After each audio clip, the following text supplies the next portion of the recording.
You may reach a point in today's video where you think, wow, that's a lot of euphemisms. And I promise you, dear viewer, there are more. I'm Aiden Mattis, and welcome back to the Lore Lodge.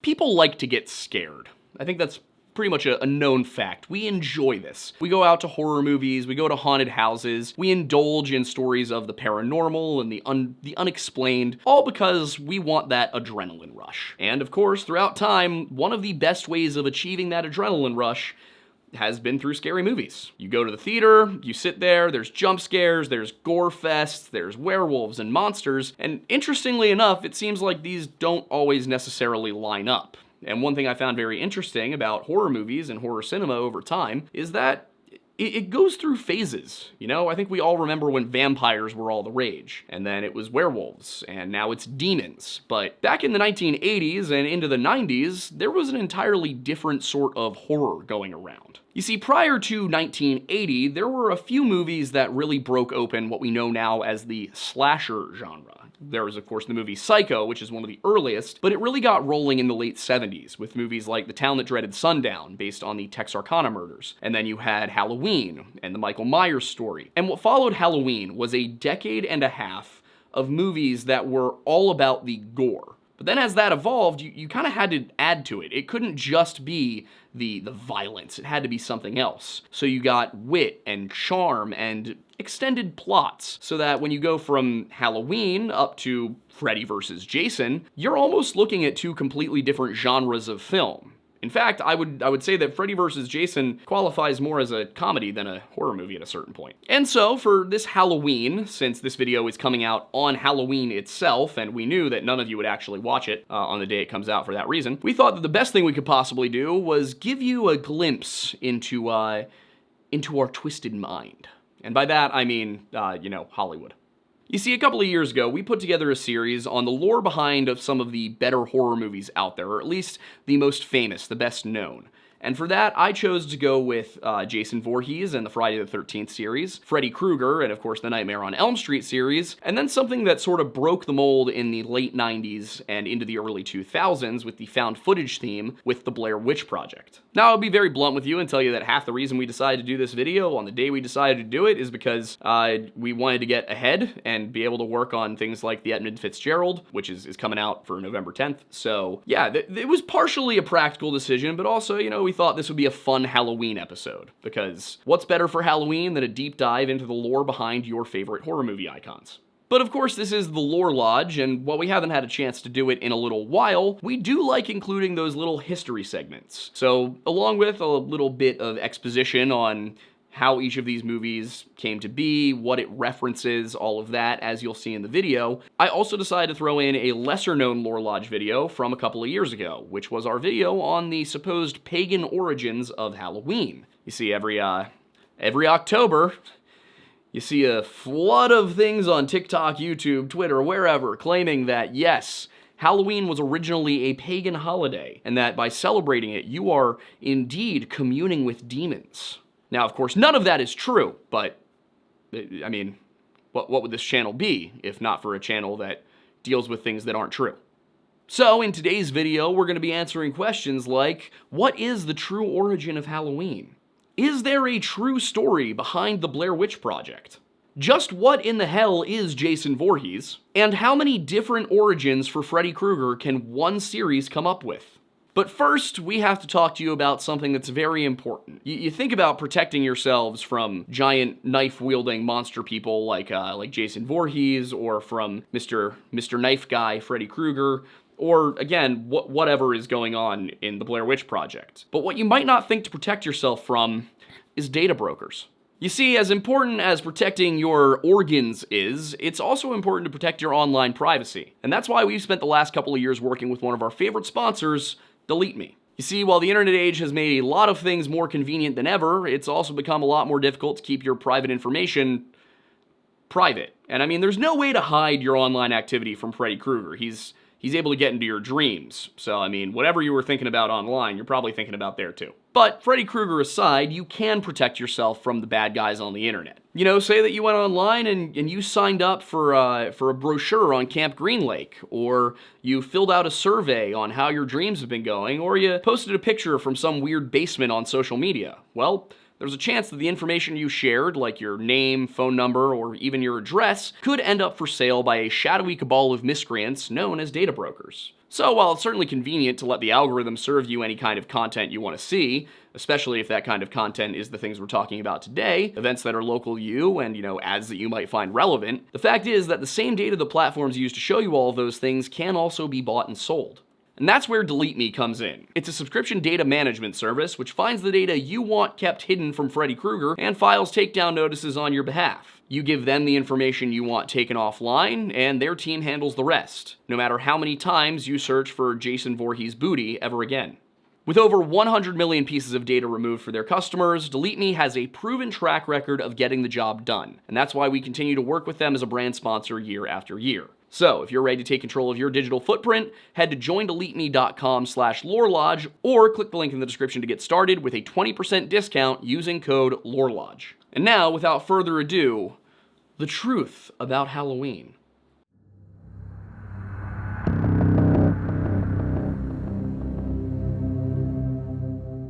Halloween is one of America's favorite holidays and probably one of the more universally celebrated ones between America and Canada. It's a day characterized by jack-o'-lanterns, mischief, and door-to-door solicitation. Most of us probably have memories of dressing up like a cowboy or a bumblebee and then toddling around the neighborhood, or at the very least we recognize the theme music of the movie Halloween, which is about Michael Myers. And not to get serious on you too early in the video, but we are hearing rumors that kids this Halloween didn't really get to trick-or-treat quite as much, because of some weird thing called trunk or treat that was going around. Take your kids door to door. Just do it. It's fun. You got to do it. They should get to do it too. Of course, Halloween is not a solely American holiday. It has a number of traditions that date back to medieval Europe. These customs and traditions were associated with a Christian holiday called All Saints' Day. And the night before All Saints' Day was All Hallows' Eve. Hallow being a term for holy, and the holies, the saints, is you get where this all happened. Yet there are those who suggest that the traditions which make up Halloween are far older and a lot less Christian than we think. But before we get into that, let's talk about what we mean when we say Halloween,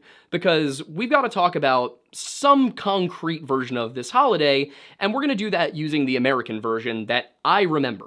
There are a few primary traits that make up the American Halloween holiday, and those include costumes, trick-or-treating, jack-o'-lantern carving, and of course the date of October 31st. And yes, there's a lot of things with haunted houses and scary movies and all of that, but that all kind of rolls into the costuming in my opinion. It's also more associated with the spooky aspect of Halloween than any of the religious aspects, from either side. The name of the holiday, Halloween, comes from All Hallows' Eve, and specifically in the Scottish dialect, where it was not shortened to Eve, but rather even.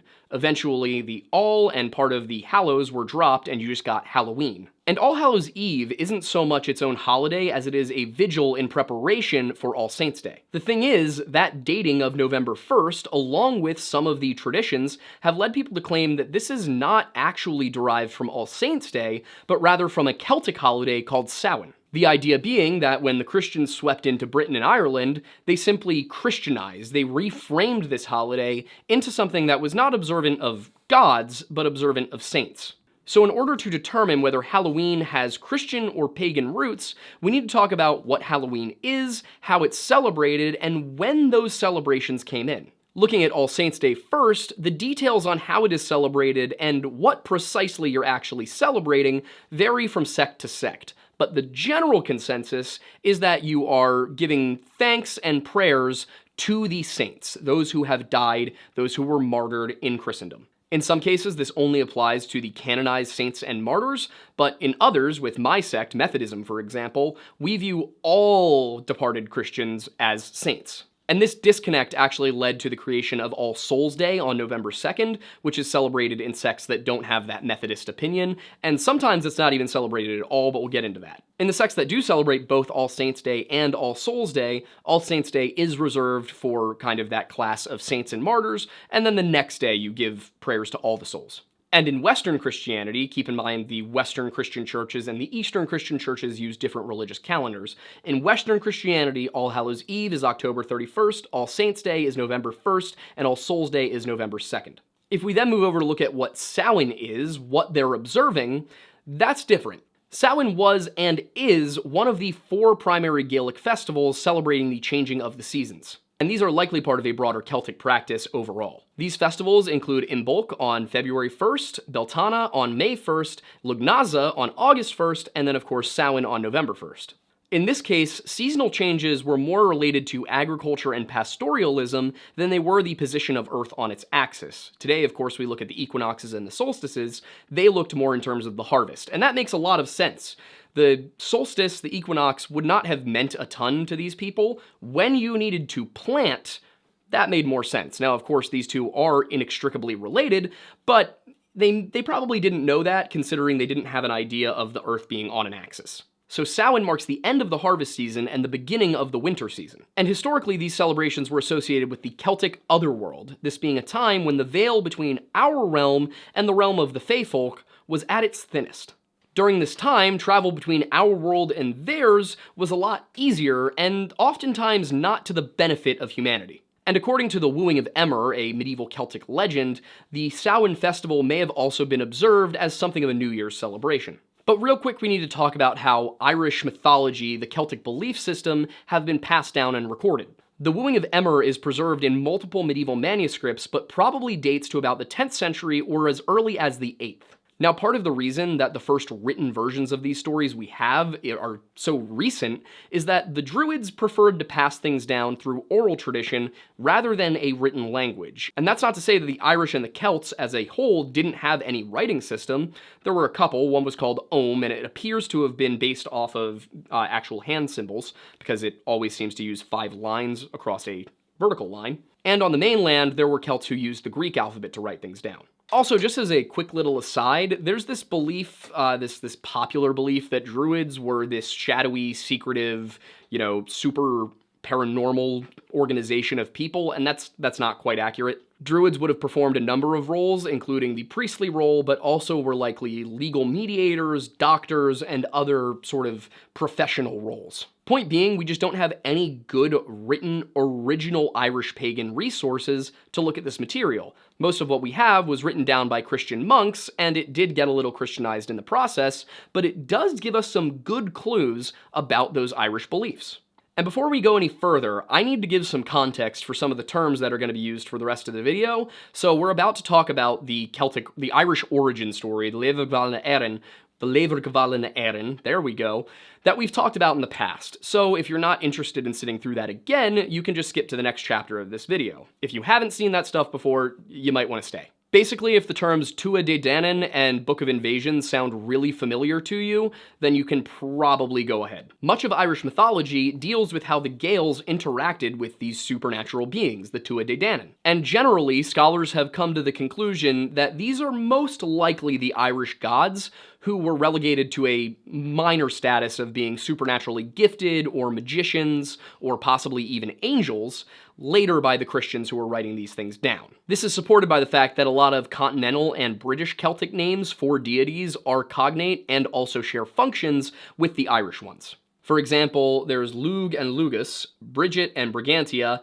Nuada and Nodans, and Ogna and Ognios. So as you can see, lots of similarities between the Irish, which was the first one I gave you there, and the continental or the Britannic. And like I said, scholars generally consider these to have been the pre-Christian gods, but it's not quite that simple. Their story might be more complicated than that. The legend of the Tuatha Dé Danann survives in multiple forms, and their origin story was passed down in the Levergvalna Éireann, the Book of Invasions. The direct translation, of course, there is the Book of the Takings of Ireland, and this goes over the 6 times that new people came into Ireland. And it's compiled from a bunch of manuscripts that all date to about the 11th century and are probably based off of older material. While it attempts to accurately retell the history of Ireland, it is pretty heavily Christianized, and it's broadly inaccurate to what we know now. Nonetheless, it does include valuable clues about how the Irish perceived their history. And it also gives valuable hints regarding the folk beliefs of those ancient Irish. It begins with the story of humanity according to Genesis, with Noah's son Japheth being the father of the Europeans,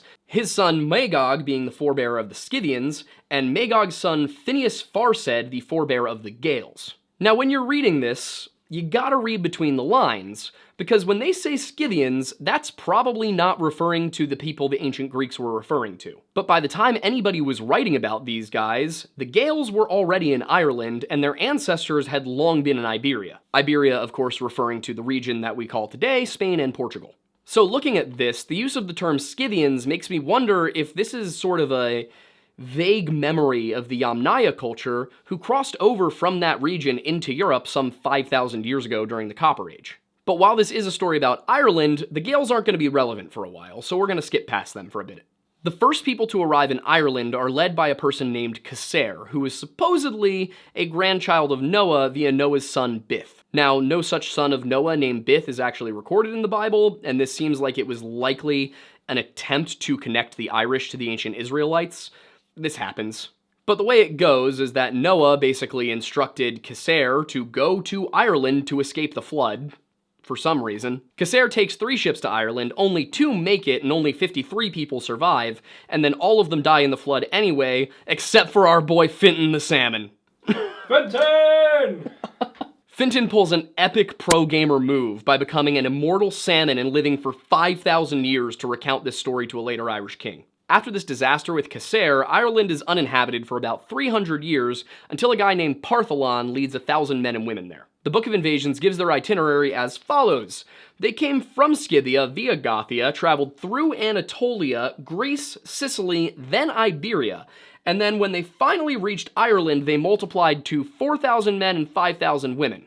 Sorry, 5,000 men and 4,000 women. You may recognize this as a much better ratio than any frat party. The unfortunate part is that they all died of a plague except one guy. Following this, we have the people of Nemed or Nimek. These are more descendants of Noah via the Scythians, which could just be referring again to that vague memory of the Yamnaya culture and the ancient Indo-Europeans. They set off from the Black Sea in 44 ships, and again, only one of them reaches Ireland. It contains Nemed, his 4 sons, his wife, and a number of others. And things are going okay for them, except there's the part where they have to battle mysterious Fomorians, who their description kind of changes throughout the Celtic stories. But what we do know is that these Fomorians have a tower out in the sea, and the Nemedians go to war with them. They fight valiantly, and they actually do win, but it's one hell of a Pyrrhic victory because they end up having to leave. They only have 30 men left. And that's just not enough to sustain an entire population. That's actually below the necessary number of people for non-problematic reproduction, so to speak. According to this version of the story, some of these people went to Britain, some went to Greece, and others just went north. Now, why would somebody writing in the 9th century claim that a group of people went north? Well, they did know about Iceland, and there was also this mystical place called Thule that was described by the Greek traveler Pythias. We don't know exactly what he meant when he was talking about Thule. It could have been Iceland, it could have been parts of Norway. Some have even suggested it was only the Faroes Islands. But either way, those who went to Greece had a bit of a problem, which was that they were immediately enslaved. For the next 230 years, they would work as laborers carrying soil and clay to help the Greeks terraform, apparently. And as a result, because of the sacks they carried full of dirt and clay, they became known as the Fir Bolg, or Men of the Sack. Eventually, they managed to escape back to Ireland, which they then divide into 5 territories. They prosper for a time, but then a new race appears, the Tuatha Dé Danann. These Tuatha Dé Danann are supposedly the descendants of Nemed who went north, and they have come back, with supernatural abilities. And they use those supernatural abilities to fight the Fir Bolg. Their name, Tuatha Dé Danann, translates to children of the goddess Danu. And whatever their relationship with this goddess Danu, it seems that it was everything they needed to overcome these Fir Bolg. And it wasn't just that they defeated the Fir Bolg, they then went to war with the Fomorians and won. And this wasn't a victory in the sense that the Nemedians had a victory. This was a victory where the Tuatha Dé Danann decisively won that battle. And this is where the Gaels finally re-enter the picture, heading from Iberia to Ireland. These people are called Milesians at the time, probably from Mil Hispaniae, which means soldier of Spain, but they are skilled warriors, and they defeat both the Tuatha Dé Danann and the Fomorians who ally together to fight them. After they wrest control of Ireland from the Tuatha Dé Danann, they become the rulers of that land, and eventually they are known as the Gaels. Now, it's important to note a few things about the Book of Invasions, because there are earlier accounts of these stories that don't quite match. One example would be Historia Brittonum by the monk Nennius. It was written around 828 AD, and it does describe some of these invasions. The thing is, he only recounts 3 of these, those of Partholon, Nemid, and the Milesians. This would suggest that the story of the Tuatha Dé Danann was not originally part of the story of the takings of Ireland. It existed independently of that and was eventually rolled in. In Nennius's version of accounts, Partholon's people number only 4,000 before the plague. They're also the first to land in Ireland, Caser being completely absent from the story, and they're not from Scythia, they're from Iberia. Similarly, Nennius's version does not have Nemid coming from Scythia, traveling through the Mediterranean and then up the coast to Ireland. He simply starts in Iberia. When they leave, they don't go north, they don't go to Britain, and they don't go to Greece, they go back to Iberia. So it seems like in 828, the Tuatha Dé were not involved in the narrative, and this idea that there was this long link back to the Indo-Europeans had not been included in the story. Rather, they were probably going based off of these people's most recent location, where their ancestors came from, would have been Iberia. Where those people in Iberia came from, well, that's anyone's guess in 828, or even in the 11th century. But in any case, the Milesians do defeat the Alliance, they do take control of Ireland, and they do force the Tuatha Dé into the Otherworld. Now, this is something of an agreement that the Tuatha Dé get the Otherworld, and we get this world. But something that's important to note is that the Otherworld is not the same concept as the Underworld. A lot of the time we like to think of these realms of spiritual beings in this sort of Christian lens, where there's a heaven and there's a hell, there's a paradise and there's an underworld. This, of course, even goes back into things like the Greeks believing in an underworld. Now, the Irish, not so much. The Celts had a different concept entirely. It did still sometimes involve going underground, but this was not the land. This wasn't the realm of the dead. Now, the realm of the dead was in the Otherworld, but the whole Otherworld was not the realm of the dead. Travel between our world and the Otherworld, as I mentioned before,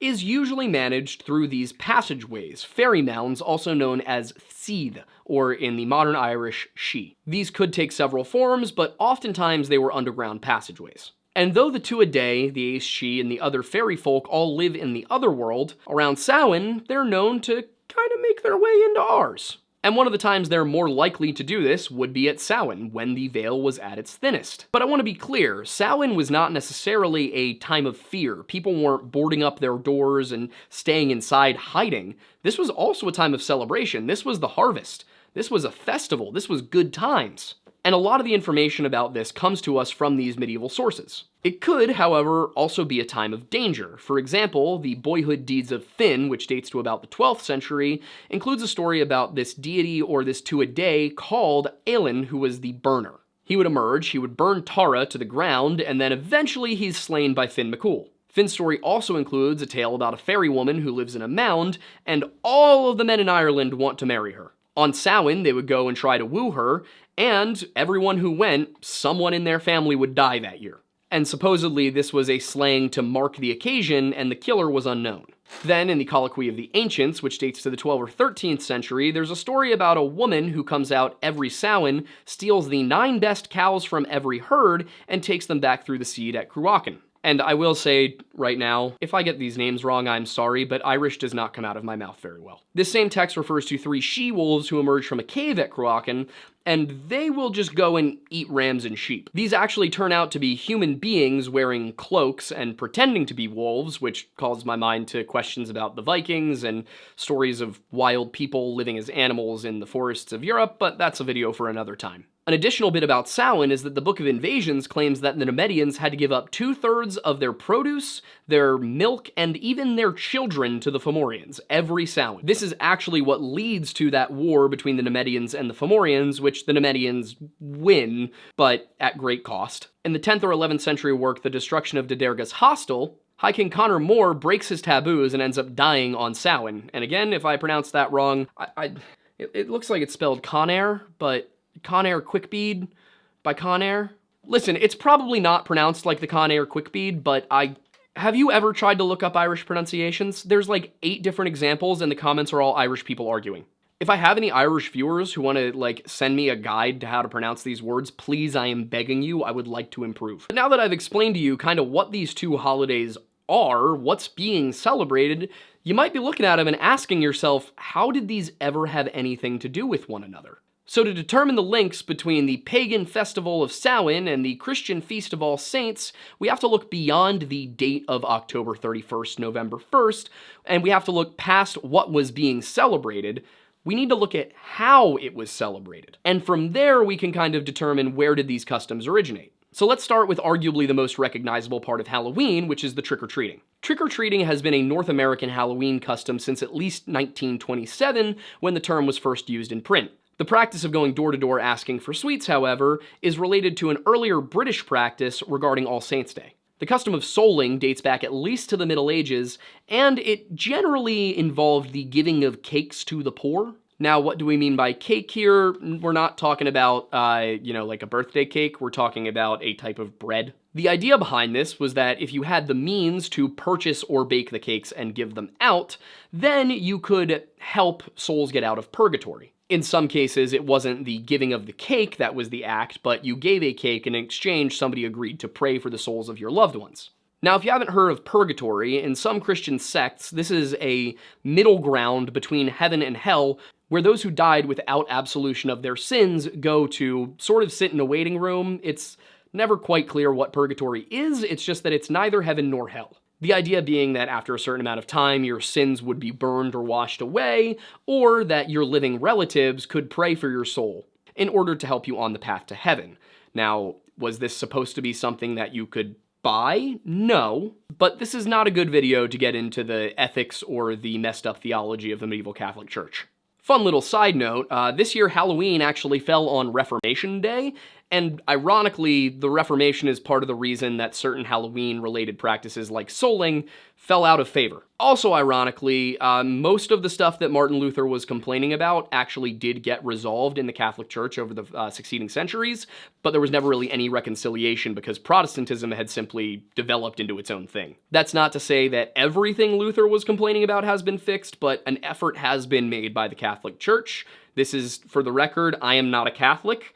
I have been accused of maybe being too hard on Catholics, and I felt it important to recognize a time when they changed for the better. Moving back into the actual Halloween stuff, though, a reference to begging on Hallowmass is made in Shakespeare's The Two Gentlemen of Verona, which is from 1593. And another even earlier source does confirm the use of soul cakes on this holiday. And according to the 14th century clergyman John Merck, on All Souls' Day, the day following All Saints' Day, people would purchase cakes and they would give them out to the poor. So we do have some very early references to this. John Merck was writing in 1380. However, he makes no mention of people going door to door, which doesn't necessarily mean the practice hadn't yet developed, but at least he did not record it as such. And Merck, again writing in 1380, also includes the detail that souling is already an old practice. But how old is old?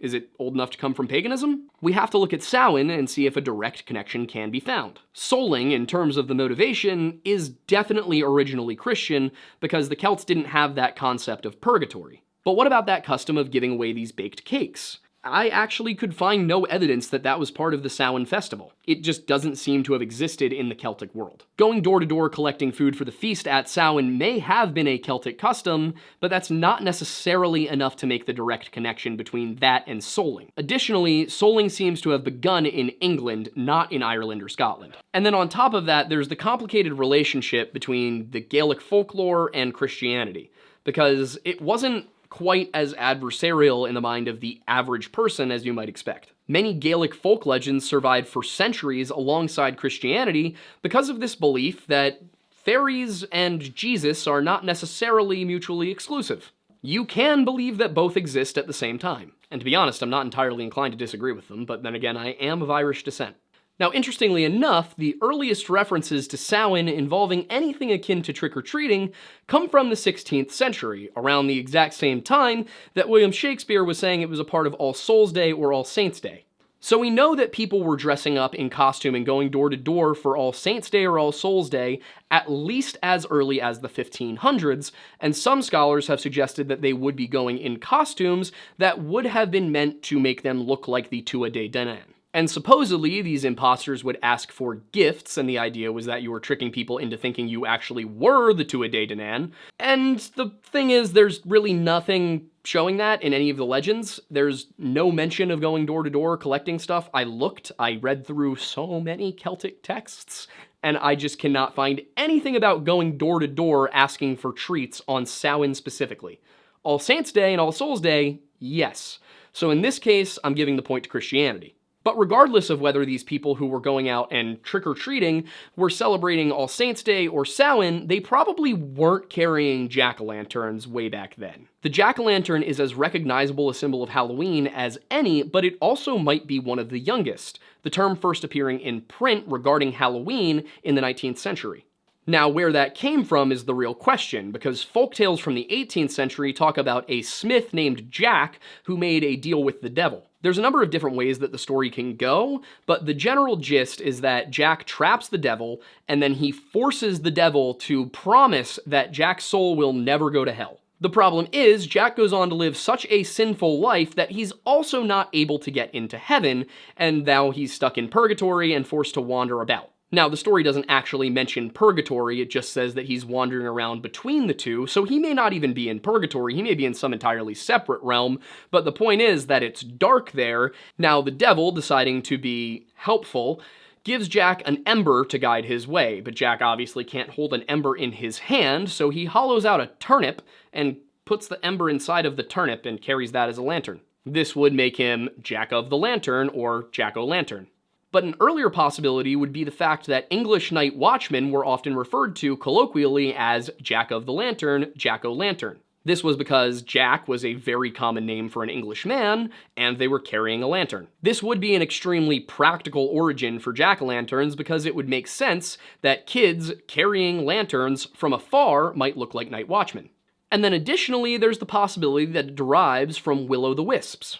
In the related Celtic culture of the Welsh, will-o'-the-wisps are carried by goblins called puca, who will lead travelers astray into bogs and marshes in the dark of the night, only for them to extinguish their lantern, leaving the traveler stranded. And like the Tuatha Dé or the Aes She, these puca come from the other world, which is known as Annwn in Welsh. Much the same as with the Tuatha Dé, this is the realm of the Tylwyth Teg, which is the fair family. Once again, if you look at Welsh and Irish, they're both Celtic languages.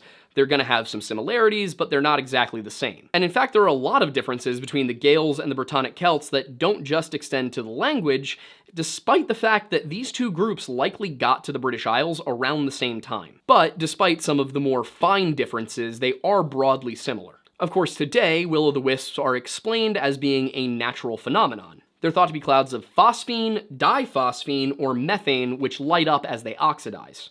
And the part where they would lead people somewhere is usually attributed to how the clouds of gas would move as the air current from you walking forward pushed them. So in effect, the person following the will-o'-the-wisp was actually leading the will-o'-the-wisp while thinking they were following something. But as for Samhain, I could find no references to anybody carrying lit gourds on that holiday. At least not until the 16th century, but once you do get to the 16th century, they are said to be used to scare away evil spirits. However, the practice of carving and carrying gourds does seem to be original to Ireland and Scotland, and given the fact that there was a Celtic culture there already in Scotland, the Picts, and that the Welsh didn't have this tradition, it seems that the practice of carving and carrying these gourds may in fact go all the way back to before the Irish wrested Scotland from the Picts. This could imply that it actually spread to Wales and Cornwall from Ireland and Scotland, and therefore was not pan-Celtic, but was in fact specific to the Irish. The Scots, of course, were originally Irish immigrants to what is now Scotland. In this case, it seems likely that the jack-o'-lantern did actually emerge from Gaelic folklore, if not Celtic folklore overall, but by the 18th century it had become heavily Christianized. So the lanterns I will give to paganism because, if not directly, then at least by osmosis, it does seem to have come from the Irish. And this brings us to the costuming aspect, which is probably everyone's favorite part, and also the part most often cited by pagans and evangelicals alike as being original to the Irish folklore, or at the very least, as being of non-Christian origin. Known as mumming or guising, the practice of costuming can once again be traced back to Scotland in the 16th century. Now, it may go back further than that, but we don't have any evidence at present. And by the 18th century in Scotland, children would wear masks that they called false faces as they ran about doing their tricks and treats. And this practice of guising is what evolved into the modern costuming tradition. But where did that come from? That one is especially difficult to answer because masks are kind of universal. They're used all over the world and have a number of possible functions, anything from burial to war to religious and drama festivals. To find an answer, I looked to both the legends and the archaeology, and what I found is that there's a lot of sources that claim that costumes were used on Samhain, but none of them actually cite anything. They simply make the claim that masks and costuming originated from Samhain, and then they just kind of move along. So far as I can tell, masks were not universally or consistently involved in any Samhain celebrations, and they also just weren't all that popular amongst the insular Celts of Ireland and Britain. While we do find elaborate ceremonial helms in some cases, they never seem to have masks, and it could be that there was a mask and it was made of wood and therefore didn't survive, but we don't have many surviving masks from the Celtic Isles. The one thing that does come to mind is that scene in Colloquy of the Ancients where the three she-wolves reveal that they're in fact human beings dressed as wolves, but that only happens once and it's a pretty loose connection as a result. But part of this issue is that All Saints' Day also doesn't carry any use of masks. And in addition to all of that, disguising oneself as one of the two a day by putting on a ghoulish mask would not have made sense to most of the ancient Celts for a number of reasons. From the identity of the two a day and the stories about them, there's just no real evidence that this was a practice related to Samhain. And as I mentioned earlier, Samhain is one of those Celtic quarter days, but Scotland is not only Celtic. So what about the other groups who have inhabited Scotland? The Germanic peoples and the Norse peoples? Well, the practice of guising doesn't seem to have developed in England until after it developed in Scotland, which means it's probably not original to Germanic traditions. Now, that's not to say that there weren't practices of mumming and guising on the continent, but they weren't related to this festival. And if they did somehow make their way into this festival, well, that wouldn't be Celtic paganism, that would be Germanic paganism. But if we look to a group that had really heavily integrated itself into Scottish and Irish culture at around the time that these would have been developing if they were from paganism, then the group that comes to mind is actually the Norse. And while the English and the Norse were ethnically near identical, by the 800s they had differed considerably. The English had mostly eschewed their pagan roots, while the Norse still wore Thor's hammer.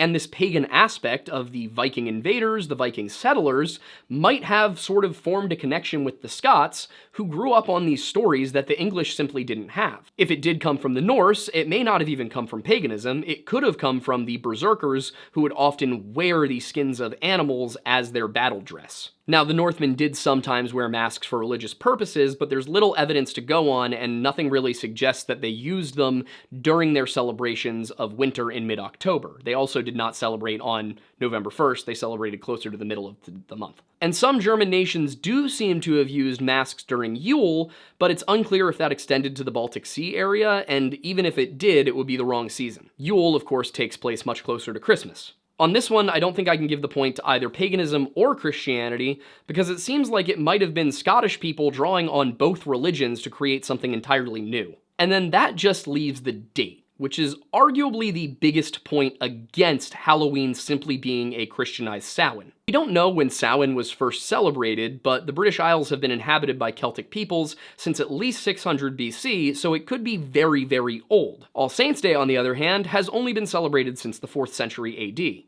And then there's the fact that Halloween is celebrated on October 31st, but both Samhain and All Saints' Day are November 1st, despite the fact that Samhain would start on October 31st for us, due to the Celtic concept of time and dividing the day into the light half and the dark half, rather than the way we do it currently, which is kind of the middle of the night and the middle of the day.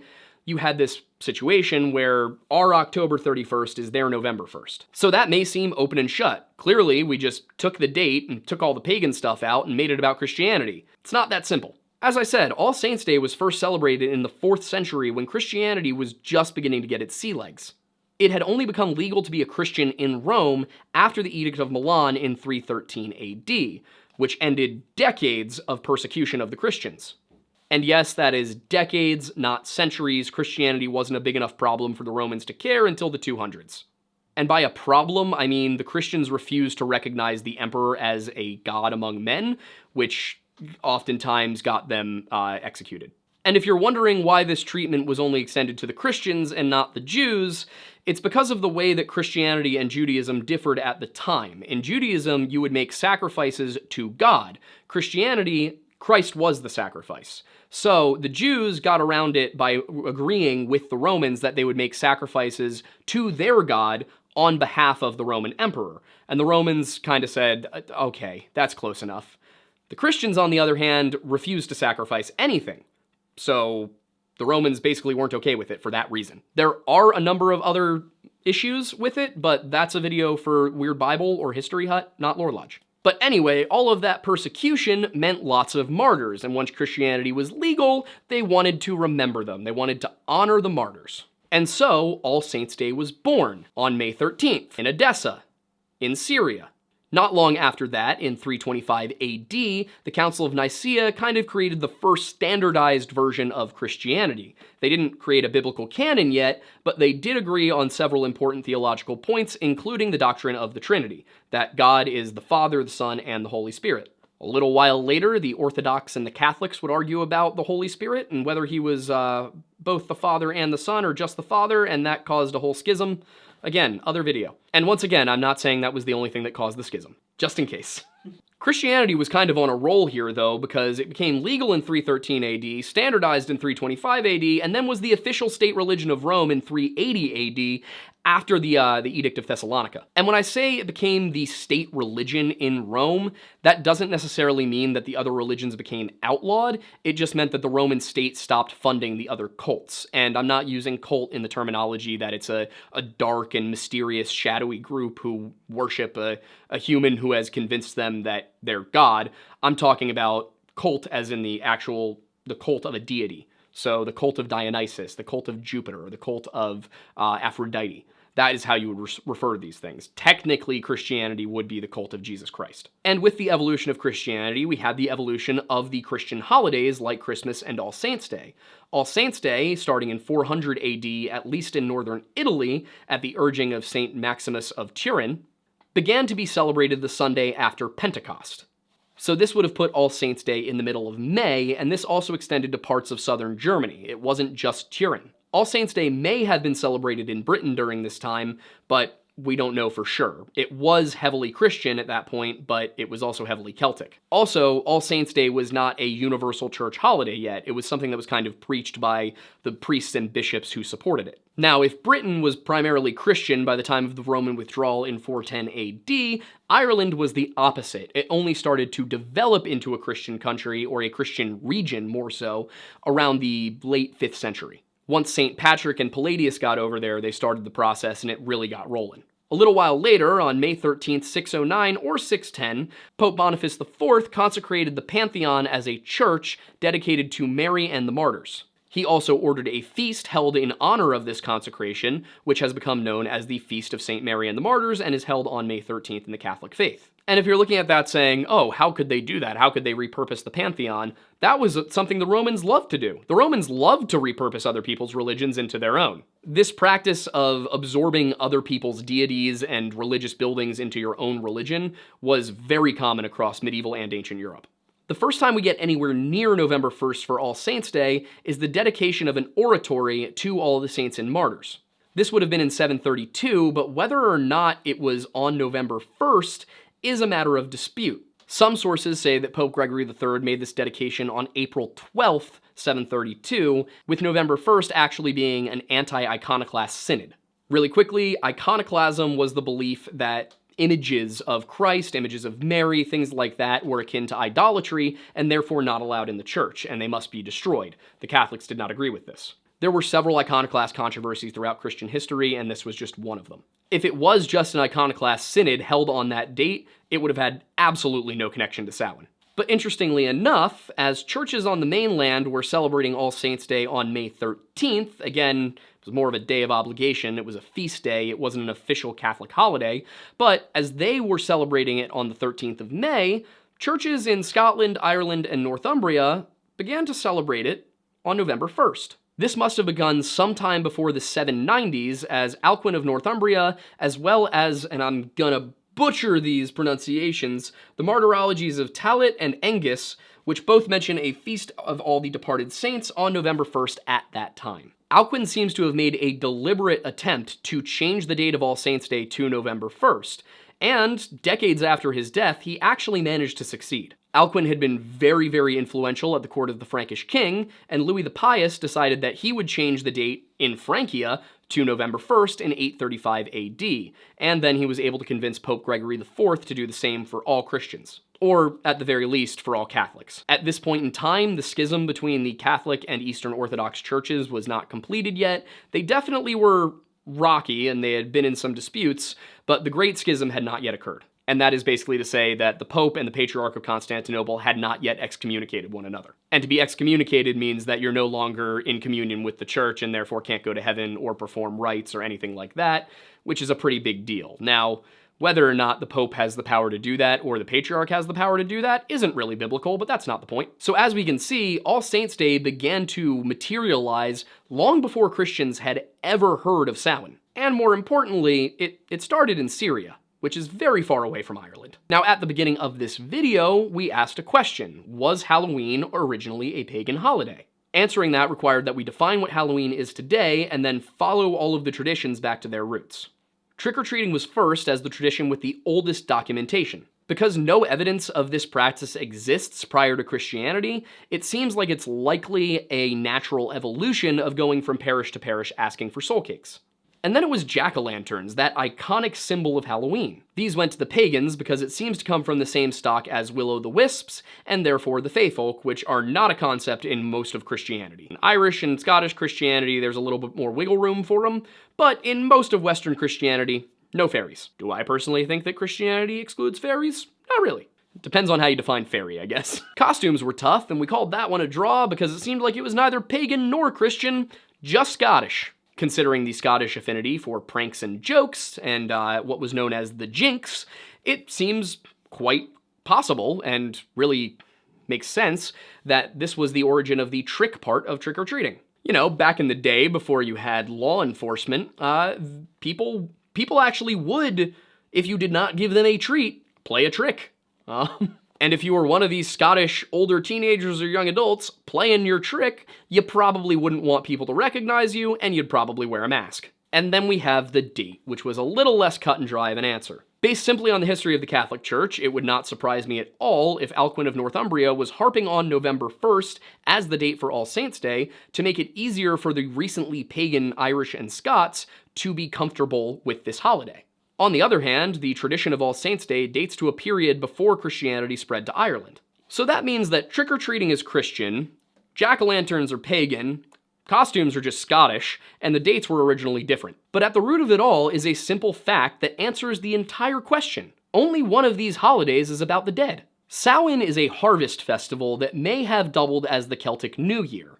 All Saints' Day is a celebration of the saints and martyrs and an honoring of the dead. The reason that there may have been this confusion around Samhain being a Celtic holiday regarding the dead may have been because Christians couldn't wrap their heads around the idea of the other world back in the Middle Ages. Because for them, you had our world, you had heaven, purgatory, and hell. So there was our world and the afterlife. We could not, while living, go to purgatory, heaven, or hell. Now, there are certain cases in the Bible in which people do exactly that, but it's not something that is common, and it's something that only happens when God himself plucks you up and says, you're coming with me. Or if not God, one of his angels. So Christians didn't have this idea of a parallel dimension inhabited by people like us with supernatural abilities. They just had this life and the afterlife, which may have led early scholars to think, oh, that must be a festival of the dead because spirits come over from the other world. They must be dead. No. So at the end of the day, they're not the same holiday because they're celebrating completely different things. And yet Halloween somehow seems to be both. And that's because it is. Sure, it's a Christian holiday, All Hallows Eve, but the date comes from Celtic tradition, and the celebration seems to be a mix of the two. So Halloween is neither All Saints' Day nor Samhain. It's a secret third option. a really cool, harmless, and fun mix of two holidays. You may have some fundamentalist Christians out there telling you that Halloween is worship of the devil, and if you even so much as dress up in a costume or ride on a hay bale through a cornfield, you are worshiping Satan. And there are neo-pagans who will tell you that Christians simply stole a Celtic holiday, and in reality, you are actually worshiping our gods, ha, or, stop celebrating our holiday, depending on who you're talking to. In reality, both groups are completely wrong. Well, there you have it. Halloween, as it turns out, is not pagan. And it is, for the most part, Christian, with a whole bunch of weird little sprinklings of Celtic culture in there that aren't actually related to the holiday of Samhain. But one thing that for sure is related to witchcraft is the first movie on our list today, The Blair Witch Project. But not in some of the ways you might think. You see, witch has meant a number of different things throughout history. Witch at one point meant somebody who divined, somebody who would use some form of, of divination. But, you'd crack open some bird bones, throw them on the ground, and be like, yes, you will be proposed to next week.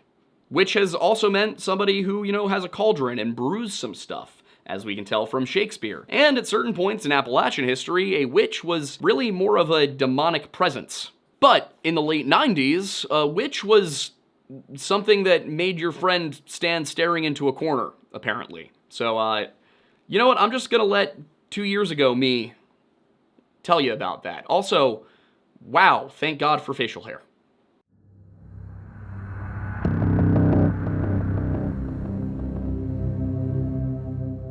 The Blair Witch Project is one of those movies that, even if you're not a fan of the horror genre, if you grew up in the 2000s, you know about it. If you were around in the 2000s, you know about it. You might not know particularly what it's about, aside from, the obvious nature of the title, The Blair Witch, but everybody knows the general focus of the story. Found footage, group of teenagers go into the woods, nobody comes out, footage is found later. But the reason that everybody knows what the Blair Witch Project is not because it was a phenomenal movie. It's not like this was going to be winning Oscars left and right. The way that the movie's marketing, the found footage style, and the time that it came out created something of a perfect storm that propelled this thing to a level of fame and notoriety that it likely would not have had otherwise. And it's not even that Blair Witch was the first movie to use found footage. It was really the entire, blitzkrieg of marketing they did via the internet at a time when that wasn't happening. But we'll get into all the details of that in a minute. What I really wanted to talk about is possibly the most interesting aspect of the Blair Witch Project, which is that despite being a movie that went out of its way to convince people in the marketing that it was in fact a documentary and a true story, they neglected to mention the fact that it was based on a true story. And I don't mean that to say that there were actually a group of young adults who went into the forests of Maryland in 1994 and filmed themselves getting chased around by witches. That's not at all what I am saying. What I am saying is that there was a very real witch trial, or at least there is a legend of a very real witch trial, in that exact area from 1697 that really does kind of follow some of the story. But before I get into what witch trials are and what happened there and how it would have inspired the storyline of Blair Witch, I have to go into what the word witch actually means, because you're gonna get so many different answers on the internet, and the Wikipedia entry is just going to tell you what a witch is in every culture on Earth. So let's stick to particularly European witchcraft, because that's what we're looking at here. We're looking at, early European settlers in the Americas. So they're going to be looking at witchcraft in the European tradition. And that is complicated in and of itself, because witch has not always been the word for witch. It has only been that word since English came about. Before that, one of the more common terms, one of the ones that comes up in a lot of languages, is strix, or striga, or strigoi. There's these variations of a Latin word, strix, which once meant owl. So the tradition of this idea of witches goes back long before the introduction of Christianity. It's very innate to the European folk belief. And of course, in some cases, the witchcraft was really just the creation of potions, which would be more recognizable in most cases as herbal remedies. But the consistency with which people who were simply making herbal remedies were tried for witchcraft was very low. That's not to say that everybody tried for witchcraft was actually suspected of creating potions or hexing people or something like that, but typically there was at least a suggested cause that was beyond, oh, well, I saw her mixing herbs in the garden. The fact of the matter is that people living in medieval and early modern Europe very, very well knew of herbal medicine and had been practicing it for hundreds, thousands of years. The idea that there were all these sort of provincial, backcountry people who didn't really know anything about anything is mostly a creation of the Victorian era. But telling you what a witch is not doesn't really help you to understand what a witch is, and part of the issue is that the word witch is very, very old. The modern English term witch comes from the Old English term witcha, and it comes not from Christian tradition, as many people seem to think that witchcraft has this innate association with Satanism, but rather it comes from European, specifically Germanic, paganism. And it's not even necessarily that it was paganism so much as it was the German culture. And in that culture, that term, witcha, referred to somebody who was a practitioner of magic. But of course, then there's getting into what magic even is. And suffice to say that what you're dealing with is anybody from a seer or soothsayer, all the way down to a necromancer, to somebody who creates herbal remedies.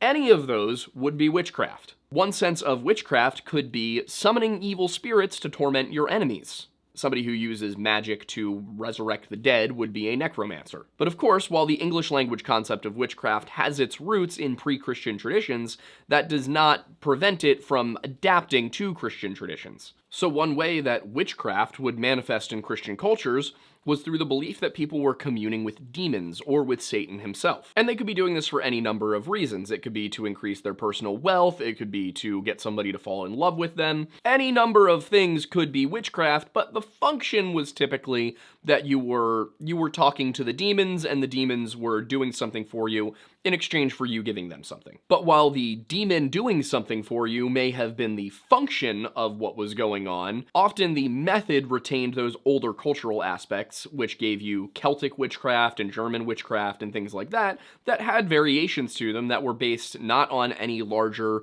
ethnic or religious identity, but just based on the places where people lived. When Europeans came to America, traditions about witchcraft obviously followed them. It's of course hard to say if there actually were any quote-unquote witches who came over on the Mayflower, for example, but at least the fear of witchcraft and the understanding that it was out there definitely did follow those people. And we know this because we have records of witch trials and people blaming plagues on witches, people blaming fires on witches, any number of things. If there was something that happened because it couldn't be explained, witches was a valid answer in the 17th century. And from that period of these witch trials, in Maryland specifically, comes a story of a woman named Molly Dyer. And earlier in this video, you might recall that I said that I called this a true story and then I sort of backtracked it. And it's not to say that this isn't a true story, it's to say that it only persists through oral tradition, and that maybe because the town in which it occurred, or is said to have occurred, Leonardtown, Maryland in St. Mary's County, had a pretty major fire in 1831 where they lost most of their colonial era records. So this may have been documented and then the documentation was just lost, but currently the only documentation we have is through the oral tradition. But the way the story goes is that there was a bad plague and a bad harvest back in the 1690s, and the people of Leonardtown determined that they must be cursed by a witch. And when they held their meeting and tried to figure out who the witch might be, they decided it must be old Molly Dyer who lives on the edge of town. Now, because there's no written record, and this is a story that gets told by generation to generation, we don't know precisely what would have happened at that meeting, what evidence was put forward to determine that yes, it was in fact Molly Dyer, but they decided that it was her and they were going to need to handle their problem. And you may have this picture of witch trials where they go into somebody's house and they take them to the courtroom and they actually put on at least some sort of show trial, and then they're led to the stake or they're led to the gallows and, either set on fire or hanged. Nowhere near that consistent or that organized. In this case, it was simply that a mob went out to her hut and set it on fire. And she jumped out the window and had only a shawl to protect her from the cold. And of course, this is winter. So she runs out and as it goes, when she couldn't go any further, she kneeled down, put one hand on a rock, put her left hand towards the sky, and cursed the village of Leonardtown. Now, what exactly that curse was is not recorded. It's just, it changes based on who's telling the story. Sometimes it's that there's another plague, sometimes it's another bad harvest, a fire, it changes. But curse or not, the story does exist, and there are records that there may have been a witch named Molly Dyer, in less certain terms than that. And what I mean to say by that is that there was a Molly Dyer, or a Mary Dyer, or a Margaret Dyer, Molly was a nickname for all of these things, who came over to the US in 1677. There's also written record of a plague in that part of Maryland from 1697 and 1698. And of course, all of this was going on during a period of time where witch trials were occurring. So, based on that information, it's not impossible, it's certainly not impossible, that there was a woman named Molly Dyer accused of witchcraft and executed in Maryland in the 1690s. But what you've likely noticed from that story is that it's not the Blair Witch Project at all, because the Blair Witch Project takes place in 1994. And while I am going to explain the plot and universe of the Blair Witch Project and what the Blair Witch is, in my opinion, first we have to explain how it got to the cultural phenomenon level that it was, and why does it differ so much from the story that it supposedly is based on. It was this combination of the found footage format, the novelty of the internet being accessible to everyone for the first time in the late 90s, and the fact that this was marketed in a way that honestly was a little bit dishonest, even if they do say that it's fiction, but they said it's fiction in, the fine print, basically. But because I really am more of a historian of culture and people and things that have happened, rather than I am a historian of journalism and technology, I decided to have my co-host, my partner at this channel, Aidan Thornbury, handle that aspect of things. So instead of me for the next, I don't know how many minutes, I haven't seen his notes, but instead of me, you're gonna have him, and that's cool too. I don't know how else to introduce you. Sure. Okay. If you don't watch the podcast, you may have never seen him before, but yeah, so Aidan, come on. Thank you, Aidan, for the wonderful introduction. So the reason that I'm talking about this bit instead of Mattis in particular is because, due to the fact that it's about film and filmmaking and things like that, we thought it might make sense for someone who studied film to be the one to discuss it. If you're wondering, what criteria that I have in order to be able to actually discuss this, I did study film at NYU. I got a major in that, along with a second major in journalism. My day job currently is a creative producer of different, corporate and commercial advertising. And then I'm the executive producer of the Lore Lodge. So for this section of the video, I'm going to be talking about the history of found footage films, how they differentiate from regular films in the way they're produced, and how this film in particular, being the Blair Witch Project, affected the audience so differently in comparison, partially due to the way the film was made, and partially due to the marketing around the film. But before we jump in, I think we should change one thing. That's more like it. So the whole premise of found footage filmmaking is essentially to create a piece of art or entertainment that appears genuine, in the sense of it is not a produced form of media, it's something that was found and assembled by real people. Found footage films are not the first presence of this within media or art. An early example of this style can be found in epistolary novels.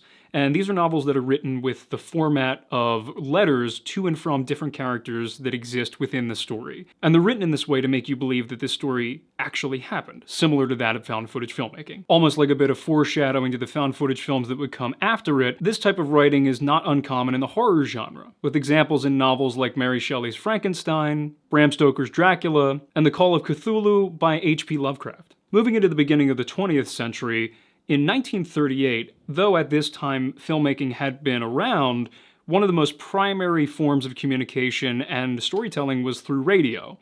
And it was in this year that Orson Welles created his broadcast of the War of the Worlds. Their telling was reformatted as a news radio broadcast. The fictional broadcast was focusing on the alien invasion of New Jersey, which would probably be one of the best things to happen to New Jersey.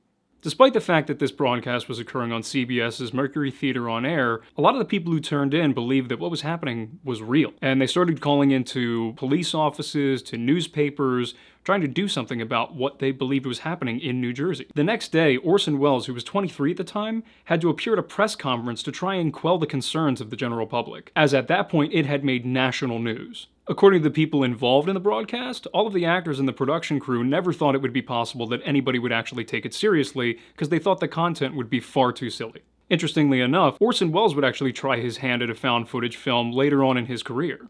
In the early 70s, he created a film called The Other Side of the Wind, but it wasn't released until 2018.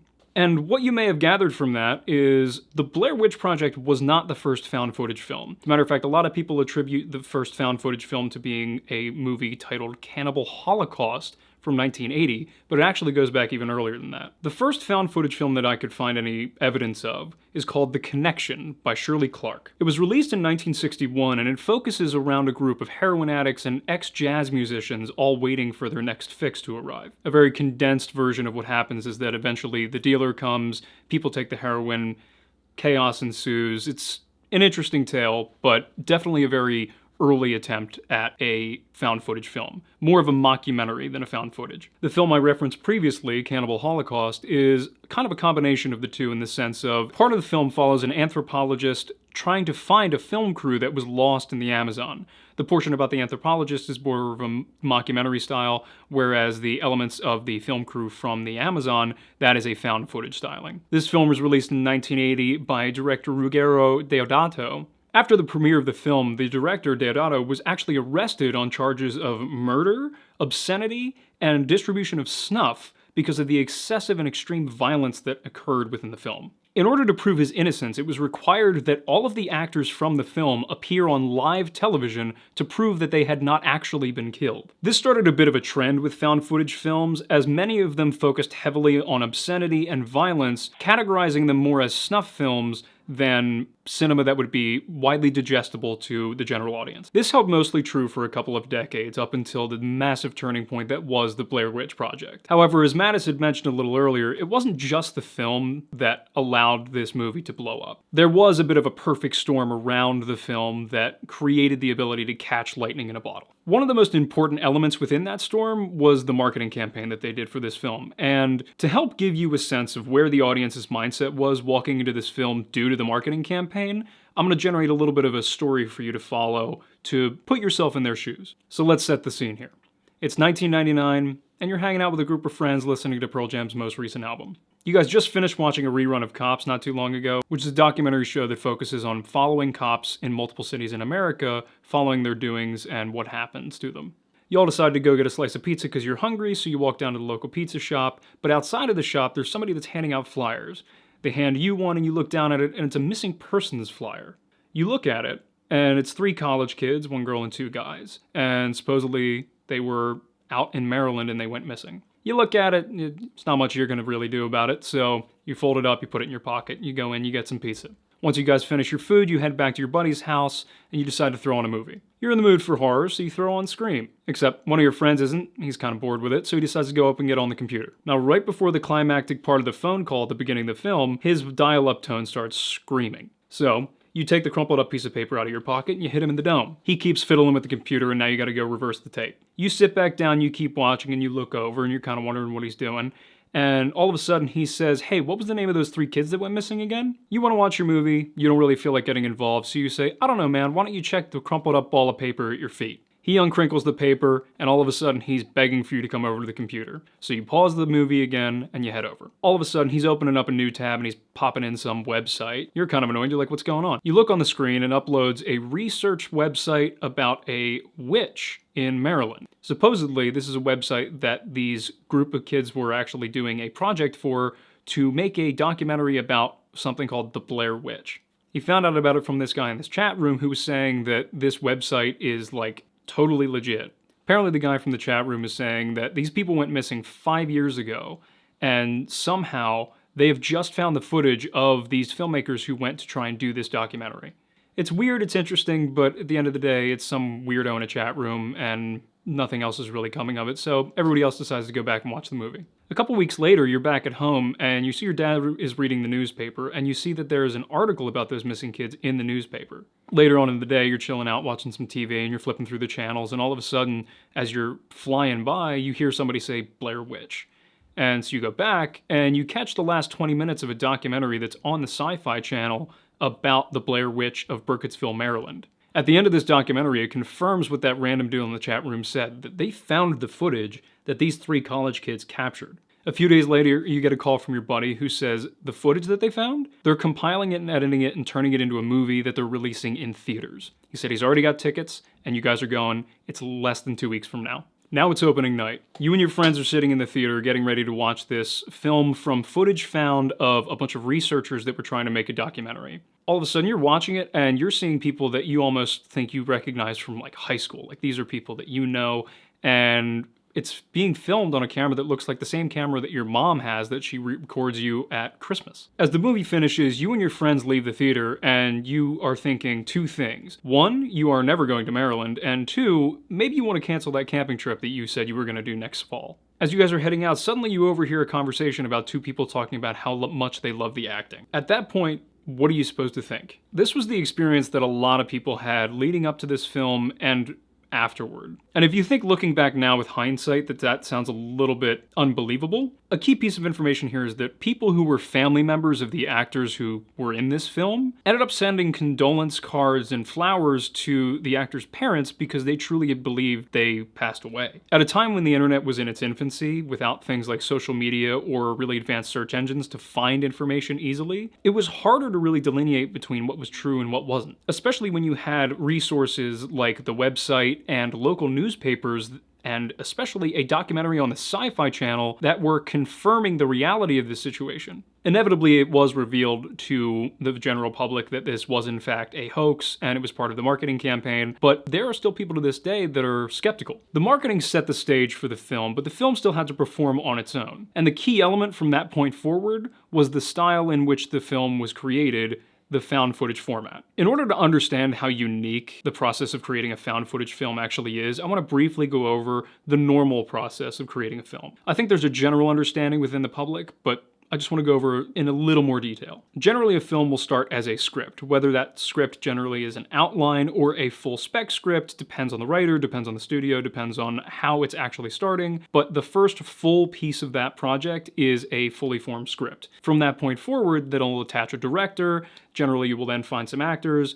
They will all work together in pre-production to kind of understand the story, to then be able to figure out what's necessary for the next steps into production. The director will then meet with people like a cinematographer, a production designer, a costume designer, the props department, set decorators and set builders. All of these individuals will then talk with their own departments to figure out each and every detail of how exactly they're going to create what is on the page into a visual format. It then goes into production, where all of these members of the crew are on set all day, every day, often for 16, sometimes even 18-hour days, where they're constantly moving lights around, adjusting people's makeup, adjusting props, fixing problems with the set, just a number of different things. Producers are running back and forth discussing how we're going over budget here, or PAs are running back and forth getting people coffee, moving film equipment from one side of the set or the one side of the stage to another. The grip and electric teams are constantly moving pieces of other film equipment and lights all around the set in order to meet the cinematographer's desired look for each individual shot. Generally, you'll do a few pages of the script per day with multiple different setups. You'll do a few different angles of each scene depending on what the scene requires. And over the course of 20, 30, 40, sometimes 50, if not more days, you will compile a full narrative film. Then that's taken into the editing room. Back in the day, it was color timing. Nowadays, it's color correction within digital software. And you have non-linear editors where you're assembling the actual cut of the film. Then you have any form of visual effects and sound effects layered on top of that. Then the film is distributed. That is a very generalized and simplified version of the filmmaking process, but it's important to understand how that process generally works when you realize that almost none of that existed on the Blair Witch. In the Blair Witch Project, the 3 main actors, Heather Donahue, Michael Williams, and Joshua Leonard,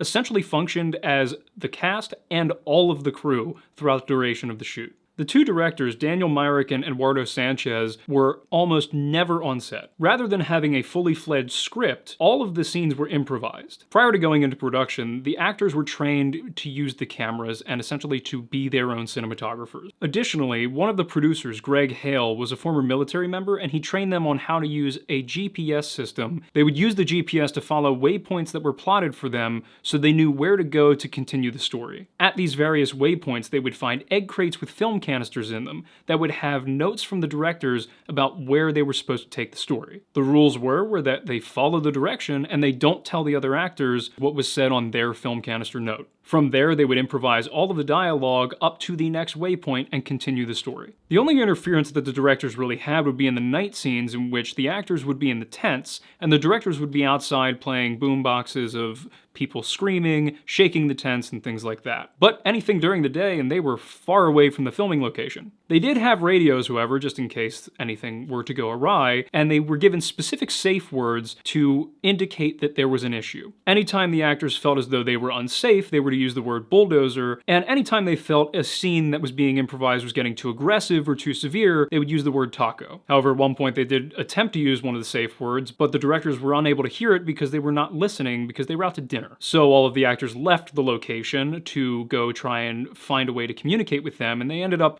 finding an individual who gave them hot chocolate, and they directed them to a local hotel. The irony there being that the directors specifically restricted the food that they were allowed to get because, as they said on set, your safety is our number one priority, but your comfort is not. And the reason for that was because they specifically wanted them to be more irritable by having less than full meals each day in order to have more genuine and intense reactions to the scenario. We'll save the discussion of filmmaking ethics about that for another time. However, for the majority of the production schedule, it was just those actors in the woods. The actors described their experience as in many ways being like a perpetual stage play in which they were consistently acting for those 8 days straight, almost 24 hours a day. However, despite the hardship and the unorthodox filming methods, as we all know, the film ended up being a tremendous success. The result of having the actors themselves film the content that they were producing, along with the marketing campaign that led up to the film, led for, as Matt has said earlier, a perfect storm that really did capture lightning in a bottle. In many ways, this proved to be true when the sequels to this franchise ended up generally flopping at the box office, and many other films that tried to capture the found footage genre chic didn't do quite as well. However, that's not true of all films that follow the Blair Witch Project that utilize the found footage format. Movies like Chronicle, District 9, and the Paranormal Activity series have seen immense success from utilizing this same filmmaking style. And though it would be tough to do now, given the fact that there's a lot easier and more prolific access to information for people through social media, search engines, and a variety of different opportunities on the internet, this was not the only marketing campaign that was successful in this regard. The Cloverfield series, though not as hoax-based or directly misleading, utilized a similar strategy in creating their ARG, which is an augmented reality game. They utilized specific elements and details from the movie and created a augmented reality experience around it with similar experiences like a real-world website and different social media profiles that fans could go and find and put pieces together about the film prior to its release. It was an interesting way to reveal specific details about the film prior to its release that the general public didn't know, even things like release date, but even more specific things like plot points or information about certain characters. The ARG pops up every time a new Cloverfield film is about to be released, but it doesn't quite have the same pull as the original, and especially not like the Blair Witch Project had. And now that you know a little bit more about the found footage genre, and specifically how the Blair Witch Project was made, I'll let Mattis get back to finishing the video. The story follows 3 student filmmakers, or at least one student filmmaker and her 2 friends who are helping out, as they document the legend of the Blair Witch. Now, one aspect that led to the belief that this was all real was the fact that these 3 actors used their real names, and not just their first name with an imagined last name. Heather Donahue was really Heather Donahue. The 2 cameramen, on the other hand, were Joshua Leonard and Michael C. Williams. All 3 of those actors would go on to have modest success with their careers, but Heather Donahue had a lot of trouble after Blair Witch came out with harassment and people basically being mean to her because of the project, similar to Jake Lloyd in Star Wars Episode 1. All of it takes place outside of Burkittsville, Maryland, which we're told early on used to be called Blair. Burkittsville today, of course, is a small village of 142 people outside of Frederick, Maryland. And it is true that Burkittsville used to have a different name. It was founded as Harley's Post Office in 1824, but it became Burkittsville in 1828, and at no point in real history was it ever called Blair. Prior to the Blair Witch Project, Burkittsville wasn't really on the map all that much. It was just a small town, and the storm of media coverage after the Blair Witch Project came out and all of the tourism and the people who thought it was real coming to check it out created an entirely different sort of horror story for the residents of Burkittsville. Prior to that, their only real appearance in history is from 1862. In that year, it was occupied by Confederate forces under Colonel Thomas Milford in the lead up to the Battle of Antietam. The town served as a field hospital during the Battle of Crampton's Gap, which was not particularly massive, but was pretty bloody. That battle took place just about a mile from Burkittsville, in which Union forces under General William B. Franklin defeated the Confederates under General Howell Cobb. Over 220 men lost their lives, and over 500 were wounded on the Union side and 800 on the Confederate side. So that is certainly a lot of ghosts in those woods. But those aren't the ghosts that are associated with the Blair Witch legend. Instead, Heather tells us that in the 1940s, an unusually high number of children were buried in the town cemetery. The mystery lies in the fact that, according to the residents of Blair, nothing really unusual happened in the 1940s, and yet, children. Since so little of the legend can be found in libraries or on the fledgling internet, Heather decided, yeah, I'm gonna go into the town and I'm gonna interview people. And I'm gonna, ask questions. When she gets into Burkittsville and begins asking questions, we start to learn a little bit about the legend. As the story goes, back in the 1940s, children started disappearing, and nobody could really figure out why. At least until an old man named Mr. Parr, who lived up on the mountain, as the old man telling the story says, probably referring to the Appalachian Ridge right outside of town. That old man, Mr. Parr, he lived up on the mountain. He came down into town one day and came into the market, just said, "I'm finally finished." Nobody quite understood what he meant by that, but the police went up to his house to check it out, and what they discovered there were the bodies of 7 children. During the investigation, Mr. Parr confessed that he would take 2 children into the basement at a time, have one stand and face the corner, yoink the first one, and then send the other to Jesus. I will send you to Jesus. According to him, the reason he would force one to stand facing the corner is because he could feel their eyes on him watching as he did his business. Now, of course, why he wouldn't just take the kids into the basement one at a time instead, well, who knows? It's not the most rational solution to the problem at hand. Of course, the easiest solution to the problem at hand is don't kill children in the basement, but I mean, if you simply must, then why not do one at a time? As for why he was murdering children in the basement, the reason he gave was that she told him to. He did not really elaborate on that, just she told him he had to. Most people in town determined this was just a crazy old man doing crazy old man things, and thought nothing more of it than that, other than, oh, well, this is tragic. But some people in town thought it was more than that. Maybe something paranormal, like a witch's ghost. One woman claims that at some point, 2 men went hunting in the forest out near where the old witch used to live. Now, who the old witch was is not really said, it's just out where the old witch used to live. They go into the forest and they disappeared. They vanished, never seen again. So as they're going around town interviewing people, the feelings are definitely mixed, with some people believing that this is a haunting, and some completely dismissing the idea of the paranormal wholesale. Of course, crazy old Mary Brown, she also has a story. In fact, hers is something of a personal encounter. While she was out fishing at Tappy Creek with her father, she saw something, a woman, but covered in just black fur, like a horse's hair. And she was wearing a shawl over her. As for how she knew it was there, well, she could sense it watching her, and when she turned around to look, that's when she saw it. And according to a couple of fishermen they meet out in the woods while they're on their way out to check out these locations, this whole area has been haunted for a very long time, and everybody knows it. Except one of the fishermen is like, oh, stop it, you're just, you're spreading stories, basically. So everybody knows the stories, it's whether or not people believe them that's really up for debate here. One of the fishermen says that he saw some white misty thing rising up out of the creek about 100 yards from where they currently were, and he says that all of this ties into the story of what happened at Coffin Rock. Now, what happened at Coffin Rock? Well, it started with a girl named Robin Weaver who went missing. She disappeared for 3 days in 1888, and they sent search parties out into the woods looking for her, but she ended up coming back on her own. Thing is, when Robin came back, one of the search parties didn't. They sent a search party out after the search party, and they found them at Coffin Rock, but not exactly in a position that any of them would have liked. What they found out at Coffin Rock was 5 men participating in a very strange bondage ritual. Now, nobody asked if they had consented to this because they had all been disemboweled. One thing about your intestines, if they go outside of your body, they're not supposed to do that. Oh, and based on the position in which they were found and the fact that there was bleeding from certain places, it was clear that this had all been done while they were alive. On top of the horror scene that was in front of them, they also saw writing carved into these men's heads, but they couldn't read any of it, and they were also flabbergasted by what they were seeing that they decided that instead of staying to write anything down or draw pictures or any of that, and nobody wanting to remain there alone, they would just go back first, get everybody else, and then come back to investigate. Thing is, when they got there, somebody had moved the bodies in a matter of hours. And all of this tied back into Robin Weaver because she said that she had seen a lady whose feet never touched the ground. So far, whatever we're dealing with here, the information presented suggests that this entity, whatever it is of the European tradition. And that's really because of the pentagram more than anything. Now, the pentagram is not exclusively a European symbol, of course not, it shows up in Africa, the Middle East, Asia, but of the 2 groups that were living there, in Maryland, at the time that all of this would have been happening, you had Native Americans and you had European Americans, and only the European Americans used the pentagram. And the pentagram itself is not inherently associated with witchcraft.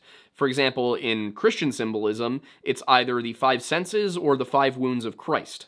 The symbol became associated with magic during the Renaissance, and then the upside-down pentagram became associated with evil during the 19th century. Thanks to Aleister Crowley, it made its way into Luciferianism and Hermeticism, and then into LaVeyan Satanism, and as we have said before on this channel, LaVey was a weenie who stole other people's symbols. The Freemasons, on the other hand, retained the symbol in relation to important women from Christian scripture. And of course, it has become ubiquitously associated with witchcraft, largely through the rise of the neo-religion Wicca. The thing is, Wicca as we know it and its influence only date to the 1950s. So obviously, this cannot have been a Wiccan. So, based on the location and the symbolism here, my guess is that the specific kind of witchcraft we'd be dealing with would be Celtic witchcraft with perhaps an esoteric twist. At least at this point in the story, that's what I'd be leaning towards. The 3 filmmakers make their way deeper into the woods outside of Burkittsville, planning to camp for a couple of nights, but they're gonna be home on Monday morning. The first night of camping, Josh hears some weird noises out in the brush, out in the distance. He says that one probably could have been an owl, but the other one distinctly sounded like human cackling. That's already pretty unsettling, but then in the morning, Heather, who is very, very overconfident about her land navigation skills, gets them lost immediately. Now, how did they get lost? Well, they got lost because Heather decided she didn't need the map. I cannot stress this enough. If you are ever out in the woods, out in the wild at all, it is far better to underestimate your abilities than to overestimate your abilities.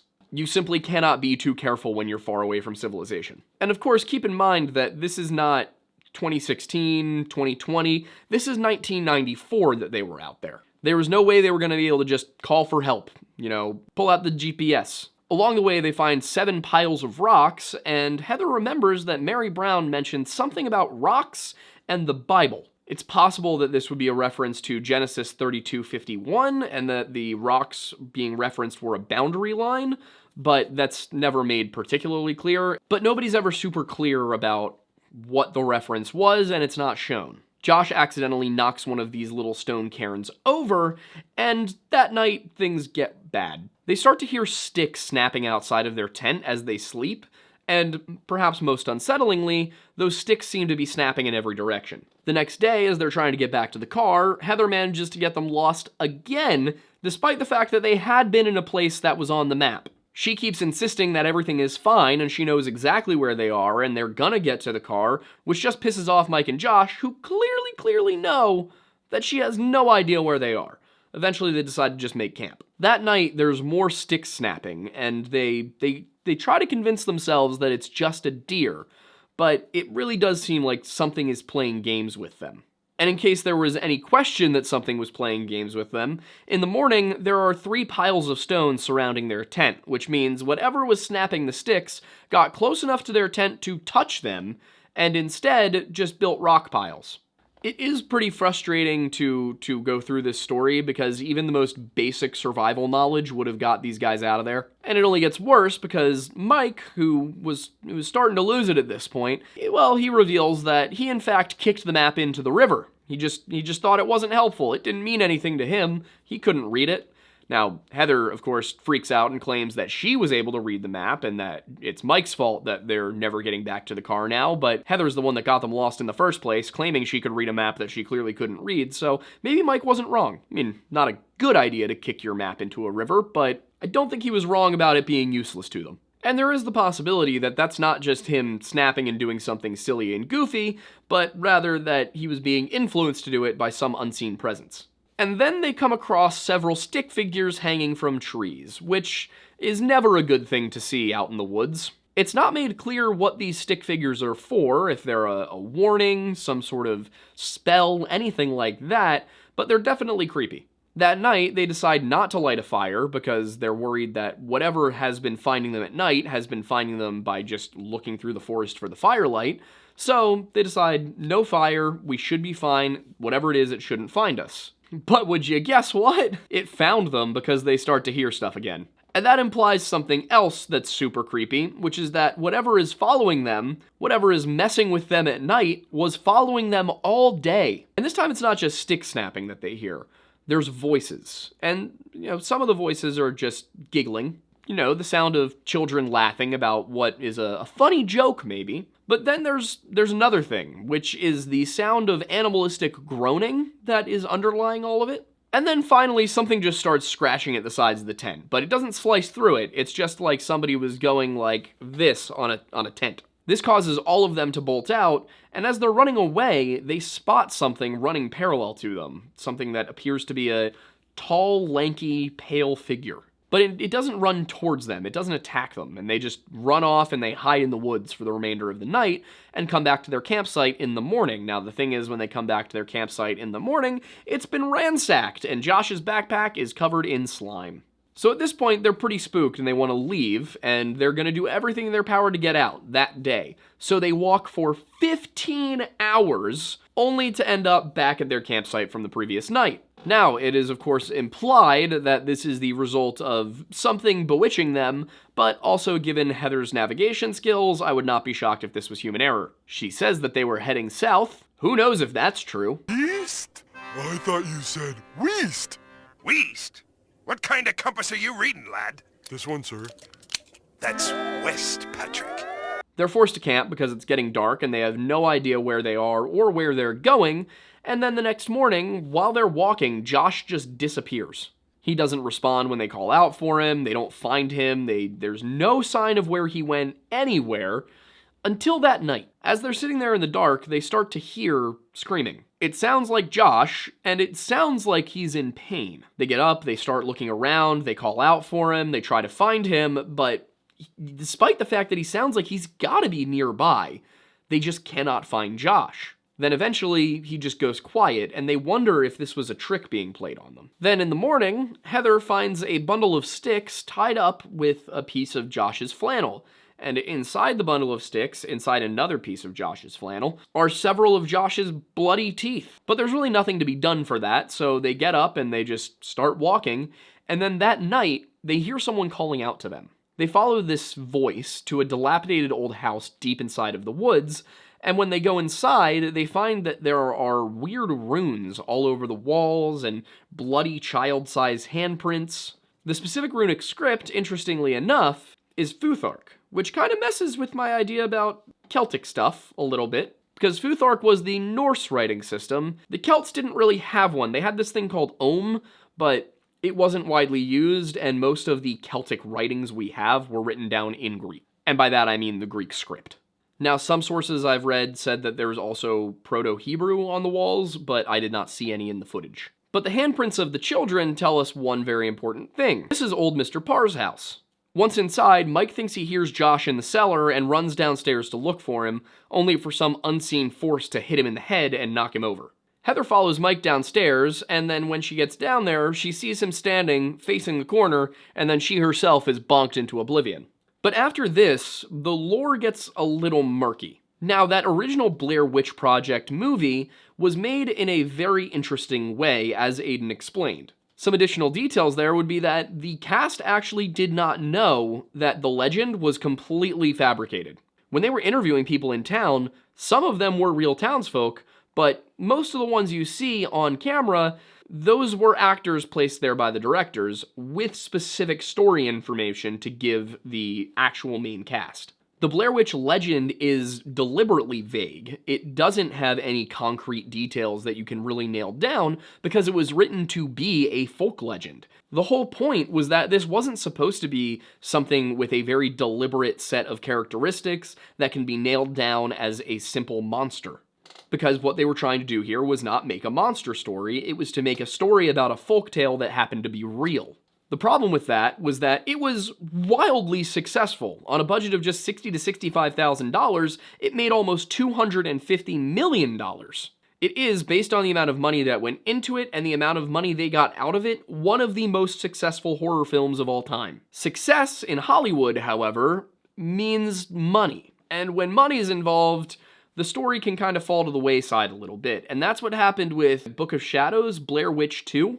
If you need to know anything about how Blair Witch 2 was received, it had a budget of about $15 million and it made $47 million. The whole thing feels much more like a made-for-TV spin-off than it does a true sequel to an actual movie. I watched it to see if there was any additional lore to be gleaned, but the movie was so directionless and ill-conceived that even the creators seem to have struck it from the canon. I really can't stress enough how little sense the film makes, but if you like bad movies, it's probably a decent one to watch. I mean, go for it. It's kind of on the same level as the Wrong Turn series, except it takes itself seriously. And some of the cheesiness of the sequel is due to it being a film within a film. I don't know if that was originally the concept, but if you watch it, it's a movie about events that transpired in the wake of the Blair Witch Project's release. So it's a movie about the reaction to a movie. We'll call it what it is, a poorly executed cash grab. But as far as the lore goes, it wasn't a complete failure, because some of the things that worked from Book of Shadows were kept for Blair Witch, which is the 2016 true sequel to Blair Witch Project. The 2016 sequel insisted upon a few points from the original and clarified others further. The 2016 movie follows James Donahue, who is Heather Donahue's little brother, and a bunch of his friends as they go out to look for her, to figure out what happened to her. They encounter stick figures and rock piles, the same as Heather and her crew did, which means that those are essential to whatever's going on here. They have a couple of locals as guides, Lane and Talia, and they tell them about Rustin Parr. This is where we get the information that Rustin Parr actually kidnapped 8 kids, but only killed 7 of them. And of course he did this because he claimed he heard the voice of an old woman telling him to do it. But Lane and Talia also give us another detail: how Rustin Parr died. Now, according to the story, he was hanged and then his house was burned down. When they burned down the house, they found several tunnels that led to nowhere underneath it, that either just led around back to somewhere inside the house, or just abruptly ended. Now, of course, the house found by Heather Donahue was Rustin Parr's house, so either it wasn't burned down, or it keeps coming back. There's also another story about a girl who drowned in Tappy Creek, and according to witnesses who saw it all happen, a hand reached up out of the water and pulled her under. And then for weeks, these oily bundles of sticks would float down the creek. But perhaps most importantly, the witch had a name, and it was Ellie Kedward, and she was accused by several children in 1785 of witchcraft, and they said that she was trying to draw blood from them. She was taken out to the woods and tied to a tree and just left there to die of exposure. But according to a book from 1809 called The Blair Witch Cult, she wasn't just left there. They tied weights to her wrists and ankles so that she would feel as though she was being pulled apart like a stretching rack. In the spring, they searched for her body, but it was gone, and they just assumed that wild animals had eaten it. But then people started disappearing. First the children who accused her, and then their families, and then just other people in town. As a result, just a year after the execution of Ellie Kedward, the entire town was abandoned in 1786, and then later on, Burkittsville was founded on the same location. And there's more details about the witch, including the fact that if you see her, you will die of fright. And that right there is the reason that Rustin Parr had them face into the corner.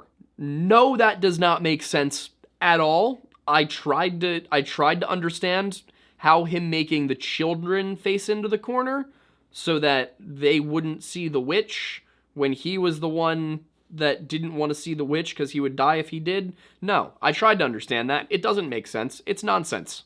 But it does lead us into kind of the important clarification from this side of the story, which is how this witch actually gets its victims. The footage never showed what happened to Josh, Mike, or Heather. The most we get of it is Mike standing looking into a corner, and then he and Heather just drop. From the ordeal that James and his group go through, we learn a little bit more about how the witch plays with its victims. It definitely does play with your mind, but there's also a clear physical aspect to everything. Thankfully, James outfits his entire group not just with handheld camcorders, but also with ear-mounted camcorders.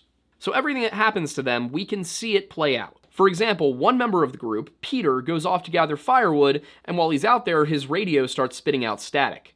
And then his flashlight begins to flicker on and off, and then he starts to hear sticks snapping. And then, according to the footage from Peter's cameras, he gets chased by that same tall, pale figure that we know Heather and her crew saw. As he runs, a tree falls or is possibly knocked over onto him, which knocks him to the ground, and then he's just snatched. And then there's Lane, who he and Talia had been kicked out of the group because everybody thought that they were playing pranks or trying to pull one over on them for something because they were the local guides. But anyway, they had been banished from the group. They wander back into camp at night, claiming it's been 5 days since the sun last rised. They're both starving, dirty, there's facial hair where there wasn't before, and Lane is convinced that camp is a hallucination and a trick being played on them by the witch. Now, of course, they weren't hallucinating the camp. It was real, and it had only been a few hours. But for them, it clearly had been 5 days. Time had passed, they were stuck in the woods, which implies something a little bit different from just a witch. They're not just hallucinating or paranoid about something, they time traveled. And from what they describe, it doesn't necessarily sound like they traveled to a different time, it sounds as though they stepped outside of time entirely. And that is a Celtic concept. And then there's the rocks and sticks, which we finally get an idea of what these actually do. Not so much the rocks, but at least the stick figures. Because Talia finds a stick figure with her hair in it, just sitting around camp, and Ashley, who is convinced that Talia is the one who in fact made the stick figures and has been messing with them the whole time, snaps it in half, at which point Talia herself snaps in half. So that tells us that these stick figures work something like voodoo dolls. And if that weren't freaky enough, then all of their tents start getting yanked up into the air and thrown, 20 yards. I forgot to mention it, but Lane being convinced that all of this was just a hallucination caused him to run off back into the woods. And that's what everybody else does too. They all just scatter into the woods. James and Lisa go off together, and then Ashley tries to climb a tree, but falls out of it and then gets snatched. So that leaves just Lane somewhere off in the forest, and then James and Lisa, who are trying to figure out how to survive this entire ordeal. And while they're doing that, they actually stumble across Rustin Parr's house, which is still very much not burned down, but they're a little bit more sensible than most, and Lisa sits outside and goes, "I really don't want to go in there. That doesn't look safe, it looks creepy, no thank you." But James thinks he sees his sister inside. I don't think I need to tell you that it's not Heather. So James rushes in, but Lisa decides to stay outside until she looks off to the side and sees the tall, pale figure, which screeches at her in a very unsettling and rude manner, causing her to run inside. But once she's in there, she ends up going down to the cellar where she gets ambushed by Lane.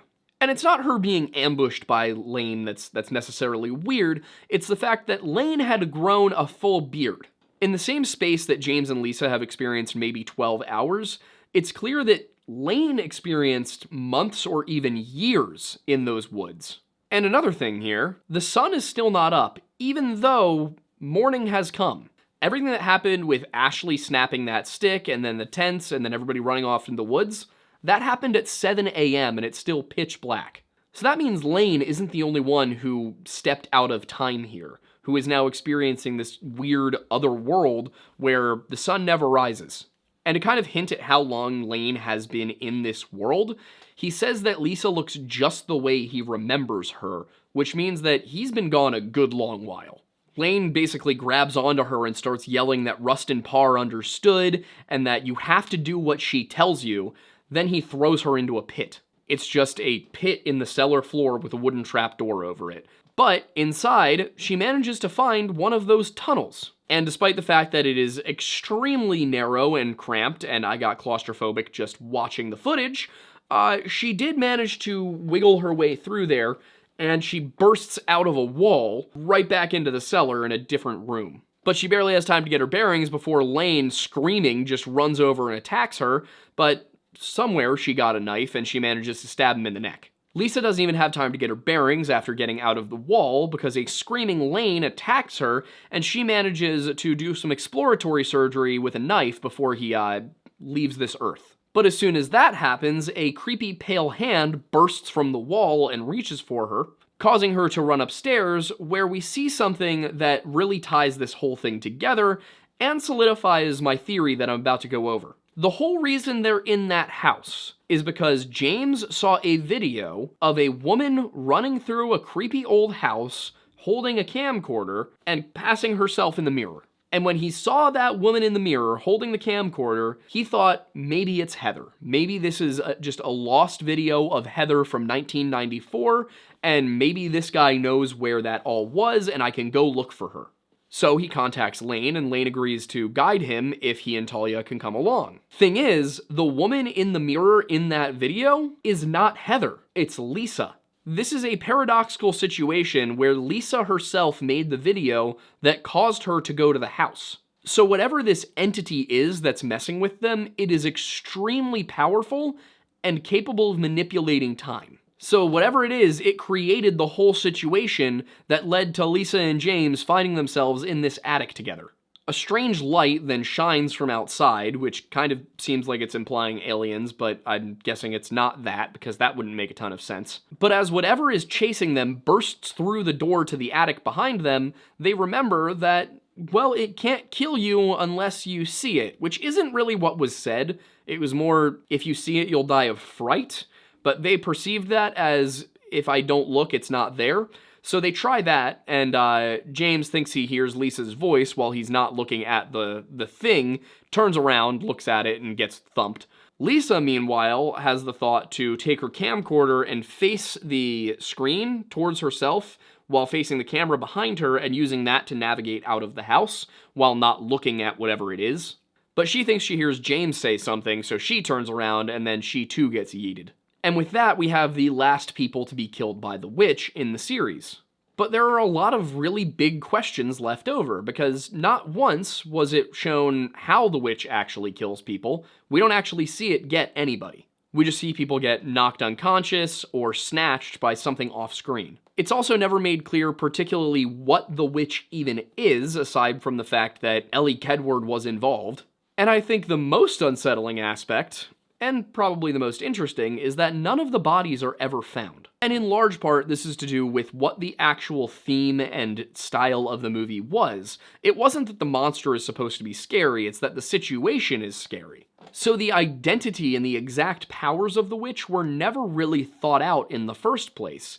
There was a general idea, this legend, but because that wasn't the point of the movie, there's no real identity given in the film on screen.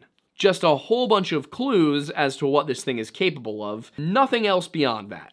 Really, all the movies tell us is that whatever this thing is, it messes with time, it likes to play with its victims, and it seems to be extremely territorial about this one guy's house. So of course, I had to ask the question, what is it? You know, on TikTok, I used to do this segment where I would be like, that's not real, but if it was, what would it be? Where I'd watch I'd take a video of something that was obviously staged or fake or CGI, and I would be like, all right, well, here's what they did here, but if it actually were a sighting of something, what would it be a sighting of? And I would say, you know, it's not real, but if it was, what would it be? And so that's kind of what I was doing here in a very long format, and what I found is that I don't think this is a witch at all. As we mentioned at the beginning, while the movie itself is fictional, there is a real witch story behind it, the story of Molly Dyer. Which, you know what, that works, and the Ellie Kedward thing works, and, you know, maybe she was a witch, maybe she was doing deals with devils, who knows? But what I think is the problem here is the word witch, because whatever's going on, it's clearly not as simple as witchcraft.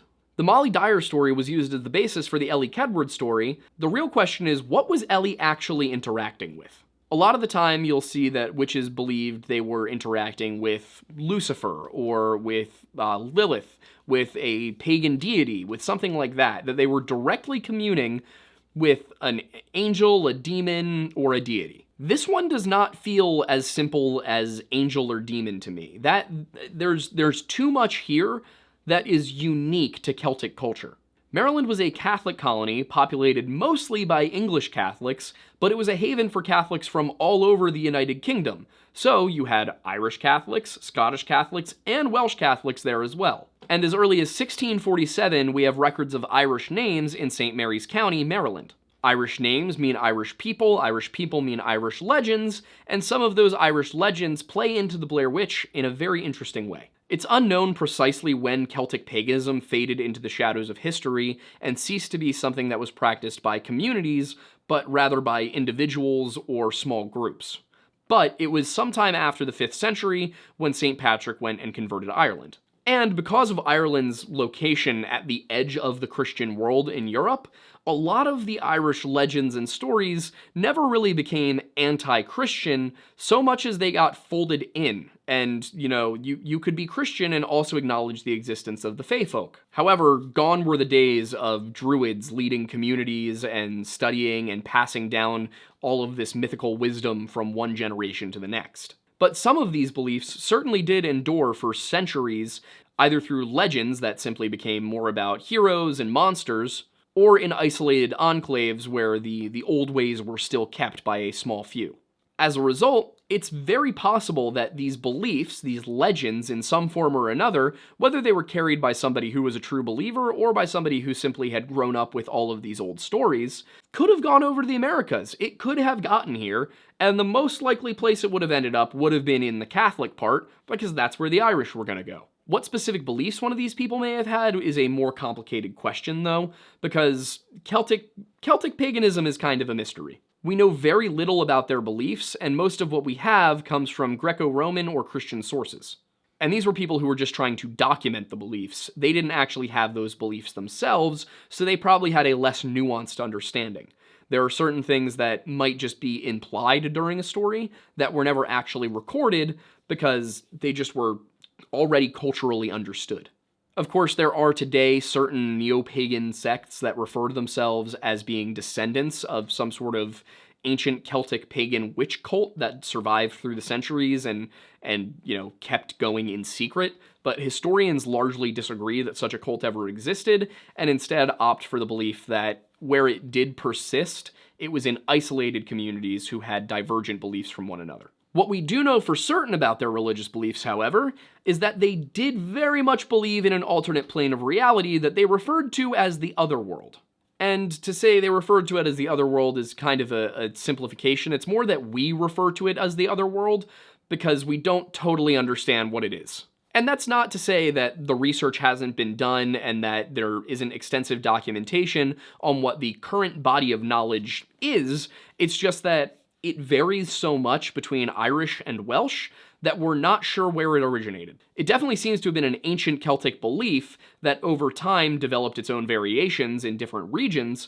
We just don't know what the origin was. And one good example of how this legend evolved and adapted is with the Welsh and Irish versions of them. The Irish have a number of different lands. It's almost like pocket dimensions. They all seem to exist within the same general realm, although it's possible that they were not their own general realm, they were their own little pocket realities that are set aside from one another.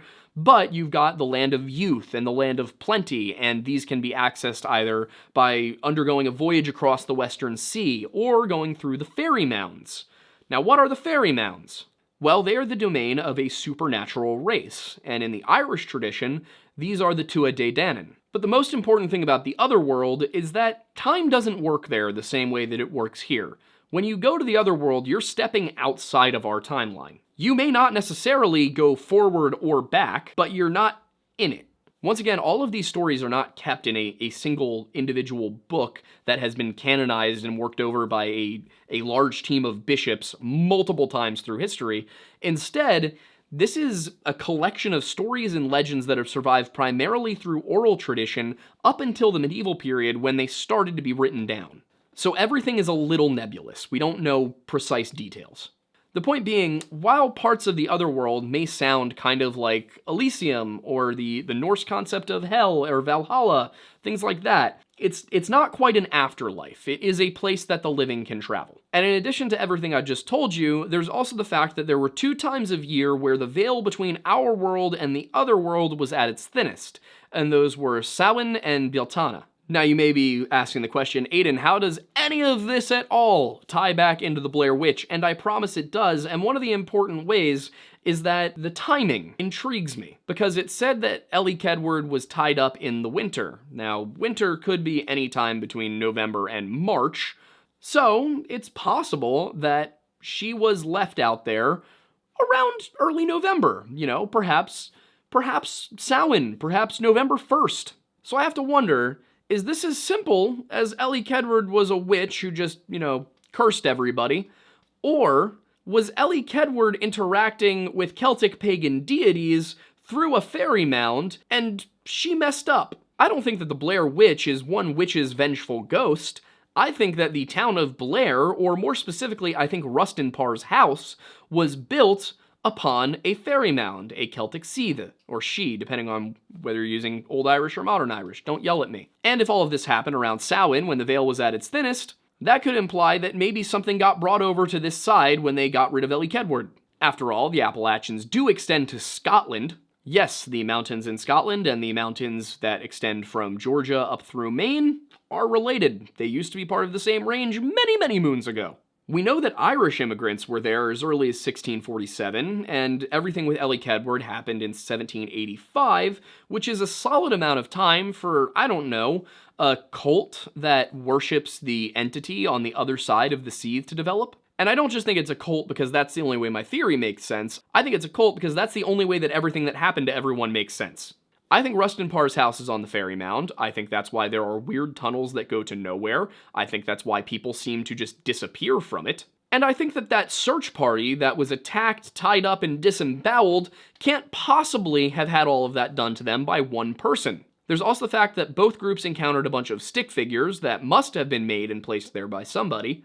And they found those rock piles that also must have been placed there by somebody. And when they passed those rock piles, weird stuff started happening. For example, after Heather, Mike, and Josh crossed over the stone boundary, they ended up traveling for 15 hours and going nowhere. James and Lisa's group kicked Talia and Lane out only for them to reappear several hours later, claiming 5 days had passed and looking like it too.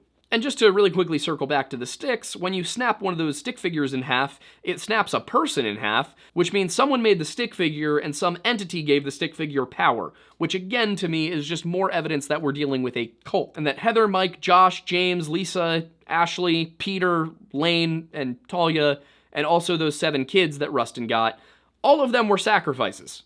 And whatever this entity is, it's really good at manipulating people because Lane was totally devoted to it. And there's something that Lane says to Lisa that also carries this implication. He tells her, it figures she couldn't let you go, she had to find people who remembered, which implies that the entity needs to surround itself with people who give it attention in order for it to retain power. Basically, it needs worshippers. It needs a cult. I mean, think about it. Nobody in town talked about the thing for 60 years, and then the moment some people popped up and started asking questions, it started being active again. I think Ellie Kedward was part of a group that was devoted to whatever this entity is, and I think that when that cult died out, when it disappeared, the entity took matters into its own hands and started picking off anybody that crossed into its territory. Perhaps anybody who isn't killed outright isn't just being disappeared to somewhere, but instead they're being forced to serve, forced to worship. Essentially, maybe the entity is offering them a choice, worship me or die. Thinking back on it, for as little sense as the first Blair Witch Project movie actually made in the long run, I think it was so much more coherent than the second one, don't you? I mean, absolutely what the hell happened there? It's like the Blair Witch Project had a baby with the movie Wrong Turn, and the baby was just as inbred as all of the characters in Wrong Turn. Speaking of which, great film franchise. I need to do a video on Wrong Turn. If you guys want me to do a video on the Wrong Turn franchise, please comment Wrong Turn or give me directions to something. Don't tell me what you're giving me directions to. Just give me a set of directions, and I'll take that as a message. But I'll tell you this much. One place that you don't want to take a wrong turn to is Camp Green Lake, because not only is that the home of Jason Voorhees, but more importantly, more tragically, it's in New Jersey.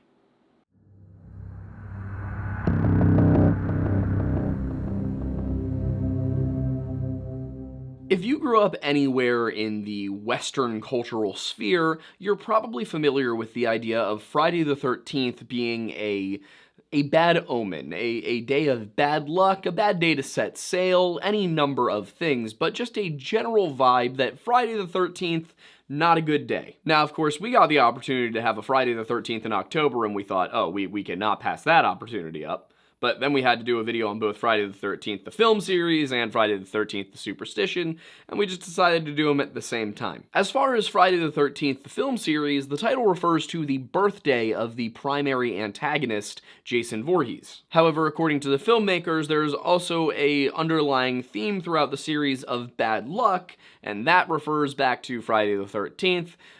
You can watch the movies yourself and decide if you think that they actually planned that far ahead, but, you know, I'm getting ahead of myself. But even if you have grown up with the idea that Friday the 13th is this bad day, you might not know why. And that's not your fault, that's not your parents' fault, that's because nobody's really quite sure where the superstition comes from. Of course, there is at least one Friday the 13th every year, and there can be up to 3 in a given year, so why is something that is so common, that occurs literally every year, why is that weird? Why is that something we should be worried about? If you ask a lot of people today, they might say that it's because of the Knights Templar, who were arrested on Friday the 13th of October, 1307 AD.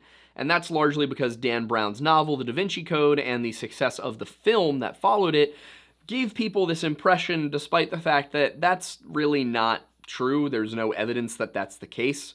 The Templars were arrested on the 13th of October, 1307 AD, but the two don't connect.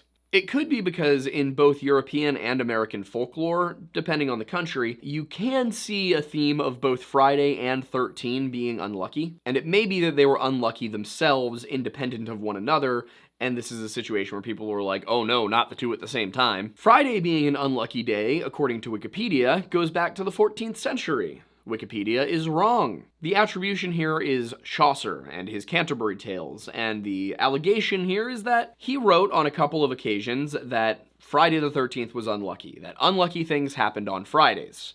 It's true, he did write about unlucky things that happened on Fridays. What he's mainly saying in his stories is that it's ironic that something bad happened on a Friday, not that Friday causes bad things to happen. And there's a lot of stuff that has to do with Venus in there, it's a whole thing. So far as I was able to tell, there's no clear origin for Friday being unlucky. It just sort of developed over time. The 13 aspect of it has some more concrete possibilities, just that number itself being unlucky, not a date. Though the thing is, most of the best options here date to very recent centuries. As I said, while the Knights Templar were arrested on Friday the 13th of October, 1307 AD, there's no connection with the modern superstition that can be proven. And for the record, all of the allegations against the Templars, their heresies, they were actually absolved of them by the Pope, and there's a lot of evidence that the reason the whole thing happened in the first place is because King Philip IV of France owed the Templars a lot of money and did not have the funds to pay them back. Another popular origin story has to do with Norse folklore and the death of the god Balder. It's said that there were 12 gods present at this dinner, and then Loki showed up, the 13th god. Loki was bearing kind of an ill omen here because he decided that he was going to get Balder killed. There's a story we could tell there. Basically, Balder cannot be killed by anything but mistletoe because the mistletoe was too young to pledge not to kill Balder.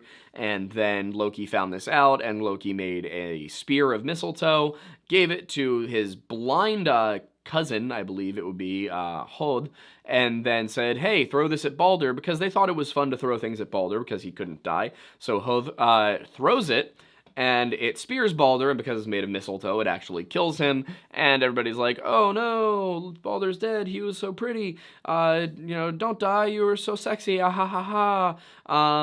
And then the guy gets his hand bitten off by a wolf, and the whole world catches on fire and then floods. It's a whole thing. Now, that whole story does in fact come from Norse mythology, but the thing is, I couldn't find an example where it was definitive that there were only 12 gods there before Loki showed up. There are supposed to be 12 chief gods in the Norse pantheon, and there's 12 abodes for them and 12 thrones. 12 is just an important number in the Norse mythology, but it's also possible that that's because of the Christian influence. The guy who was writing all of this down in the Prose Edda, Snorri Sturluson, he was a Christian writer, and it's possible that some of the numerology came from Christianity, not the Norse. It's also possible it's original to the Norse, it's just hard to say. Either way, though, it wasn't clear to me that there were only 12 gods present there from the prose or poetic Eddas. So on that account, the idea that this is the origin story also seems a little flimsy. Keeping on the religion track, there's a possibility that it was associated with early Christianity, and the fact that Judas was the 13th man at the table, that he was the one who betrayed Jesus, that this was prophesied at the Last Supper, and that 13 is an unlucky number to dine with as a result, and that's where the 13 superstition comes from. The thing is, 13 being unlucky does not seem to have been observed by early Christians.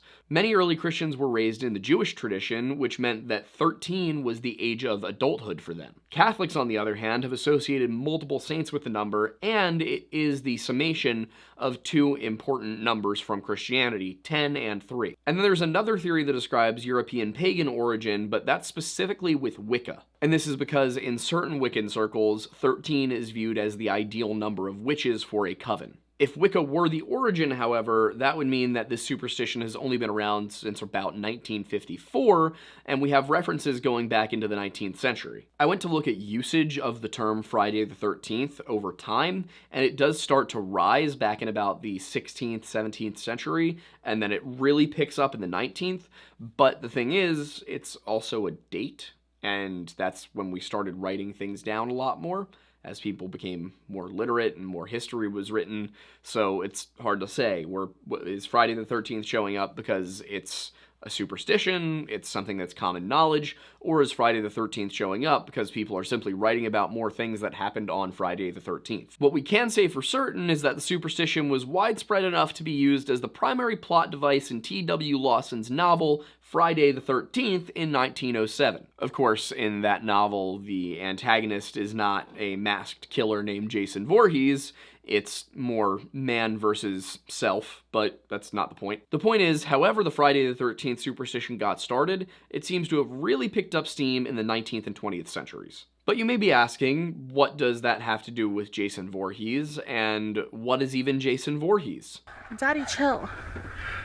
What the hell is even that? There were initially 4 films in the Friday the 13th series: Friday the 13th, Part 2, Part 3, and the final chapter. All 4 follow one continuous storyline centered on hero Jason Voorhees, who gets rid of pesky tourists at his campground. If you hate teenagers, this is the movie for you. Now, there are in total 12 Friday the 13th films, but you know what, they go off the rails, so we decided to stick with the original 4. Once he goes to hell and becomes RoboCop, I was kind of done. But because I couldn't let you sit here wondering what those 12 films are, there's of course the actual Friday the 13th series, all of the movies that are Friday the 13th specific and not kind of offshoot Jason Voorhees, and those include those first 4, and then we've got A New Beginning, Jason Lives, The New Blood, and Jason Takes Manhattan. The additional movies not directly following the story set up in the 80s include Jason Goes to Hell, The Final Friday, Jason X, Freddy vs. Jason,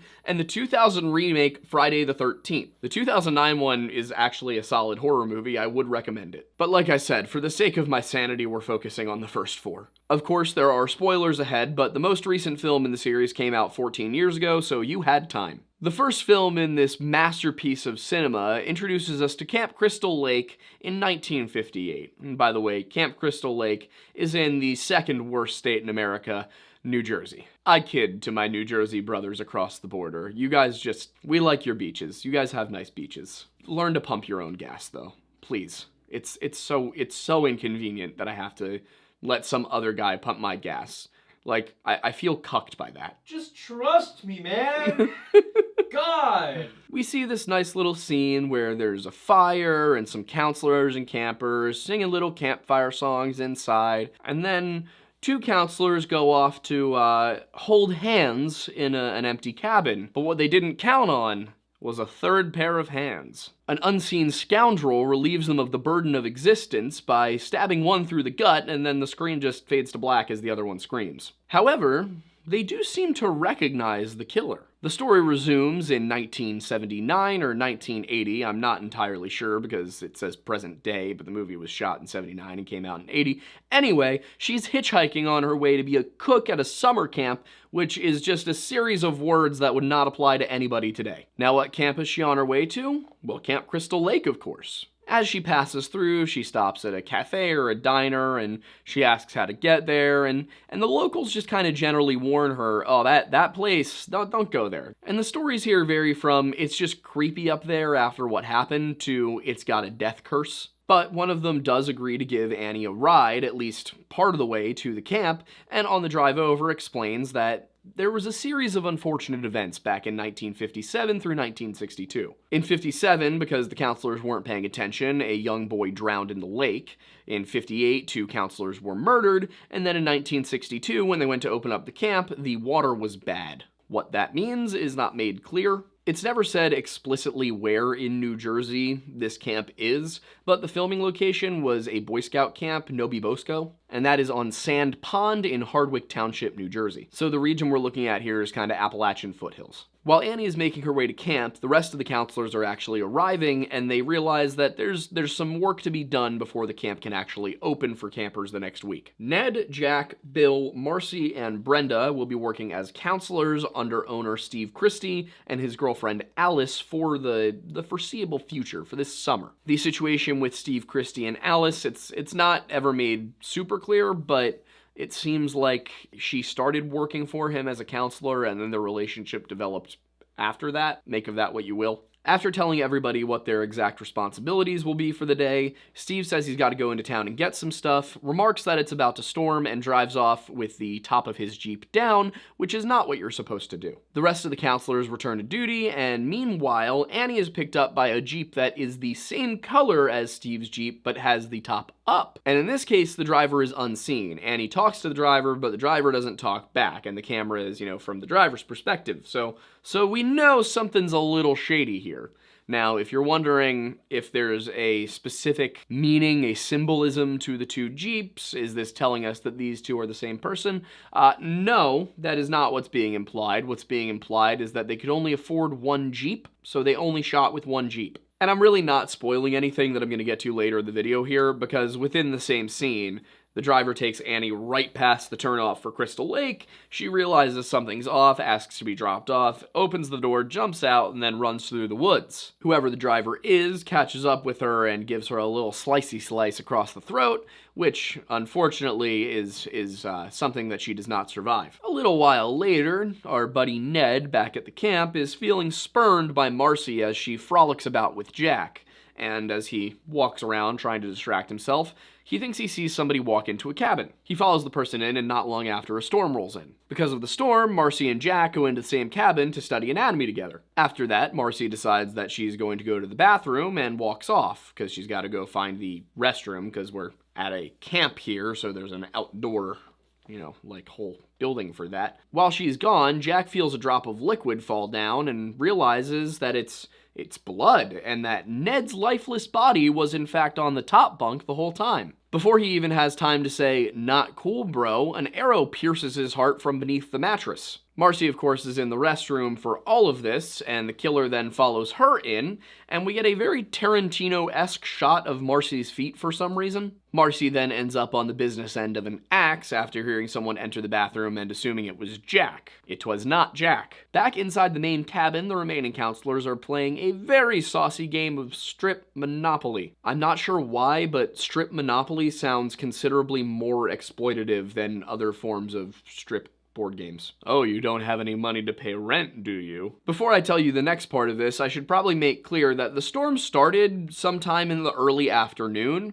It is now dark out, and Brenda just now realizes that she left the windows in her cabin open. At this point, she decides it is imperative that she run off and shut them as if the damage wasn't already done, and says goodnight to the other two, which of course clues us in that they won't be looking for her till morning. This leaves Bill and Alice alone in the cabin together. Brenda, of course, stops by the bathroom, and while she's in there, she feels like she's being watched from one of the showers, but in something that is stunningly uncommon for horror movies, she does not decide to go check it out alone. So she just leaves. Meanwhile, Steve is back in town and he's settling up at the diner, and of course he had told everybody he was going to be back a little bit after noon, and it's now dark because he decided he was going to try and wait out the storm, but the storm simply isn't ending and he needs to get back, so he gets in the car and heads home. Unfortunately for Steve, his car dies and he has to catch a ride back with a police officer. We go back to camp where Brenda is reading in her cabin when she hears a young boy's voice calling out for help, or at least a young child. And she decides, you know what, I'm gonna go check that out, and she runs off following the voice, and it takes her to the archery range, and once they get there, the floodlights turn on. We don't see what happens, but she screams. Alice and Bill hear that scream and go to check it out, and while looking around, they find a bloody axe in Brenda's bed. They go to check the other cabins, and nobody is home. They go to the office to call for help, but the phone lines have been cut. They go to the car to start that and escape that way, but the spark plug isn't working. So, out of options, they decide that they're just gonna wait for Steve, because he should be back soon. Steve, of course, is in the police car at this point, and he and the officer are talking about how, you know, it's Friday the 13th, and it's a full moon. This, by the way, is the first time in the film that it has been mentioned that it is Friday the 13th, or that the words Friday the 13th have been uttered by a single character. Anyway, since it's both Friday the 13th and a full moon, that means it's double trouble. People are just acting all sorts of crazy. Steve kind of, shrugs it off, but as if conjuring a problem, the cop gets a call and he has to go to a scene, so he has to just drop Steve on the side of the road. Thankfully, by this point, the rain has let up, so it's not a huge issue, and Steve just starts heading back. And then, as he approaches the sign for the camp at the turnoff, he sees somebody that he recognizes and says, "Hey, what are you doing out here?" His friendliness is not reciprocated, and he is simply yoinked. I say yoinked because the exact method of dispatch is not shown. He just simply cuts, and then we see that the camp's lighting system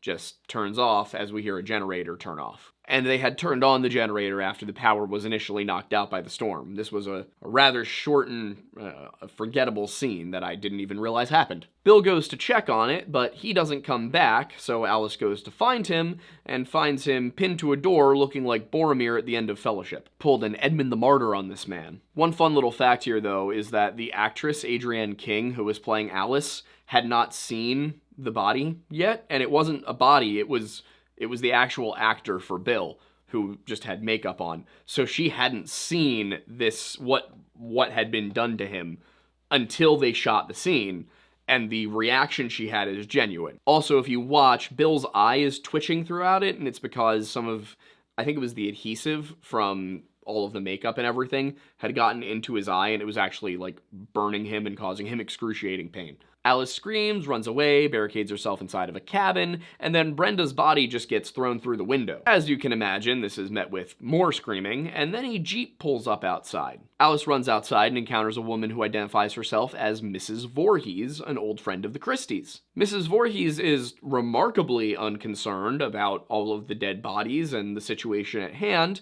and very dramatically laments how unfortunate all of this is, and then starts telling the story of how a boy drowned at that camp in 1957. She blames the counselors who were tragically off holding hands, and that it was her son, in fact, that drowned, and that today, Friday the 13th, is his birthday. Alice senses something is off here and says that she wants to stay and wait for Mr. Christie, but Pamela Voorhees has clearly snapped because she's not even looking at Alice at this point. She's looking off into the sky, hearing her son's voice calling out to her. Mrs. Voorhees tries to kill Alice, and Alice runs away, and this leads to a series of fights and chases where Alice stumbles across more and more bodies and is more and more frightened. Finally, they meet on the shore of the lake where Alice beheads Mrs. Voorhees before getting into a canoe and just setting herself off into the lake. In the morning, she wakes up in the canoe to find police on the shore waving at her and feels a sense of relief until suddenly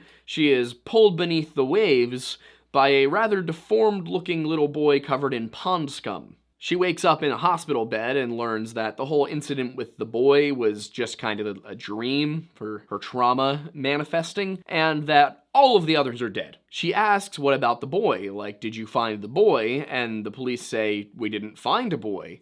And then she ominously looks off into the camera, or not into the camera, but, off into the distance and goes, then he's still out there. Now, the first Friday the 13th film, much like the first Star Wars, was not intended to launch a franchise. But the thing is, on a $550,000 budget, it made $59.8 million. The only Paramount Pictures film released that year to outsell Friday the 13th was the comedy hit Airplane. Unlike Star Wars, however, there was no natural way to continue from where the first film left off.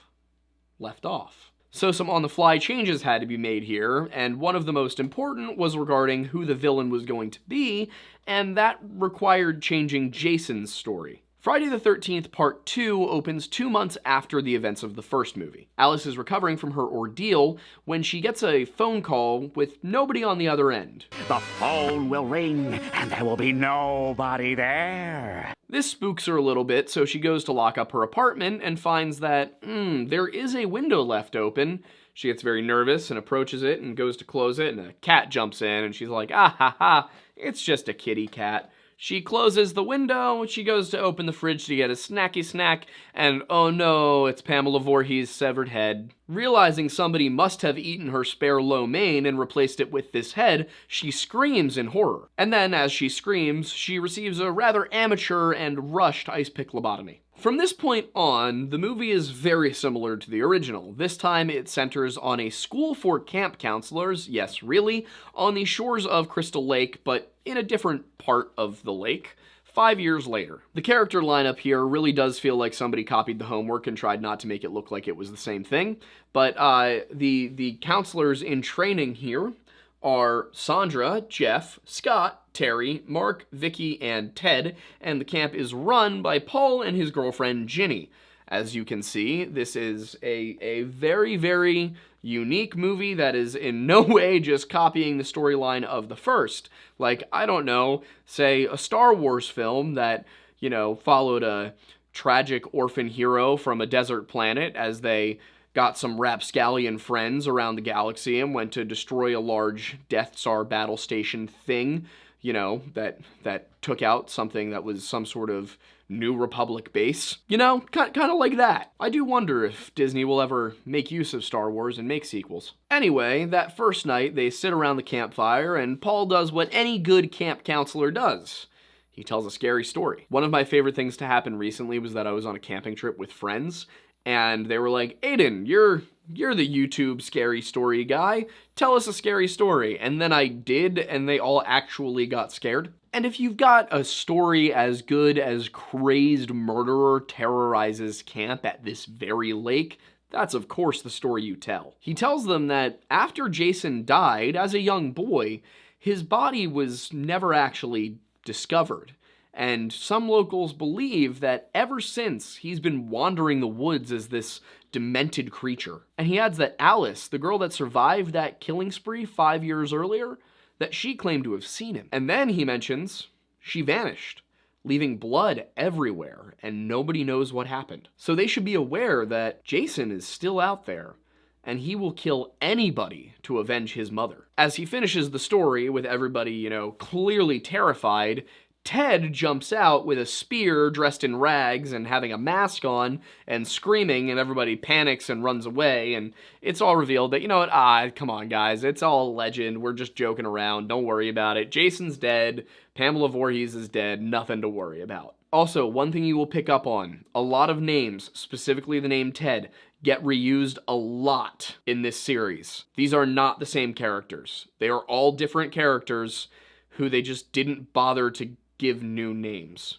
The 2009 remake, All of them have different names from the originals. It was that easy. Also, just one weird little thing here about the movie is there are at least 14 counselors shown. Only 9 of them are actually named, and 5 of them just aren't shown ever again after one scene, and it's never explained what happened to them, and they're not listed among the death count, nor are they explained as survivors.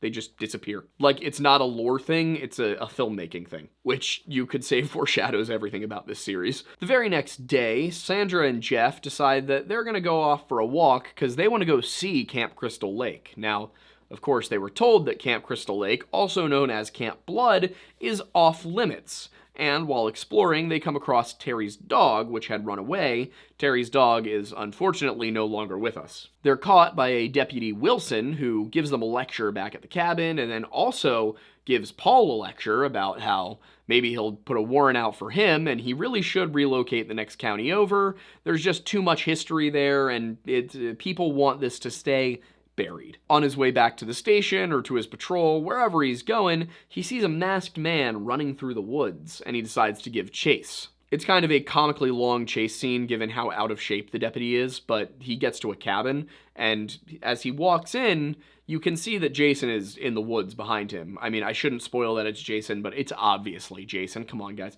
Anyway, he chases him through, and you see that Deputy Wilson goes inside the cabin, and he sees something that shocks him. And then you see 2 feet step in behind him. The killer says, "Stop, hammer time," and Deputy Wilson unfortunately does stop because it very much is hammer time. That was the wrong song. We both did the wrong song there. That was Can't Touch This. Yeah, I was wondering why it sounded a little off. Later that night, because nobody knows what happened to Deputy Wilson, Paul gives everybody, one night, you can have one last night out on the town before we take this really seriously for some reason. Like, it's summer camp counseling, guys.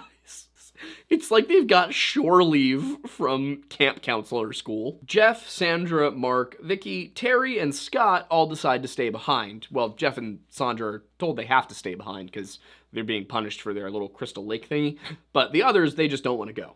As with the previous movies, all of the real trouble starts when everybody starts to split off into groups. Jeff and Sandra go upstairs to do the horizontal tango, Mark and Vicky stay downstairs to play video games, Terry decides this is a great time to go skinny dipping, and Scott decides that this is a great time to follow Terry. Terry gets out of the water to find that Scott has taken her clothes, and while she chases him around trying to get them back, he gets caught by a snare, and it pulls him upside down, and he's just hanging out there. Terry gathers her clothes and goes to find a knife to cut him down, and while she's gone, somebody comes by with a machete and slits Scott's throat. Meanwhile, at the bar, Ginny wonders what Jason is, if he's real. She rattles off some options, including a boy beast, out-of-control psychopath, a child trapped in a man's body, and one other option that didn't age so well and I don't think would play well with YouTube's community guidelines. She suggests that maybe his mother was the only person he'd ever known, and he had loved her so much, and she had been the only person to ever love him, and he had to watch her die at the hands of this cruel camp counselor who was literally just trying to defend herself. But anyway, Jason doesn't know that. He might not even grasp the meaning of death. And all of this, everything she did only because she loved him. And so now he must still be out there crying, waiting for her return. Now, of course, all of this is a filmmaking device because this is precisely what happened and we are being told this right now. And the point here is to explain to the audience, who presumably saw the first film, how the second film is happening. How this has materialized. So in this case, this isn't Mrs. Voorhees again. She's not back from the dead. This is Jason himself, who has grown up alone in the forest for over 20 years, and he has gone completely insane as a result. This is a minor retcon because, of course, the idea that Jason had never known another person besides his mother can't be true. The first movie shows that he was with other people, that he knew the other children at the camp, the counselors, all of that.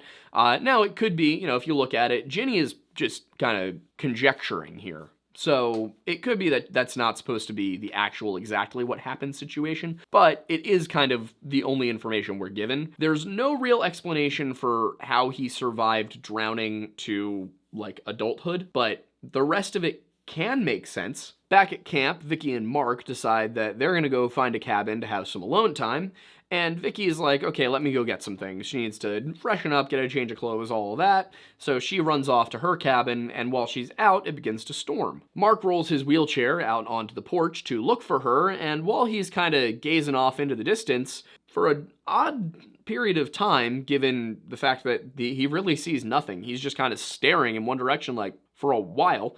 Anyway, while he does that, Jason decides to test the effectiveness of his new machete sharpener with Mark's face. His review, it was worth every penny. Mark then rolls backward down just so many stairs. Like so many stairs. Jason then heads inside to find Sandra and Jeff not leaving any room for Jesus, and uses the very same spear used by Ted and Paul for their prank to give them the shaft. Vicky heads inside looking for Mark, but finds Jason in Sandra's bed, and Mark's just hanging out on the wall, and I mean that literally. Sorry, not Mark, it's Jeff that's hanging out on the wall. Jason slices Vicky's leg and then does something very mean to her with a knife. Paul and Ginny then return to camp and find no campers, no lights, and lots of blood, which is never a good sign. And then while they're trying to decide what to do next, Ginny goes, "Paul, there's someone in the room." And then she says it again, but much louder and more frantically. And Paul, at this point, decides that, you know what, maybe 2 screams is enough, turns around and Jason tries to harpoon him or spear him with something. Paul deftly steps out of the way, and they go to fisticuffs. They end up grappling on the ground, and after a while, Paul does not get back up, while Jason does.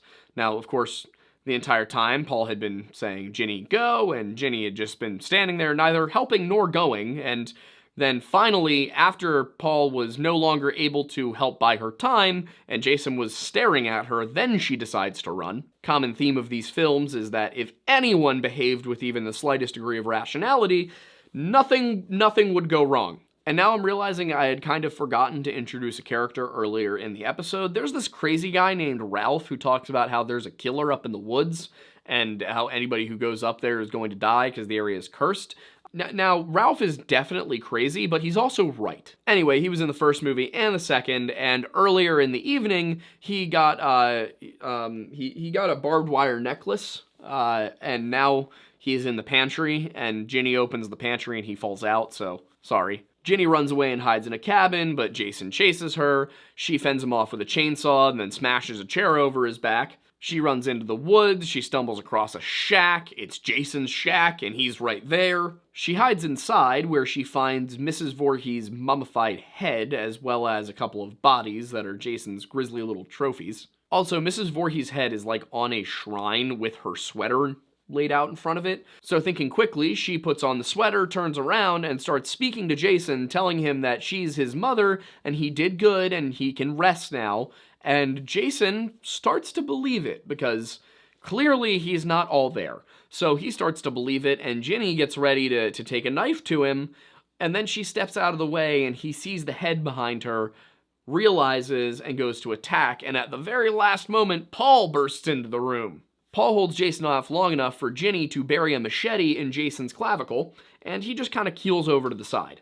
It goes down to about, like, here. It's deep. Ginny and Paul return to the cabins, a little worried that Jason is still following them, get ready to barricade themselves inside. They hear something at the door, they open it ready for the worst, but it's just a dog, and then Ginny is sitting on the bed when Jason bursts through the window behind her, grabs her in a big bear hug, and yanks her out the window with him. And at this point, it shows us his maskless and horrifically deformed face. Ginny wakes up with an EMT taking her away in an ambulance, and Paul nowhere to be seen. We also see the shrine where Ginny chopped Jason, and Jason is also nowhere to be seen. So in this installment, we're introduced to Jason as a killer, and we learn some things about him. He somehow survived the drowning, managed to survive in the woods for years unbeknownst to his mother, and then she went insane and killed a bunch of people to avenge him, and then she met her end at Alex's machete right before his eyes. Does it really make sense? No. Is it totally impossible? No.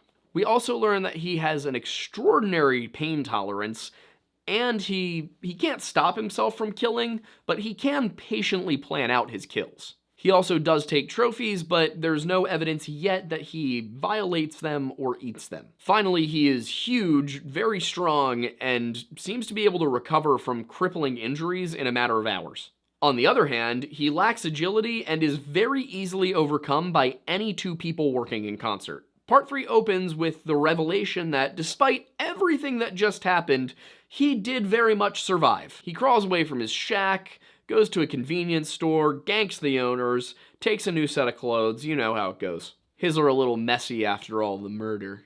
As all of this is happening, there is a reporter on TV describing the events of the previous evening, reporting that 8 bodies were found, meaning Paul did die, even though it's not explained how or when, and then also that the reports of cannibalism and violation are unconfirmed. This one changes up the formula a little bit. This time it's 8 friends going to a lake house for the weekend.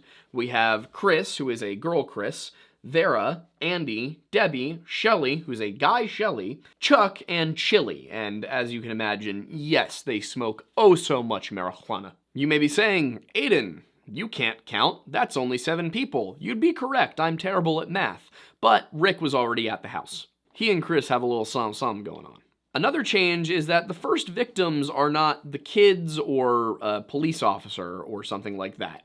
In this case, Shelley, while they're in town picking up some stuff, pisses off a biker gang. The biker gang follows them back to Chris's lake house, and they siphon gas out of their van into some gas cans so they can burn down the barn. The first one, Fox, goes into the barn to, have a look around and pour out her gas, but she farts around a little bit too much and then doesn't come out.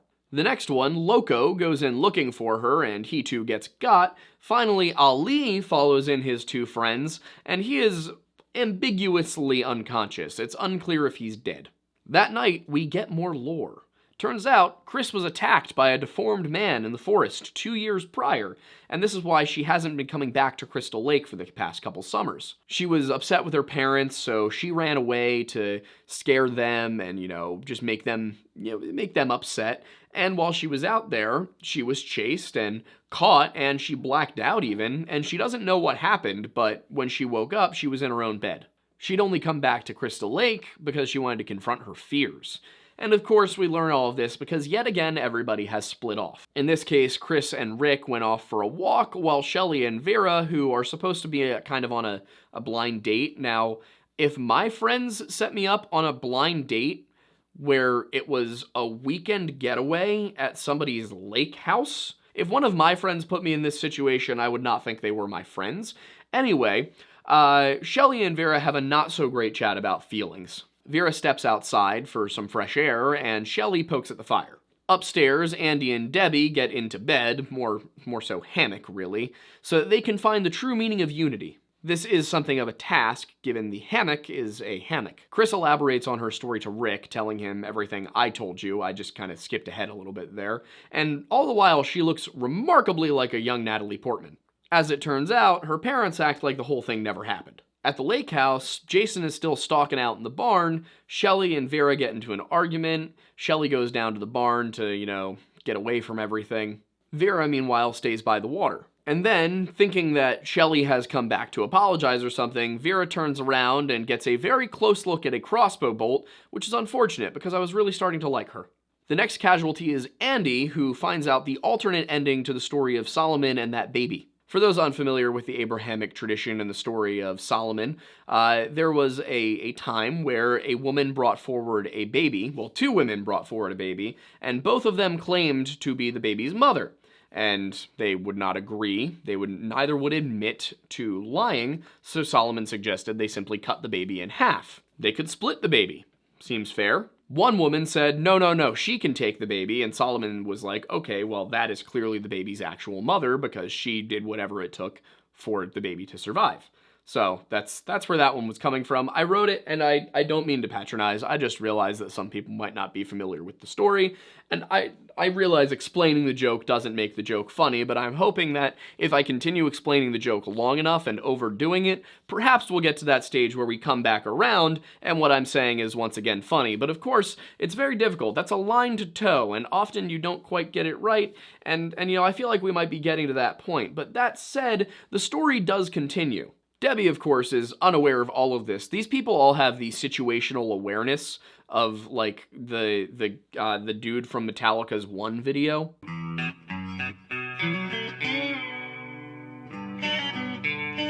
Anyway, Debbie goes back to hammock and finds that there is a man under the hammock and he has a knife, and he puts the knife somewhere that is not ideal for the conditions of living. Chuck and Chili are downstairs when the power goes out, and Chuck goes off to the cellar to turn it back on. Chili hears a knock at the door and opens it, only to see Shelly, who has a slice across his throat and appears to be bleeding and is clearly dead. The thing is, this entire weekend, Shelly has been playing pranks that involved makeup.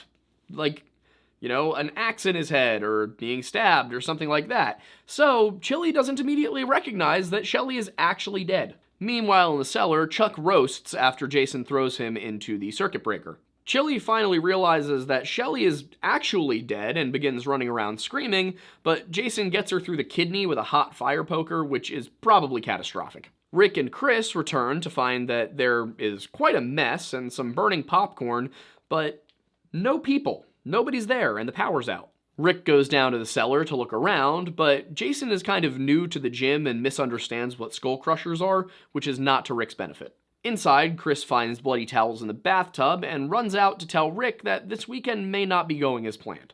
She sees a body on the way and runs inside, only for Rick's body to get tossed through the window. Now it's time for the big chase sequence, in which Chris displays the most intelligence of any protagonist in any one of these films so far, choosing to get into a car and drive away. But the car does run out of gas, and she has to continue on foot. She gets to the barn, but Jason catches up. She manages to knock him out with a shovel, tie a rope around his neck, and roll him out the upstairs window of the barn, which is really not good for your neck unless you're Jason, in which case, well, we'll get there. For the first time, we get a really good look at his face, and it's clear that these deformities he has, these are congenital. And the fact that he wears a mask suggests that maybe he's even self-conscious about it. Anyway, the point of me saying, you know, it's not good for your neck unless you're Jason is that it doesn't kill him, and he manages to get himself down, and he's about to get Chris when Ali, the biker from the beginning, wakes up and attacks him, but gets his hand chopped off, and then he also gets got. Jason doesn't seem happy about the fact that somebody actually threw hands with him, even though the hands didn't last that long.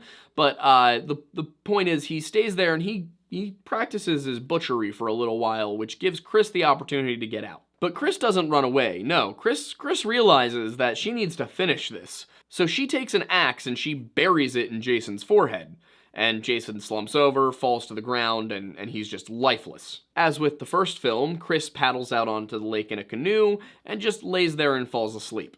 And again, like the first movie, she wakes up the next morning only to be pulled into the water by the rotting corpse of, this time, Mrs. Voorhees. She wakes up the next morning and we see her escorted out of the house by the police, and she's clearly just, her mind's broken. She's giggling and crying and giggling and crying and screaming, and it's just...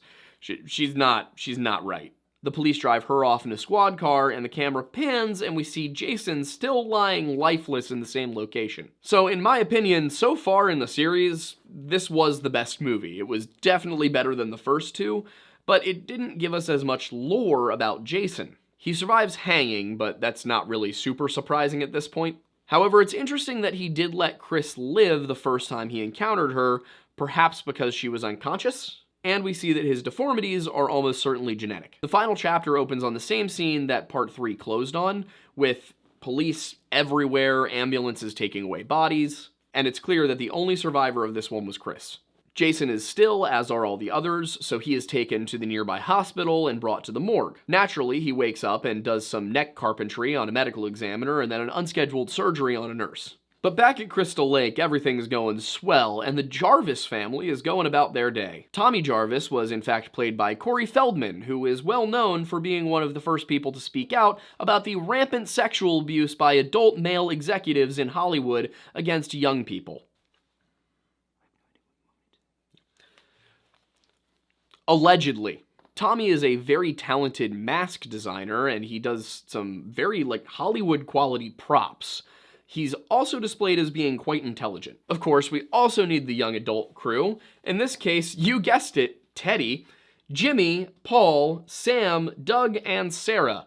Again, just recycling names here. As they drive to Crystal Lake, a community which astonishingly has not grasped the situation at hand, they come across a hitchhiker, but do not help the hitchhiker, and just very soon after, the hitchhiker unfortunately meets Jason. When they arrive at their rental house, they meet Trish and Tommy Jarvis, who of course are siblings. And then while hiking to the lake the next day, they come across two local girls, Tina and Terry, who kind of join their little group, and they all hop into the lake and do some skinny dipping together. At least everybody with the exception of Sarah, obviously not Trish and Tommy, they aren't involved in the skinny dipping, but because Tommy's like 10. But yeah, so Sarah, on the other hand, is a little more on the modest side and decides she doesn't want to do that, so Trish and Tommy then actually show up, and when they realize what's going on, Trish averts Tommy's eyes, but Tommy's like, "Oh, can't I look just a little?" which is kind of funny. But Trish does get invited to a party that night. Trish and Tommy's car breaks down on the drive home, and a hunter named Rob just randomly appears out of the forest, and he helps them fix it. And they ask him, "What are you hunting?" And he says, "Bear." And Tommy seems very confident that this is simply impossible, though it is not explained why. Of course, Tommy is correct, he's not hunting bear. Rob's questions make his true purpose here clear. His sister, Sandra, died at the hands of Jason Voorhees not that long ago. And now, Jason Voorhees is missing from the morgue. He's put two and two together. Shockingly, nobody else has. So, he's out there to get him. Trish then invites Rob back to their house, where Tommy shows him all of his props and contraptions. They offer to let Rob stay in the house, but he wants to stay out in the woods, so he heads off to make camp. Back at the party, Paul and Tina are flirting, which Sam does not like, because Paul is her boyfriend. Naturally, she does what any young adult would do in this situation and goes off alone into the dark at night to go skinny dipping, and then swims out to a raft and gets yoinked from the deep. Paul finally starts to feel bad about what he's doing, dancing with this girl that is not his girlfriend, and goes outside to find her, sees that she's on the raft out there, strips down to get into the lake, and goes in. But when he arrives at the raft, he realizes that she's dead, goes to swim back to shore, but gets a harpoon through the groin. Live by the sword, die by the sword, I suppose. Rob hears all of this commotion and grabs his machete and runs off after the sounds, but he hears something snap behind him, and when he returns to camp, he sees somebody running off. Goes to look for his rifle and sees that it has been snapped in half and the barrel bent, which is simply horrifying. Terry and Teddy have been flirting, and this is not going well for Terry because Teddy has far more confidence than he should. He's quite bad. He has zero game, no riz. Like his move involves holding a teddy bear and asking if girls want to give teddy bear a kiss. So Terry naturally wants to go home because everybody else is having a good time but her. Thing is, upstairs, her sister and Jimmy are practicing the Debellan arts. So, that's not going to work. Tina says, "Just go home without me, I'll catch up later." She barely makes it outside of the door before Jason, using a pitchfork, decides to play pin the twin to the wall, and he is world champion. Mrs. Jarvis, on the other hand, comes home, and of course her house is right next to the rental house that all the kids are in, so I forgot to mention that. My bad. Anyway, she comes home and finds that Trish, Tommy, and the dog, Gordon, are nowhere to be found. But Jason is. Trish and Tommy are actually on their way home, but they arrive to find that their mother is not there, so you can guess what happened. The power has also been cut, so Trish goes to find Rob to get help with the lights. At this point, he fully explains the situation with Sandra being his sister and all of that. Back at the rental house, Jimmy goes downstairs to get a bottle of wine to celebrate his triumph. He's kind of been struggling with his self-esteem all weekend. However, he gets screwed, and then Jason shows him his butcher knife real close. Jason then goes outside, climbs up the house's siding, breaks through the window, and defenestrates Tina. Outside in Rob's tent, Trish is very confused because they found Jason, and he's in the morgue, he's dead, and Rob's like, no, he's not dead. He's not in the morgue, he's out here. And his goal is to put Jason down for good and make sure there's no further tragedies. But of course, this makes Trish realize, hold on, Tommy's at the house. So they turn to go back to their house. At the party, Teddy is high as senator's socks watching old stag films on a projector. He walks up to the screen and asks one of the women who is, being projected if she wants to give Teddy Bear a kiss, at which point a knife comes from behind the screen and finally puts an end to that horrible pickup line. Of course, as all of this is going on, Sarah and Doug are upstairs taking a shower. Sarah gets out of the shower to go freshen up for bed, and Doug just kind of chills. While Sarah's gone, however, Jason joins Doug in the shower to do some more skull crushers. Sarah, who somehow did not hear the glass shatter, returns to the bathroom to see that Doug is now slumped over the broken shower glass. Then she tries to escape outside, but Jason has wall hacks and gets play of the game with a axe through the door. Rob and Trish check in on Tommy and then head next door to check in on the others, finding a lot of blood but no corpses. Jason cuts the power while they're inside, so Rob heads down to turn the power back on. Trish, however, goes upstairs and she sees Doug's body, at which point she runs downstairs and starts yelling that Jason is in the house.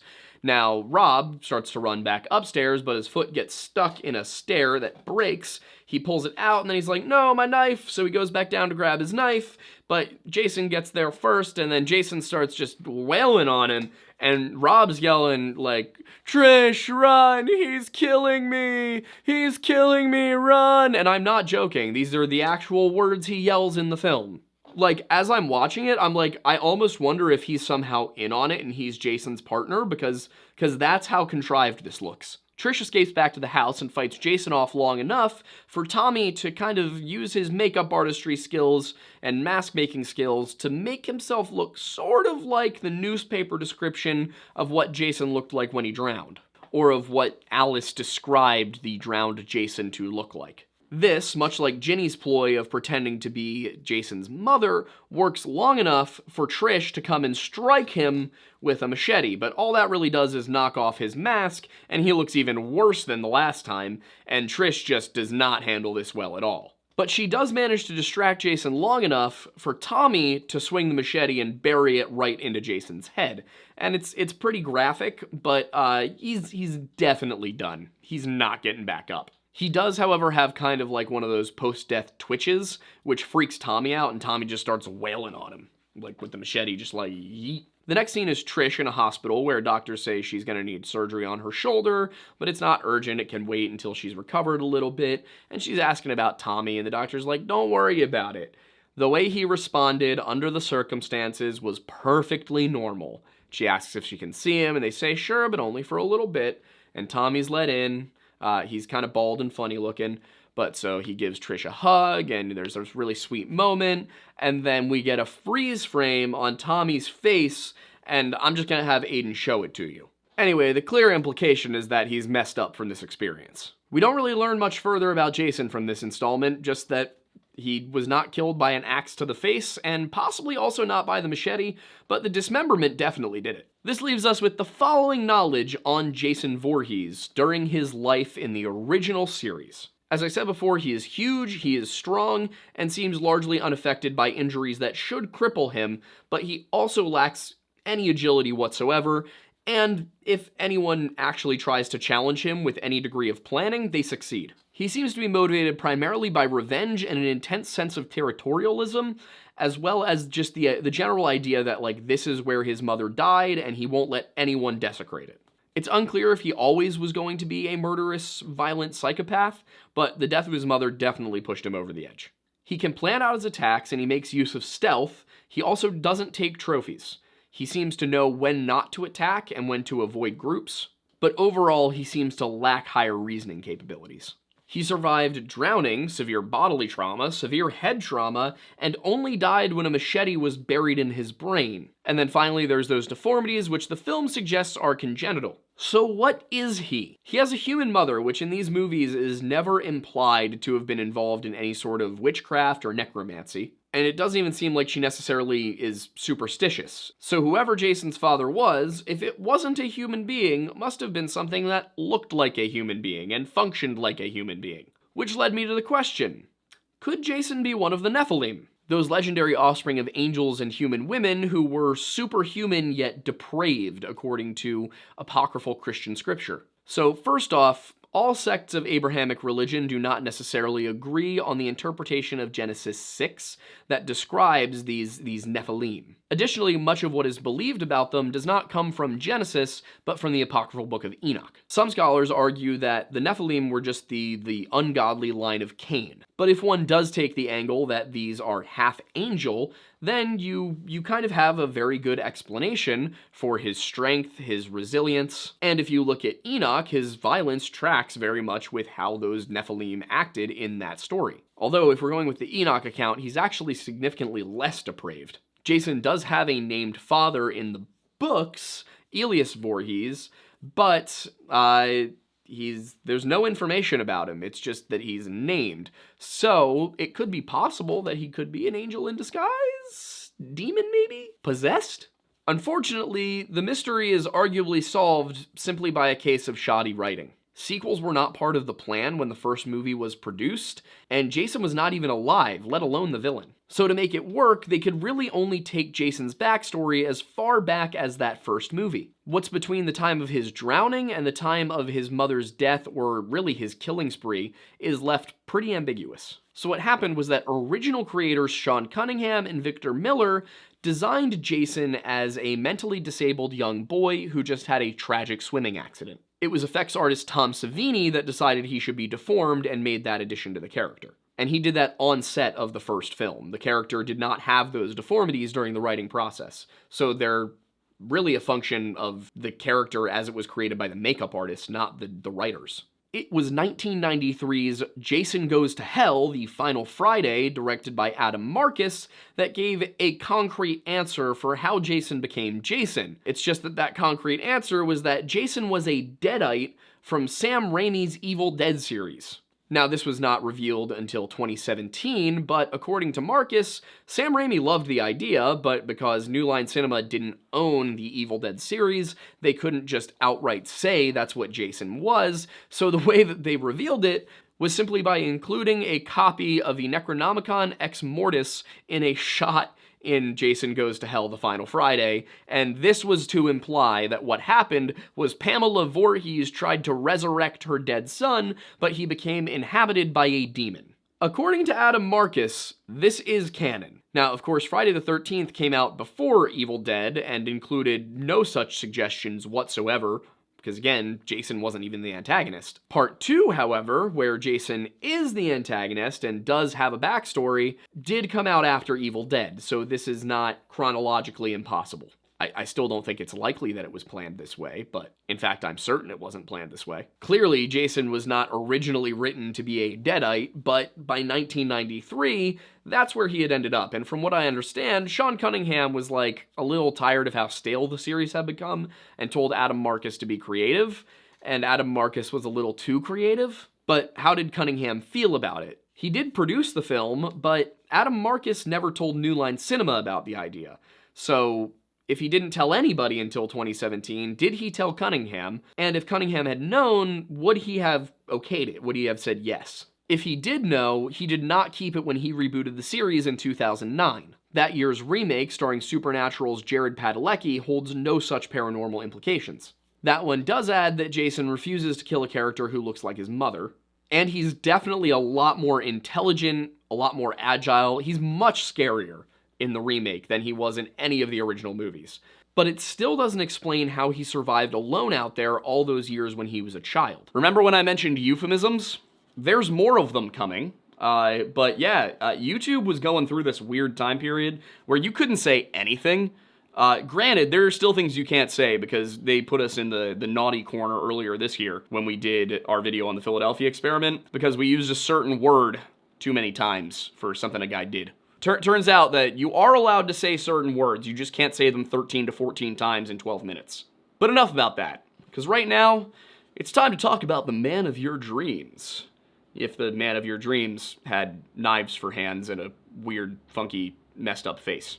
It turns out that the Freddy Krueger story actually is one of those, and I use this in the most loose set of terms possible. I mean, even looser than when we look at The Warrens and The Conjuring and all of that. Very loosely based on a true story, apparently. Also, before we get into it, I really quickly want to address the fact that the song from Nightmare on Elm Street, the 1, 2, Freddy's coming for you, 3, 4, better lock your door, 5, 6, grab a crucifix. None of those things help. Locking your door doesn't work when he's in your psyche. One of the goals of the episode you're about to see is trying to figure out what exactly Freddy is, because is he a demon? To be perfectly honest, I'm not sure the writers ever really figured out what Freddy Krueger is, but they certainly figured out how to jump the shark every single film. I also will give them props though, because in some magnificent way, they made a movie titled Dream Warriors not nearly as corny as that sounds. So, if you've never actually seen the Freddy Krueger series, this originally we thought would serve as something of a, almost an advertisement. We were like, oh, this is cool, Freddy Krueger hasn't really been a big deal in years. Maybe this will spike Warner Brothers sales. Maybe Warner Brothers will be like, hey, why'd our sales spike? And then maybe they'd be like, oh, look at this cool little channel that did a video on our property, you know, and followed all the DMCA regulations, and they were super cool about it. You know, maybe we should, like, you know, give them a shout out or you know, look into producing one of their movies that they've written. But no, instead of doing any of that, what Warner Brothers did was hit us with a copyright claim.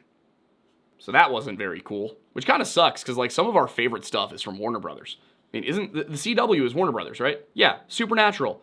The show that Aiden and I bonded over. And we're sitting here, we're like, oh, this will be so fun to do something about movies produced by a company as big as that. And then they just kind of were mean to us. So that wasn't cool. We love you anyway, Warner Brothers. We just think maybe your legal department's a little overzealous.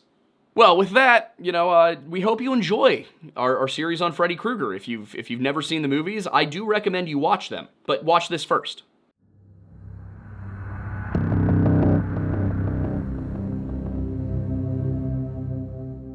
In the year 1984, the world was introduced to its newest horror movie villain, a really creepy guy who kind of looks like how when you, like, pick up a slice of pizza and the cheese starts to slide off, make that his entire face and give him knife hands. It's kind of like if you made Edward Scissorhands at Madame Tussauds and then melted it, and that's what you get with Freddy Krueger. And possibly the most terrifying part of this villain is that he's from Ohio. And part of the reason that Freddy Krueger was such a frightening addition to the 80s horror zeitgeist was that if you look at the other ones we've had, the Michael Myers, the Jason Voorhees, these sorts of characters leading up to this moment, they're not really...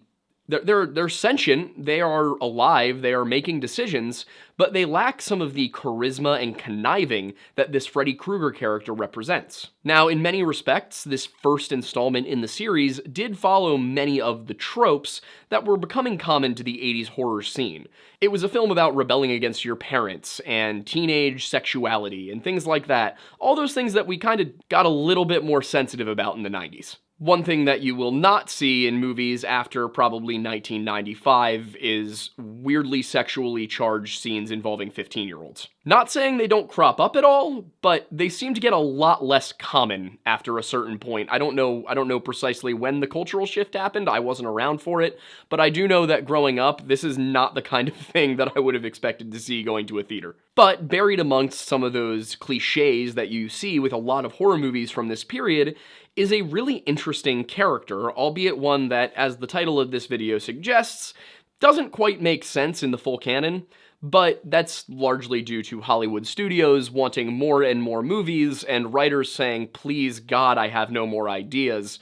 Take this from me, end my suffering. While I'm sure that a number of our viewers were introduced to Freddy Krueger at the time that the whole world was introduced to him, a lot of our viewers are younger millennials and Gen Z as well, who might not have had that experience. So I thought it was best to just open with the beginning, the first movie in the series, and talk about who this Freddy Krueger character was when he first appeared on the big screen. Wes Craven's horror classic, A Nightmare on Elm Street, opens with a dream sequence. A girl named Tina Gray, 15-year-old student at the local high school, has a bad dream in which a horribly disfigured man with a gloved, razored hand comes after her. He doesn't quite get her, but he does manage to slash open her nightgown, and when she wakes up from this horrible dream, she looks down to see that her real nightgown, in our world, has been sliced open. Of course, she's screaming, and this is a horrible experience, and her mother rushes in, asks what's wrong, and it's clear that, oh, this was just a bad dream, but something's wrong here, something's different.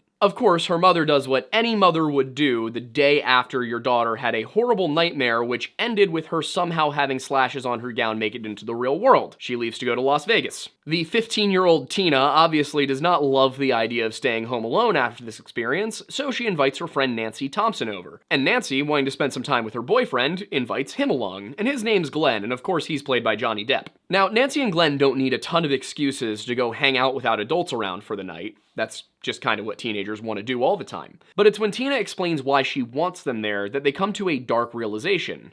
That is that Nancy and Glenn have also had nightmares about this figure, this weird dude in the fedora with the weird pizza face and the claws and all of that and his red striped sweater. The best time to wear a striped sweater is all the time. For the most part, their evening goes off without a hitch. They're hanging out, being teenagers, doing teenager things.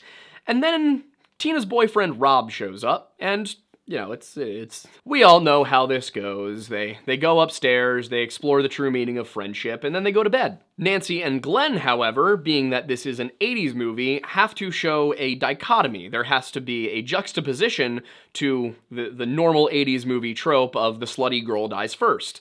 And that's that Nancy and Glenn decide to sleep in different rooms, or more appropriately, Nancy decides they're sleeping in different rooms, and Glenn says something along the lines of, "God, I hate mortals." Once everyone is secure in their beds, or in Glenn's case, the couch, and sleeping soundly, Tina no longer is sleeping soundly. She begins to dream once again, and in this dream, the man in the hat with the striped sweater and the claws is chasing her. In this instance, he actually does catch her, and as he toys with her in the dream world, her body begins to flail around and levitate in our real world, which obviously wakes up Rod, who is not having a good time at this point. And as he watches, terrified as some unseen force plays with his girlfriend's body, a fatal wound appears on her. It is clear that something has sliced deeply into her abdomen. It doesn't take long for everybody in the house to start freaking out, at which point the police are called, but when they arrive, Rob is obviously the prime suspect. He was the only one there when it happened, there's really no other possible way that she could have been killed, and he does the rational thing, which is run away from the cops. By a brief stint in hiding, I mean he hides like in the bushes near the house and tries to explain himself to Nancy, but he gets arrested. Rob tries to explain to the police and anybody that will listen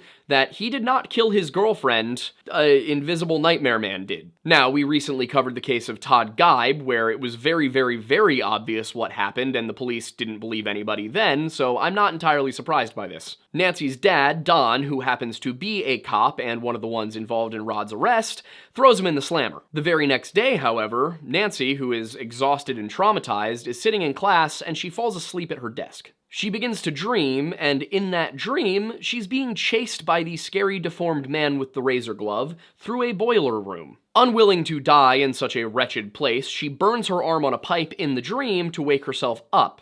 However, when she gets back into real life, she looks down at her arm and oh, guess what? There's a burn there.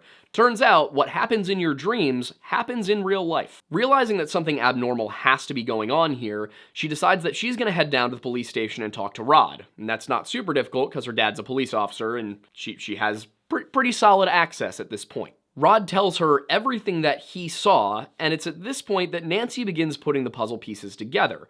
The man in the dreams, the way that Tina died, what Rob experienced, and the burn on her arm are all hinting at something. There's also one other aspect that I hadn't mentioned yet in the video, which is the rhyme that they've been hearing these children sing in their dreams. And it goes like this. 1, 2, Freddy's coming for you. 3, 4, better lock your door. 5, 6, grab a crucifix. 7, 8, gonna stay up late. 9, 10, never sleep again. I don't know what it is, but it seems like everybody thinks that little girls in frilly dresses singing rhymes or speaking in unison is just the most frightening thing ever, and I will admit it is deeply unsettling, but it's weird that that showed up so often in the 70s and 80s. What this does imply off the bat is that whatever Freddy is, he is demonic in some form or another, hence the crucifix. And obviously, it seems like he operates within the domain of dreams. Nancy's trying to work all of this stuff out, but at the same time, she's extraordinarily sleep-deprived because she's been having nightmares every time she closes her eyes. So, as she's sitting in the bathtub that night, just piecing everything together, she starts to drift off. As she does so, a gloved hand with razor blades extending from the fingers emerges from the water between her legs and reaches up towards her chest. Yes, this is a 15-year-old character played by a 20-year-old woman, and no, I don't know how that was greenlit. Just in the nick of time, however, before the razor blade hand does whatever nefarious thing it was about to do that probably shouldn't be shown on screen, Nancy's mother calls for her, which wakes her up, and the hand just zoop back under the water. She and her mother have a brief conversation in which she is offered warm milk, and Nancy goes, "Warm milk? Personally, I don't hate the concept of warm milk when you're having trouble sleeping. It's kind of nice. It's like hot chocolate without the chocolate." It's ultimately unnecessary, though, because Nancy does not have any trouble falling asleep and nods off just moments later, only to slip into the water and begin to drown in her dream, which of course translates to her drowning in real life, and as she flails and fights, she finally does wake up and pull herself out of the water just in time for her mother to pick the lock on the bathroom door and burst in. It's kind of at this point that it clicks for her that she's most in danger, possibly only in danger, while she sleeps. So in order to mitigate this, she invites her boyfriend over. Of course, they're 15-year-olds. She can't just have Glenn walk in the front door and say, "Hi, Mrs. Thompson, I'd like to sleep with your daughter." So he climbs up the trellis outside and in through her window and then lays down on her bed, at which point she kind of gives him a, and he gets up and goes and sits on the chair because Nancy is, actually behaving the way a 15-year-old should. It's really not about Nancy behaving the way a 15-year-old should, but rather the 80s movie trope of teen sexuality is terrifying and will kill you. I'm not going to get too deep into the statistics, but this approach did not work, and actually the rates of activity for teenagers are lower now than they were in the 80s when they were putting out movies telling you, if you touch a boy, you will die. Might have been a better approach, guys. One that didn't involve simulating adult activities with teenage characters on screen. Like, what? I know precisely why all of these things were greenlit. It has to do with a white powdery substance, but that's not the point. Anyway, back to the story. The plan to simply have Glenn watch Nancy while she sleeps fails because not long after Nancy falls asleep, Glenn also falls asleep. And then, when Nancy inevitably slips into a nightmare, Glenn's not there to wake her up. And that's a problem because she really has no way of waking herself up. In this version of the dream, she actually is with Rod, and she sees that this man, who she has not yet identified but we know is Freddy Krueger, is about to murder her friend, and then he turns her attention to her. And she absolutely would get got if not for the fact that her alarm clock ends up going off. Upon waking up and realizing that she is not in fact dead and is okay and has collected herself and all of that, she decides that the next best thing to do is berate Glenn because he was supposed to be protecting her and instead he decided to take a snooze, which to be honest, I think Nancy is in the right on this one. And there's not a ton of time to dwell on that anyway, because Nancy has a bad feeling that something bad is going to happen to Rod. So they rush over to the police station and beg to be allowed to see him, and of course the police are like, it's nighttime, and one of the officers even says, the reason I took the night shift was so I didn't have to deal with this kind of thing. But Nancy ends up seeing her dad and begs her dad to let them go see Rod. He eventually relents, they go downstairs, and they're just seconds too late. Because just before they arrive, Rod's sheets decided to come alive like little sneaky snakes and wrap themselves around his neck and then pull him up the wall. Now, of course, we as the audience looking at this are like, yes, this is clearly paranormal, and the police are like, well, this is clearly suicide. To be fair, at this point, as far as the police know, someone stabbed Tina, Rod was the only one there, and then Rod dies by hanging, which really does seem like somebody killing their girlfriend and then not being able to cope with the fact that they did it and ending their own life. Like, I can't blame the police on this one so far. Soon after this unfortunate event at Rod's funeral, Nancy tries to explain to her parents what she thinks is going on, what she's been seeing, describing this man with the hat and the red striped sweater and the gloved hand with the razors on it and the weird disformed face. And as she's explaining everything, there's a very clear look of recognition on her parents' faces. Now, they're divorced, so it's not like they all go back home and drive together, but there's a brief exchange between Don and Nancy's mother, Marge, where Marge says that she's gonna go take Nancy to get some help, and what this help is a sleep specialist. Nancy is reluctant to undergo the sleep study for, I think, obvious reasons, but as she's under, she starts to have another nightmare. Once again, she does survive this ordeal, and this time she manages to pull something out with her, and in this case, it's actually Freddy's hat. Inside that hat is a little label that reads Fred Krueger, so this has given her a name, and with this name, she now goes to her parents, and she wants to know who Fred Krueger is. At first, her mother really doesn't want to tell her, but eventually does relent, and explains that Fred Krueger is a man who, back years ago, was actually a child murderer, and on a technicality, he was let off the hook and did not go to prison, so a posse of the parents from mostly Elm Street decided to track him down, and they end up burning him alive. Nancy's mother, who was there for this, who watched it happen, knows all of it, well, she's very insistent that Freddy Krueger is dead. He's not coming back. This is just some sort of weird traumatic memory. Nancy, on the other hand, believes that Fred somehow became something of a vengeful spirit who is getting revenge on the posse that killed him by killing their children. Now, Marge does not want to believe that any of this could possibly be happening, and she thinks that her daughter is just having something of a psychotic break as a result of all of these traumatic events. She has just lost 2 of her closest friends, and now she's just trying to cope somehow. She's inventing something in her head, searching for clues, so that she can somehow rationalize what is in reality just a horrific tragedy. In order to prevent Nancy from doing anything stupid, she decides that she's going to barricade the house and lock all the doors, even from the inside, with a key that only she has. Nancy is rather undeterred because she needs to warn Glenn about what's going on, because if the monster has come after Tina, and has come after Rod, and has come after her, Glenn has gotta be on the list, and he also lives on Elm Street, right across from Nancy. However, Glenn's parents will not allow her to speak to Glenn because the word is kinda out that she's going through some sort of episode, and they don't want their son affected by it. Everything that has gone wrong for their son, so far as they're concerned, has been because of Nancy. Still, Nancy stays by the phone in case Glenn tries to contact her, and the phone does ring, and she picks it up. And what she hears is the sound of metal scraping across pipe or a chalkboard maybe. Either way, she hangs up the phone and actually yanks the cord out of the wall, wraps it all up and throws it onto the bed. She goes to leave the room, only for the phone to ring again. I'm about to say some words that our younger subscribers might not recognize. She picks up the phone receiver and holds it to her ear. Thing is, on the other end of the line, it's not Glenn, it's Freddy, and he says, "I'm your boyfriend now," at which point Nancy realizes that the bottom of the receiver has in fact turned into a mouth, and the tongue comes out and starts trying to lick her face. I think this is probably a good point in the video to say that in the original version of this script, Freddy Krueger's crime was different. Rather than being a serial child murderer, he was a serial child abuser, so to speak. Due to certain events that were going on in California at the time, the studio decided this might hit a little too close to home and be seen as them trying to profit off of an actual tragedy, an actual set of current events. So they changed it over from abuse to murder because that's better. So while that aspect of the story was changed, this seems like it was either a deliberate nod to what the original story was supposed to be,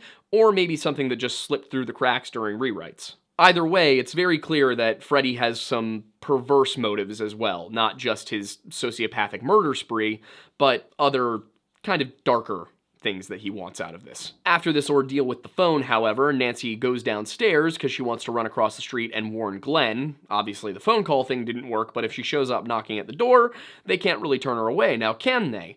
Problem is, the doors have all been locked from the inside, and Marge has hidden the key. She actually doesn't even seem to know where it is. She's also blasted on vodka laying on the couch. Meanwhile, Glenn, back at home, has fallen asleep watching TV on his bed, which is impressive considering the TV is one of those old tube TVs and looks very heavy and it's like sitting on him, but that's not the point of the story. Anyway, as he's falling asleep, laying there, the Star Spangled Banner is playing in the background for some reason that I've yet to figure out if it has actual symbolism. It may or may not. Who knows? It was the 80s. Anyway, a clawed hand comes up from under him and just pulls him into the mattress. Just sucks him right down into it, which opens a little weird portal, it appears. And then seconds later, Freddy does a really metal version of those geysers at Yellowstone. Glenn's mother, hearing the commotion, walks in and opens the door and then starts screaming, as one would. Obviously, she calls the police, and who shows up but Nancy's dad. As the police are trying to determine what actually happened here, Nancy gets her mom upstairs and puts her to bed, finds the key, gets out of the house, and runs across the street to tell her dad that something is wrong. She can't totally explain, but she tells her dad that in 20 minutes he needs to break into her house. She then runs across the street, goes back into the house, closes the door, and sets her plan into motion. She sets an alarm for 20 minutes, and she puts herself to sleep. She encounters Freddy, she manages to hold on long enough for the alarm to wake her up, and in doing so, actually pulls him into the real world with her.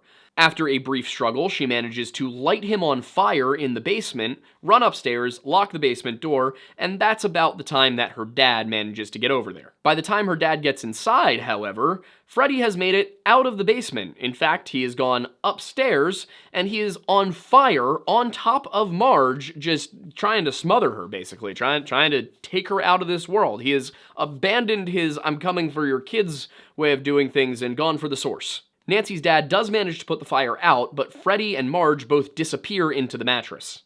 At this point, Nancy thinks she probably has everything figured out, and she asks her dad to leave the room and says it's okay. Freddy reappears, and at this point Nancy just explains to him that she's not afraid of him. This has all been a dream, and she is taking away every bit of energy that she gave him. As she does this, Freddy seems to panic a little bit, and then he goes to lunge for her only to completely just evaporate. As it appears, she was right. Freddy is only given power by fear, and if you cease to fear him, he can't really do anything to you. And in reality, this was the planned end of the movie. This was where A Nightmare on Elm Street was supposed to stop. When Wes Craven wrote the script, that was it.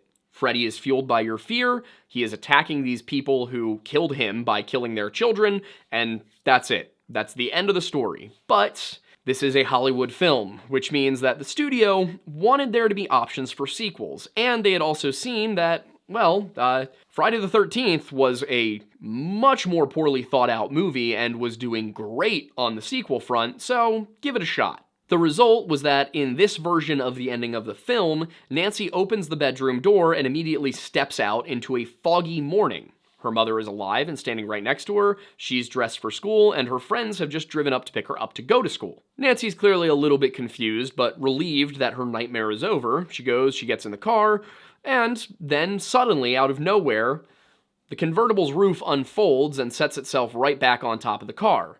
Then the windows roll themselves up, and then the car speeds down the street as Marge is grabbed by Freddy's hand through the window of the front door and pulled in through it. So this definitely keeps the whole thing open for a sequel, but it also presented some issues in writing that sequel. And in the course of making 5 more movies within just this original set of Nightmare on Elm Street films, they did not necessarily do a great job of keeping that continuity consistent as they tried to build the story out further and further. But what's great for you, dear viewer, is that I watched all the movies, so you didn't have to, and picked out all of the consistent plot points. I also learned from our Friday the 13th series where I realized that you don't really need to summarize every single movie, and it's probably better to not. And one of the biggest questions I had as I was watching the series was, where did Freddy come from? What is this? Because the way I was going into this video, like I do with many of our videos that cover horror movie topics, is, alright, well, here's the movie monster.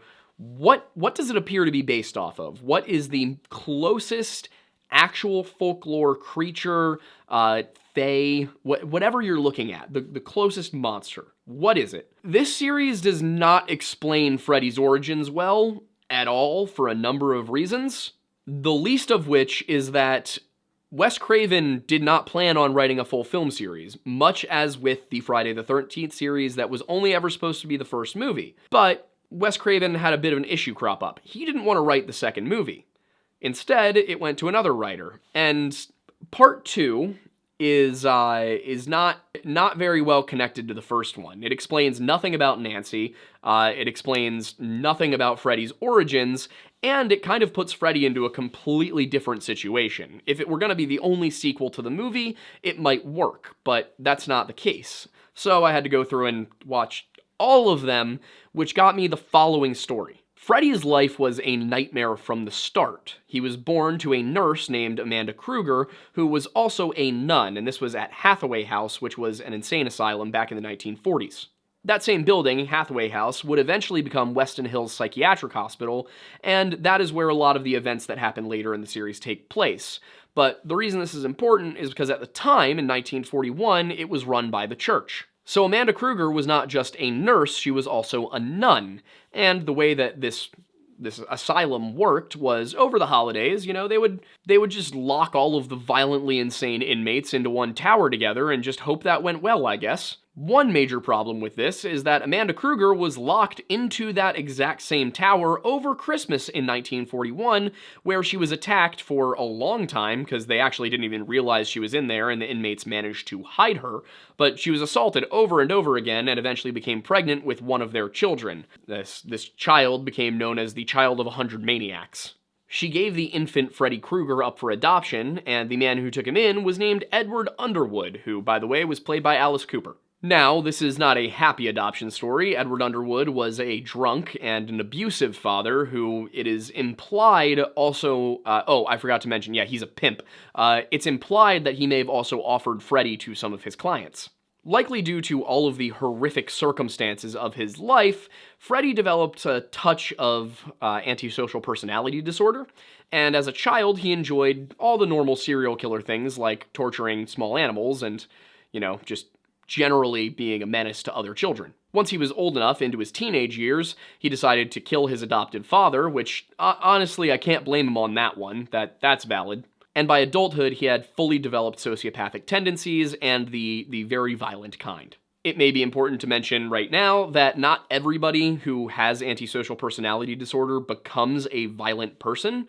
Many are perfectly capable of controlling it and regulating the way that they're supposed to feel about things. There's just a subset, a minority of people with this condition who end up not recognizing the difference between right and wrong, or even taking pleasure in doing things they know are wrong. Basically, that's to say the vast majority of people who are sociopaths are not Jeffrey Dahmer. But despite all of his trauma and the mental issues he was struggling with, Freddy was able to mask his condition very well, and he got a job at the local power plant working in the boiler room, married a woman named Loretta, and even had a daughter named Catherine. Of course, this family man lifestyle was all an act. Freddy Krueger was kidnapping local children, taking them to that secluded boiler room where basically nobody else would find him or them, and unfortunately doing exactly what he did to all of those small animals, just now he was doing it to human children. But, like most serial killers, he was incapable of just making the kill and then hiding the body. He had to keep a trophy room, so he did just that. And in this trophy room, he kept newspaper clippings about the murders. He kept some of his murder weapons, various versions of his bladed glove, things like that. All of this was kept locked away in a secret room in the basement. And one day, his wife, Loretta, stumbled into that secret room. And Loretta decided that she wasn't going to hide this. She wasn't going to pretend she had never seen it. She was simply going to tell Freddy that she had seen it, and she promised not to tell anybody. She was hoping that he would let her live if she just promised to keep the secret. And as Freddy and Loretta talked this over, Catherine walked downstairs into the basement, and she herself found everything. Of course, she emerged to find that Freddy had decided that the best route to keeping this secret was killing the only other person who knew about the secret. And then Freddy recognized that, my daughter. My daughter knows the secret now, too.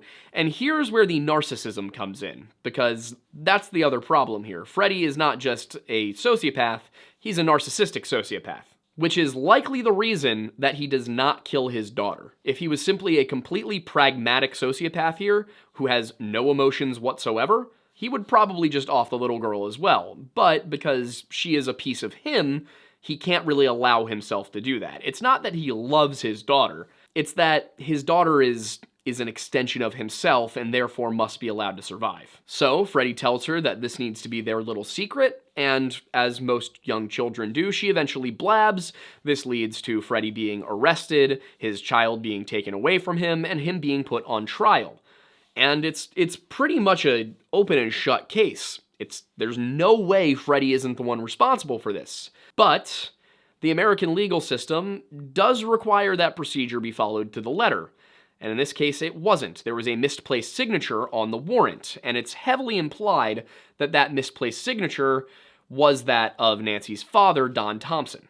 The clerical error allowed him to get off free without any conviction and no punishment, but of course the parents of the town were not just going to let it slide. They knew what had happened, and they wanted justice. So they formed into a posse, they tracked him down to the boiler room, and once there, they poured gasoline in, and they lit it on fire, burning Freddy alive inside of the boiler room, hence his disfigurement, why he appears to be burned, why he's somehow uglier than Deadpool.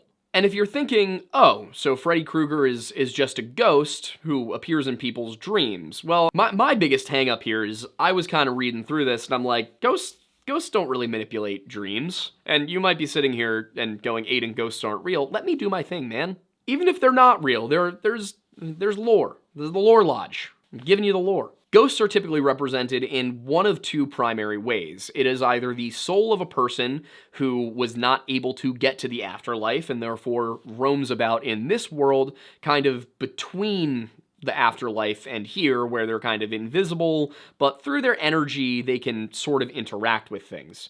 And then the other version is that somebody dies and obviously their whole soul isn't left behind, but in some way a fragment is, some sort of shard. It's not really the person, it's just a bit of who they were, a memory of them that has been burned into reality. Freddy doesn't really quite fit with either of those. He has much more agency than the latter kind. He's not stuck in a loop, he's not repeating, and his glove has been destroyed at multiple occasions, so if it was the glove that was keeping him there, as it often is that there's some sort of artifact that ties the person to a certain place and therefore does not allow their soul to truly rest, well, his glove gets burned up multiple times, which should have handled the ghost issue off the bat. Also, I've yet to come across any sort of ghost in the sense that somebody has died and their spirit was left behind who manipulates people's dreams in this way. And in parts 1 and 2 of the Nightmare on Elm Street series, there's really no explanation for how Freddy came back or even why Freddy came back, because his body was burned. He should be gone. Part 3 does actually offer an explanation, which is that his body was hidden, it wasn't buried in hallowed ground, and therefore his soul is unable to rest, and the way that you need to get rid of Freddy Krueger is to bury him in hallowed ground. In Part 3, this is achieved by digging a grave and throwing his bones into it, and then pouring holy water into the grave, and throwing a crucifix in, and then burying him. Those steps of the holy water and the crucifix were necessary because they didn't find him and take his body to a cemetery. His body had been hidden in a vehicle scrapyard, and they decided to just bury it then and there, hence blessing the ground as they did it. But the problem there is that if Freddy's just a ghost, Freddy's gone. There's no way you can make Part 4 after Part 3, which Part 3 appears to be Wes Craven begging the studios to let this end. Problem was, Part 3 made a lot of money, so Part 4 was greenlit, and they needed a new reason that Freddy could come back.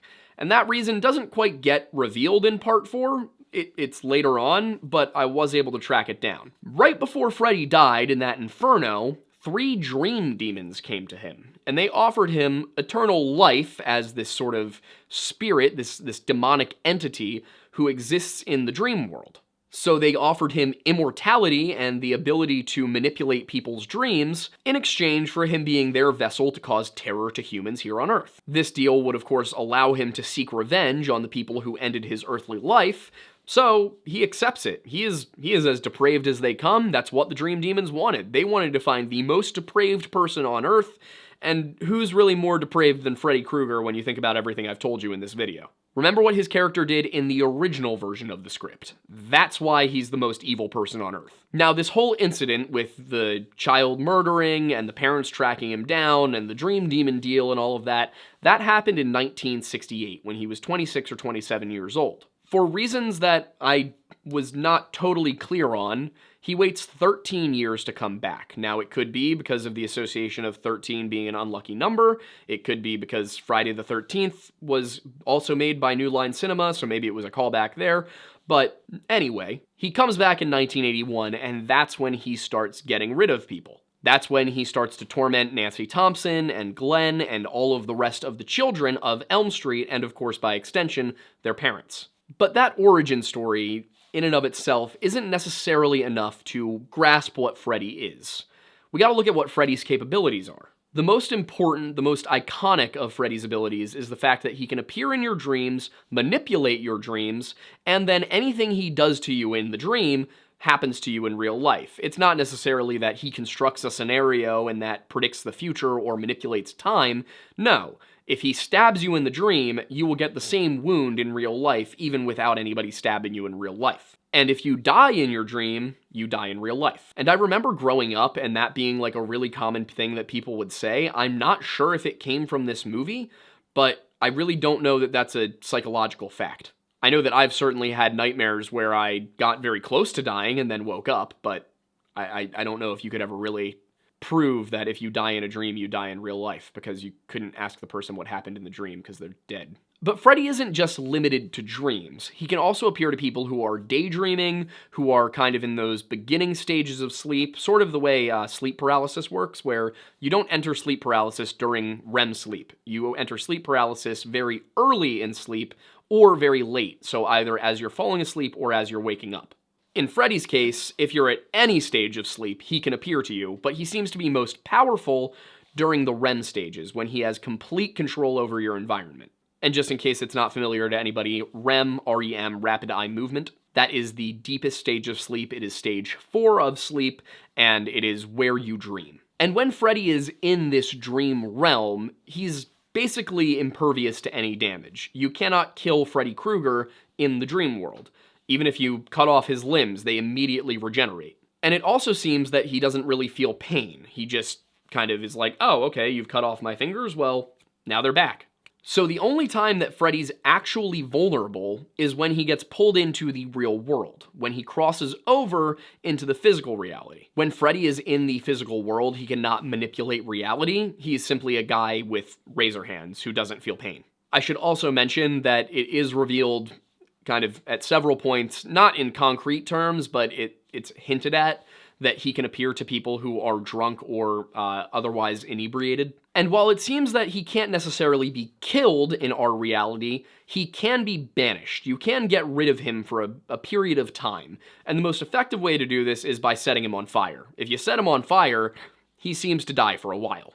This, of course, is probably related back to the way in which he died, which was, of course, being burned alive in the boiler room. And what's most terrifying about Freddy really isn't the fact that he kills people with a razor hand or that he manipulates people's dreams, but rather that he's one of the most intelligent horror movie monsters out there. He will use environments that people are familiar with, so they don't even necessarily realize that they've fallen asleep. If you were out at the park sitting on a bench, just listening to music or something like that, then Freddy wouldn't put you into the boiler room. He wouldn't put you into the school auditorium without any pants on. Freddy will put you right in the same park you just fell asleep in.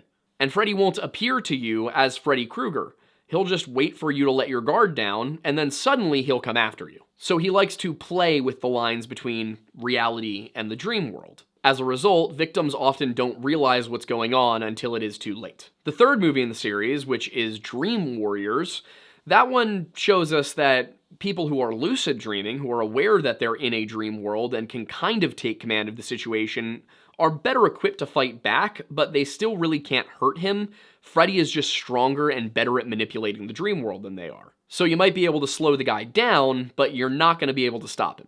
It also seems that Freddy is capable of reanimating his own skeleton in the real world, but he has to leave the dream world to do it and actually take physical control of his remains. It's a little silly. It's actually a lot silly. But like I said, the third movie really seems like Wes Craven was trying to put an end to the series, because we get that information that he can be killed if you bury him in hollowed ground. He can be fought in real life because his skeleton will fight you in real life.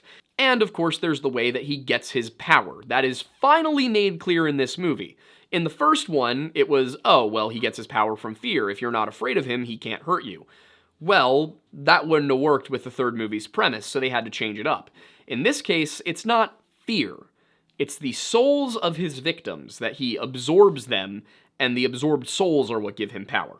And one other sort of one-off power that he seems to have is that while he can't create clones of himself, if you're in a room with mirrors, he can have the mirror versions of himself act independently. For example, in one scene in Dream Warriors, all of the main characters are in a hallway filled with mirrors, and Freddy's reflections reach out of each mirror and start grabbing people. However, it seems that these mirror image versions can only reach through from the mirror dimension and grab people. They cannot actually emerge. But like I said, the reason that Freddy's story kept going isn't that his story was finished. It was that his story was still making New Line Cinema money. So, because New Line kept ordering more movies, Wes Craven had to keep inventing more and more ways for Freddy Krueger to come back, or he had to tell other people to invent new ways, because at a certain point, it does seem like he kind of gave up. And that's not to say that he gave up on the character. He seems to have decided that he was going to stop taking the series quite as seriously and have more fun with it, which is how we get Wes Craven's New Nightmare, and we get Freddy vs. Jason, and we get the 2010 remake. And I'm actually going to cover Freddy vs. Jason because it's the last, like, canon entry in that original series of movies, and it gives us some answers. So I want to look at that. But first, we kind of need to talk about the issue of how Freddy keeps coming back. Part 1, it appears that Freddy's not dead at the end, and Nancy gets driven off, and Nancy's mom dies. But Part 2 has Freddy return for seemingly inexplicable reasons. It's basically not explained. It's just suggested that he was never gone in the first place. Additionally, Part 2 is related to Part 1, but feels like it is a second movie set in the same universe, more than a direct sequel. At the end of the movie, Freddy is banished by being burned alive once again, and this is the one time in the series that Freddy just straight up possesses somebody. The reason it's the one time is that Wes Craven said, no, I'm okay, I don't need to come back for a second movie.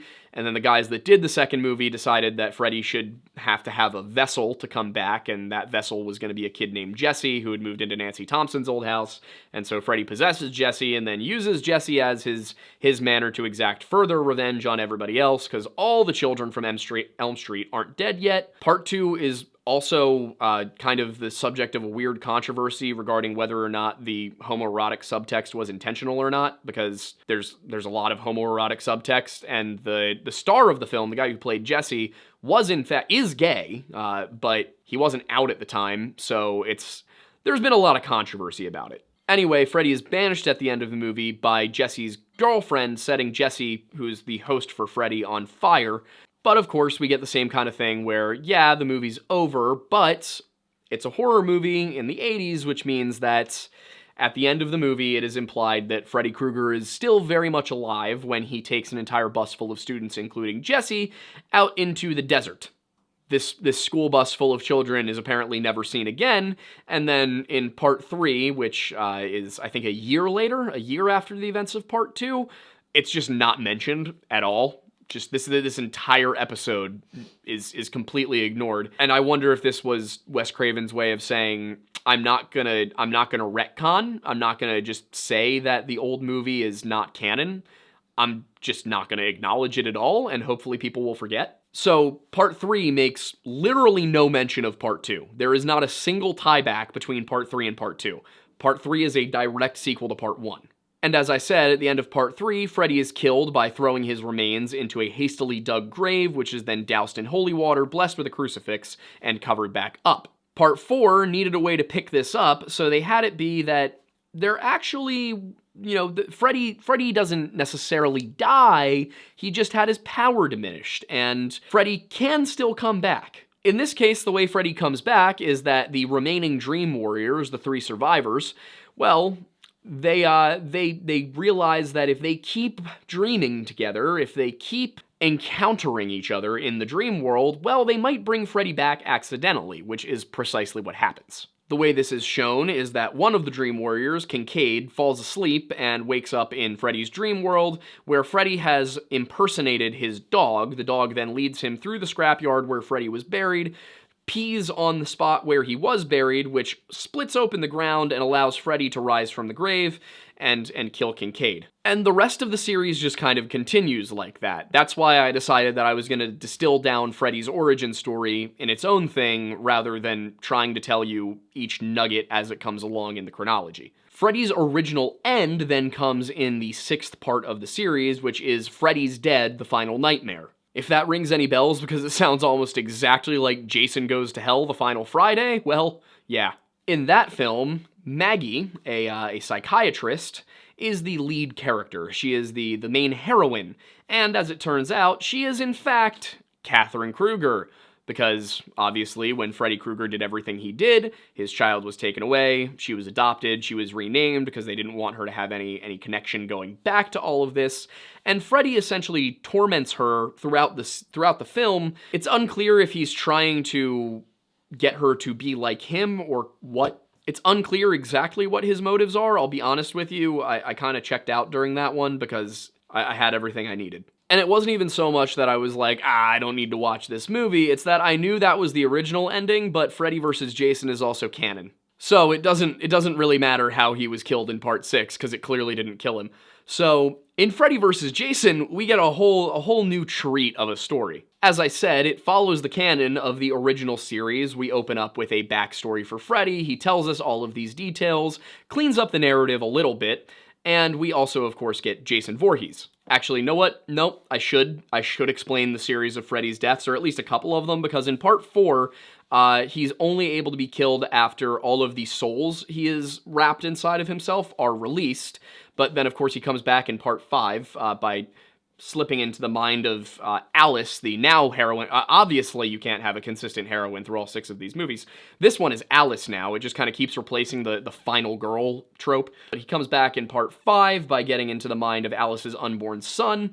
And then in part 6, he is killed after his own daughter stabs him with his glove and hangs him from the ceiling and then throws a pipe bomb into his chest. Of course, this only destroys the physical Freddy, because in Freddy vs. Jason, he sure does come back, but it's kind of cool. I like how they did this one. The movie's horribly written, but I like how they did the concept, which is that Freddy is still alive in the dream world. He keeps getting resurrected, he keeps coming back, even though the dream demons did exit from him in episode 6, it's just, okay, anyway. He's come back, and he thrives on fear. We've kind of abandoned the Souls angle. We've gone back to the original version where Freddy is fueled by fear. What makes the movie interesting is that it's now been several years. It came out in 2003, but we know that there's been no real Freddy Krueger incident for at least 4 years in Springwood, Ohio. And the reason there's been no incidents is that nobody's afraid of Freddy. But how could you not be afraid of Freddy? Freddy is terrifying. He can enter your dreams and kill you as you sleep. That's horrifying, and so many people in this town knew it happened, so they did something a little Orwellian and a little, really honestly, just horrifying, which was that anybody who remembered Freddy, anybody who had a dream involving Freddy, any of this, they would take that person, and of course this was all children. The adults who remembered, they could control their emotions. They didn't need to be afraid of Freddy because they knew what Freddy was. The kids, on the other hand, it was a lot harder to explain to them, and rather than raising your kids with the fear of a dream demon, they decided that, oh, you know what, anybody who does dream about Freddy Krueger, we're just going to send them to Weston Hills Psychiatric and dope them up with dream-suppressing drugs and keep them quarantined away from everybody else indefinitely. Really begs the question of who is the real monster in Freddy vs. Jason. The answer is Freddy. It is Freddy. Like, he's still the worst, but in sort of a weird sense, I don't think Jason's the second worst. I think it goes Freddy, the psych ward, Jason. And speaking of Jason, there's an exposition for him too, which is that Freddy, knowing that he needs a vessel, he needs somebody to go and commit murders that will be pinned on him, so that the fear of him will propagate once again, and he can re-enter the physical world, he can start to wreak havoc yet again. He needs somebody else to commit some murders. Just a few. Just enough to get people to think, oh god, Freddy Krueger's back. So Freddy, who still has power in the dream realm, enters the perpetual dream state of Jason Voorhees. And there, he takes on the visage of Jason Voorhees' mother, Pamela, and tells him that the kids on Elm Street have been very, very bad, and they need to be punished. And Mommy needs him to go kill the Elm Street kids. And the reason that he chooses Jason is that, in this version of things, Jason can never truly be killed, and this is shown to us as Jason's mostly decaying corpse with a still beating heart. Jason has never been the most intelligent or thoughtful or really even remotely logical of movie villains, so he does as he's told, and he goes to Elm Street, and he goes to the old Thompson house where Laurie and her friends are hanging out. Laurie's mother died several years ago, and she was told that it was a car accident, but her then-boyfriend Will claims that he saw her dad kill her mom. There's a conversation Laurie has with her friend Kia where it's revealed that Will just dropped off the face of the earth several years ago. Nobody's heard from him since. When they were 14, they were as close as could be, it was true love, and then without a word, he just vanished. So Kia and Gib, Laurie's two female friends, decided that they were going to invite over a guy for her. So Gib's boyfriend Trey comes over and brings his friend Blake.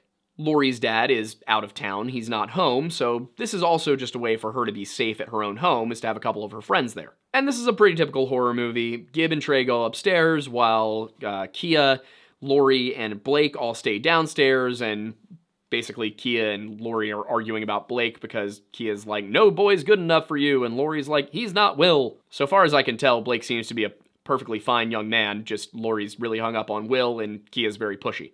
In order for them to argue about this whole thing, Laurie asks Blake if he can go get them some beers from the fridge. He goes into the kitchen, he realizes that the door is open, so he closes it and then walks back to Laurie and Kia.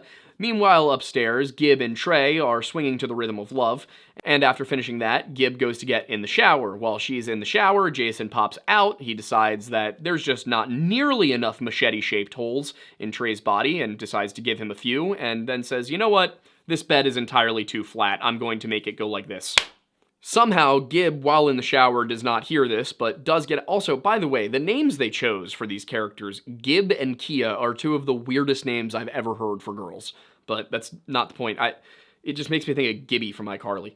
It made me think of Gibbs from Pirates of the Caribbean. Or Gibbs from NCIS. Oh, yeah. Yeah, just pop them all on screen. Might as well. And put Mel Gibson on there, too. Why not? And put a Les Paul up. Quick question for the audience. Which Gib is your favorite? Let us know in the comments. But Gib is obviously distraught at this sight, which I will say Trey is portrayed as being an extraordinarily emotionally abusive person, so I don't totally get why she's so upset, but anyway. The cops are called, and they don't suspect Gib because, I mean, there's no way she could have done that. While escorting the kids out of the house and making sure that, you know, they can do the crime scene investigation and all that, one of the cops is overheard saying, this looks a lot like Freddy Krueger. This looks a lot like all of that. And the kids, of course, don't know who Freddy Krueger is because the adults in town have done a really good job of censoring anything that had to do with him, knowing that fear would bring him back. But the name Freddy Krueger has been spoken, and the kids have heard it, which means Freddy can pop into their dreams now. The police do ask about the kids' dreams, but of course they have no frame of reference. All they have is, well, I heard the name Fred Krueger, and I was asked about my dreams. They connect the dots pretty quickly. He first appears to Laurie at the police station as she's taking a nap in between police interviews. He doesn't really do anything to her, he just scares her and she sees the kids singing the little Freddy Krueger theme song they do. After that, he appears to Blake standing in the middle of the road, and he extends a very long ghostly arm, stabs Blake through the chest, only for it to do nothing, and at this point I have to wonder if the writers of the movies ever took a single acting class because it's some of the most on-the-nose dialogue I've seen in my entire life. I'm not kidding, the hand retracts and Blake literally goes, I'm alright, he must not be powerful enough to hurt me.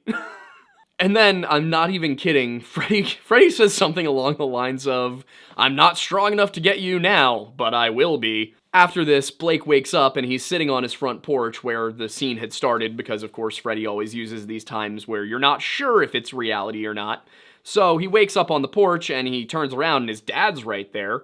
And earlier in the scene, he and his dad had an argument because his dad was basically like, were you over there drinking? And Blake goes, Dad, my friend just died. Please leave me alone. And his dad goes, you better watch yourself, boy, and walks inside. So as we can see, there's a bit of conflict going on here. But the nice thing is that when Blake wakes up and his dad's just sitting there on the bench right next to him, Jason Voorhees solves this conflict for us by removing his father's head. But because taking a father from a man so young is really a cruel thing to do, he reunites them immediately. At this point in the story, it's revealed that one of those people who was locked away in Weston Hill Psychiatric and put on the dream-suppressant drug Hypnosil is Laurie's ex-boyfriend Will, the one who claimed that he saw Laurie's father kill Laurie's mother, and who clearly had some sort of Freddy Krueger incident that landed him in Weston Hills. Will sees the news on TV that a murder occurred in Laurie's house, and wanting to protect her, he decides that he and his friend Mark are going to break out of Weston Hill Psychiatric. Meanwhile, the police have pinned all of the murders on Blake, saying that he killed his dad and his best friend and then offed himself. Now, the police know that this is not actually what happened, they're just trying to contain Freddy's influence, because if they can make it so that Freddy had nothing to do with this, nobody will be afraid of Freddy, and Freddy can't come back. Problem with that is that Mark's older brother also had a Freddy event, and Mark knew about the Freddy event from his older brother. So, when Mark and Will get to the school, Mark goes to warn Laurie, and tells everybody present all about Freddy Krueger.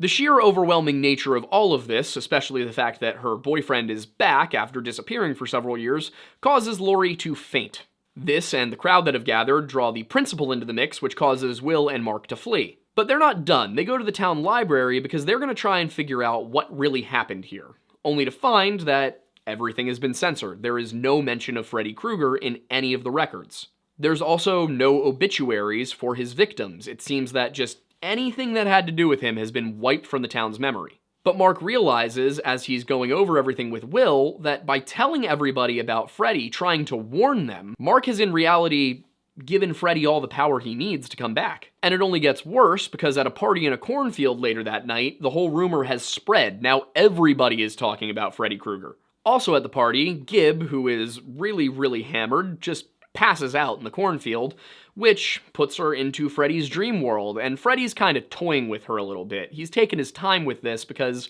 this is the first time he's actually been able to harm someone. Jason Voorhees is the one who killed everybody up to this point. But then something happens that Freddy's not expecting. Jason finds Gib first, in the real world, and Jason puts an end to her. Freddy does not like this. Freddy likes it even less when Jason, who is now surrounded by people at a cornfield party, just goes to town on all of them and hacks them to pieces at every given opportunity. The guy probably took out like half the graduating class in one night. But Freddy's really not happy that Jason's stealing his thunder, especially since a new cop in town has started to advise that this looks a lot like the Jason Voorhees Crystal Lake killings, and maybe we have a copycat on our hands. So Freddy absolutely can't have it getting out that Jason Voorhees is really doing all of this.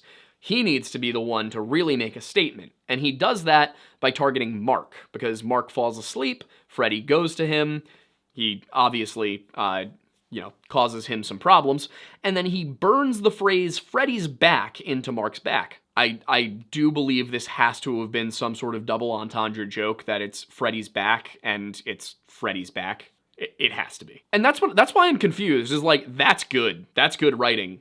Did they have one time in the entire film where they were like, ah yes, we have a good idea? And this is kind of the nail in the coffin for the new cop, whose name I honestly didn't bother to learn because he shows up for like a total of 4 minutes of screen time. This basically seals the deal that the police aren't going to listen to him because it clearly says Freddy's back. Never mind that the other killings really weren't characteristic of Freddy Krueger and looked a lot more like Jason Voorhees, but this one says Freddy's back, so he must be back. At this point, they start to seem a lot like actual police departments because they have absolutely no ability to think outside the box. If you think we're being too hard on the cops, go watch our Todd Guide video. I'm not kidding when I say that the police in this movie are still more competent than the Michigan State Police. The officer's name is Scott Stubbs. Officer Stubbs goes and he recruits Laurie and her friends to try and take on Jason and also Freddy, but he seems more concerned with the Jason angle. But the kids are really on the dot here. They decide they're going to go after Freddy first. And in order to take on Freddy, they're going to need Hypnosil, because they're going to need more time. And that's a solid plan, because it's not that Freddy attacks you as you sleep. Freddy attacks you as you dream. So if you can't dream, Freddy can't hurt you. This way, they can actually keep moving and stay alive long enough to formulate a real plan to take out Freddy. Of course, as they're formulating this plan, Laurie falls sort of into a half-sleep state. Freddy appears to her, and while trying to survive her encounter, she rips off his ear and brings it back into the real world with her as she wakes up. This is how they realize that they can pull Freddy into the real world. The best place to get Hypnosil is obviously going to be the place where Hypnosil is used, Weston Hills Psychiatric Hospital. So they go there with their new recruits, Charlie and Bill. Bill is a stoner and cannot resist token up in the hospital, which of course, if you're drunk or high, Freddy can also come after you then, because anytime you're in a state of mild psychosis, he can come to you, and that is what you're in when you are inebriated, is you are, according to the movies, in an apparent state of mild psychosis. I mean, you're definitely in an altered state of mind. Yeah, they definitely played fast and loose with the rules a little bit. But anyway, he lights up a little bit of the devil's lettuce, which makes him susceptible to Freddy Krueger's tomfoolery. And that tomfoolery is foolish indeed, because Freddy turns himself into a giant hell caterpillar and slips himself down Bill's throat. Horrible CGI, and also just horrifying. Not in like a, oh my god, I'm terrified way, but like a body horror kind of way. But once he has used his caterpillar form to possess Bill. He has Bill pour all of the Hypnosil pills down the drain so that nobody can take the Hypnosil. Jason then emerges from the shadows and, in a shocking turn of events, electrocutes Officer Stubbs. This causes Lori, Will, Charlie, and Kia to run away, at which point they pass Bill in the hallway, and Bill is standing there holding 2 syringes full of tranquilizer behind his back, which I mean, it's obviously Freddy at this point. Like, it's not even Bill doing this. Bill Freddy waits for Jason to walk closer to him, takes the 2 syringes out from behind his back, and jabs them into his neck, and then depresses the plungers. This does nothing at all to Jason, and Jason very quickly separates Bill's upper half from his lower half.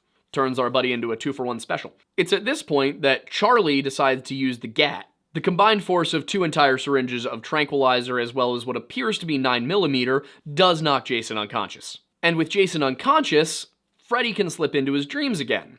And what Freddy does is have a little bit of a showdown with Jason that shows that they're pretty evenly matched physically, but then a water pipe bursts, and Jason seems like he's afraid to cross through the stream of water to get at Freddy. So Freddy creates a circle of flowing water around Jason. Now, I will point out that according to the Friday the 13th series, Jason has absolutely no fear of water whatsoever. This idea that Jason is scared of water seems to have been invented purely for this movie.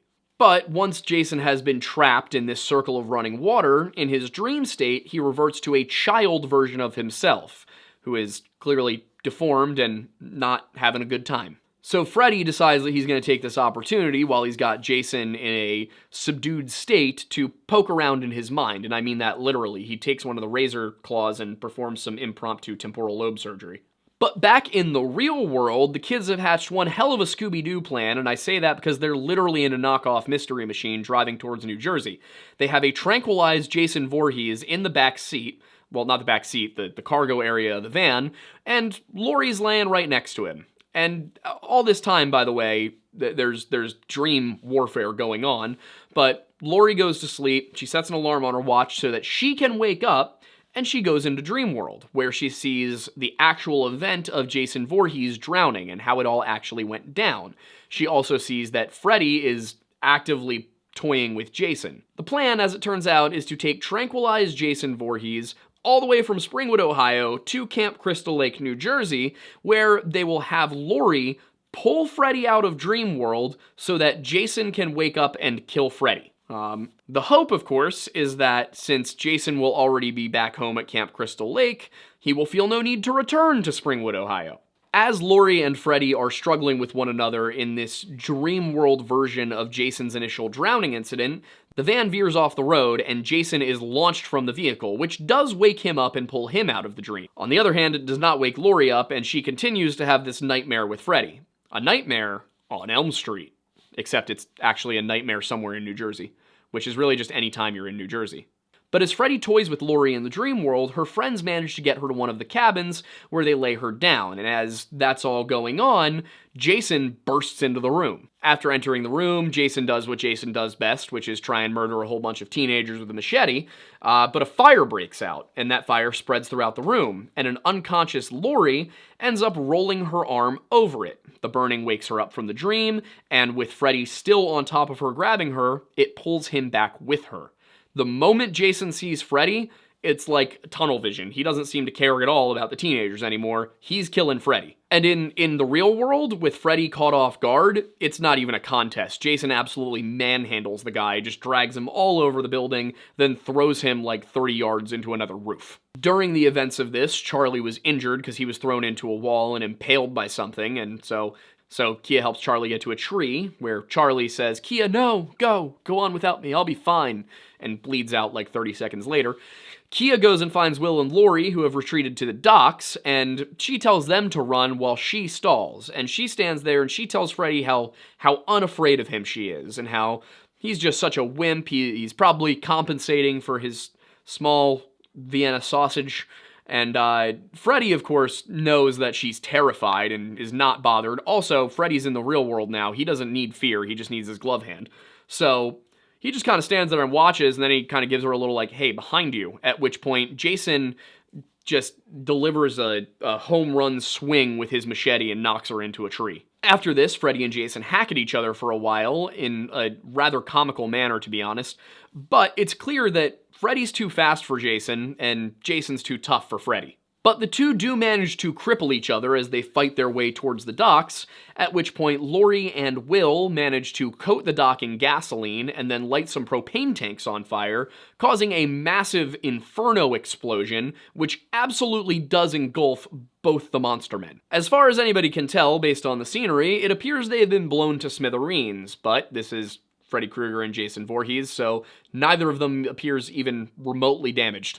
And then, with his dying breath, Will and Laurie are basically just completely, they've just given up at this point. There's nothing they can do. Freddy's approaching them and Freddy has Jason's machete. It's over, right?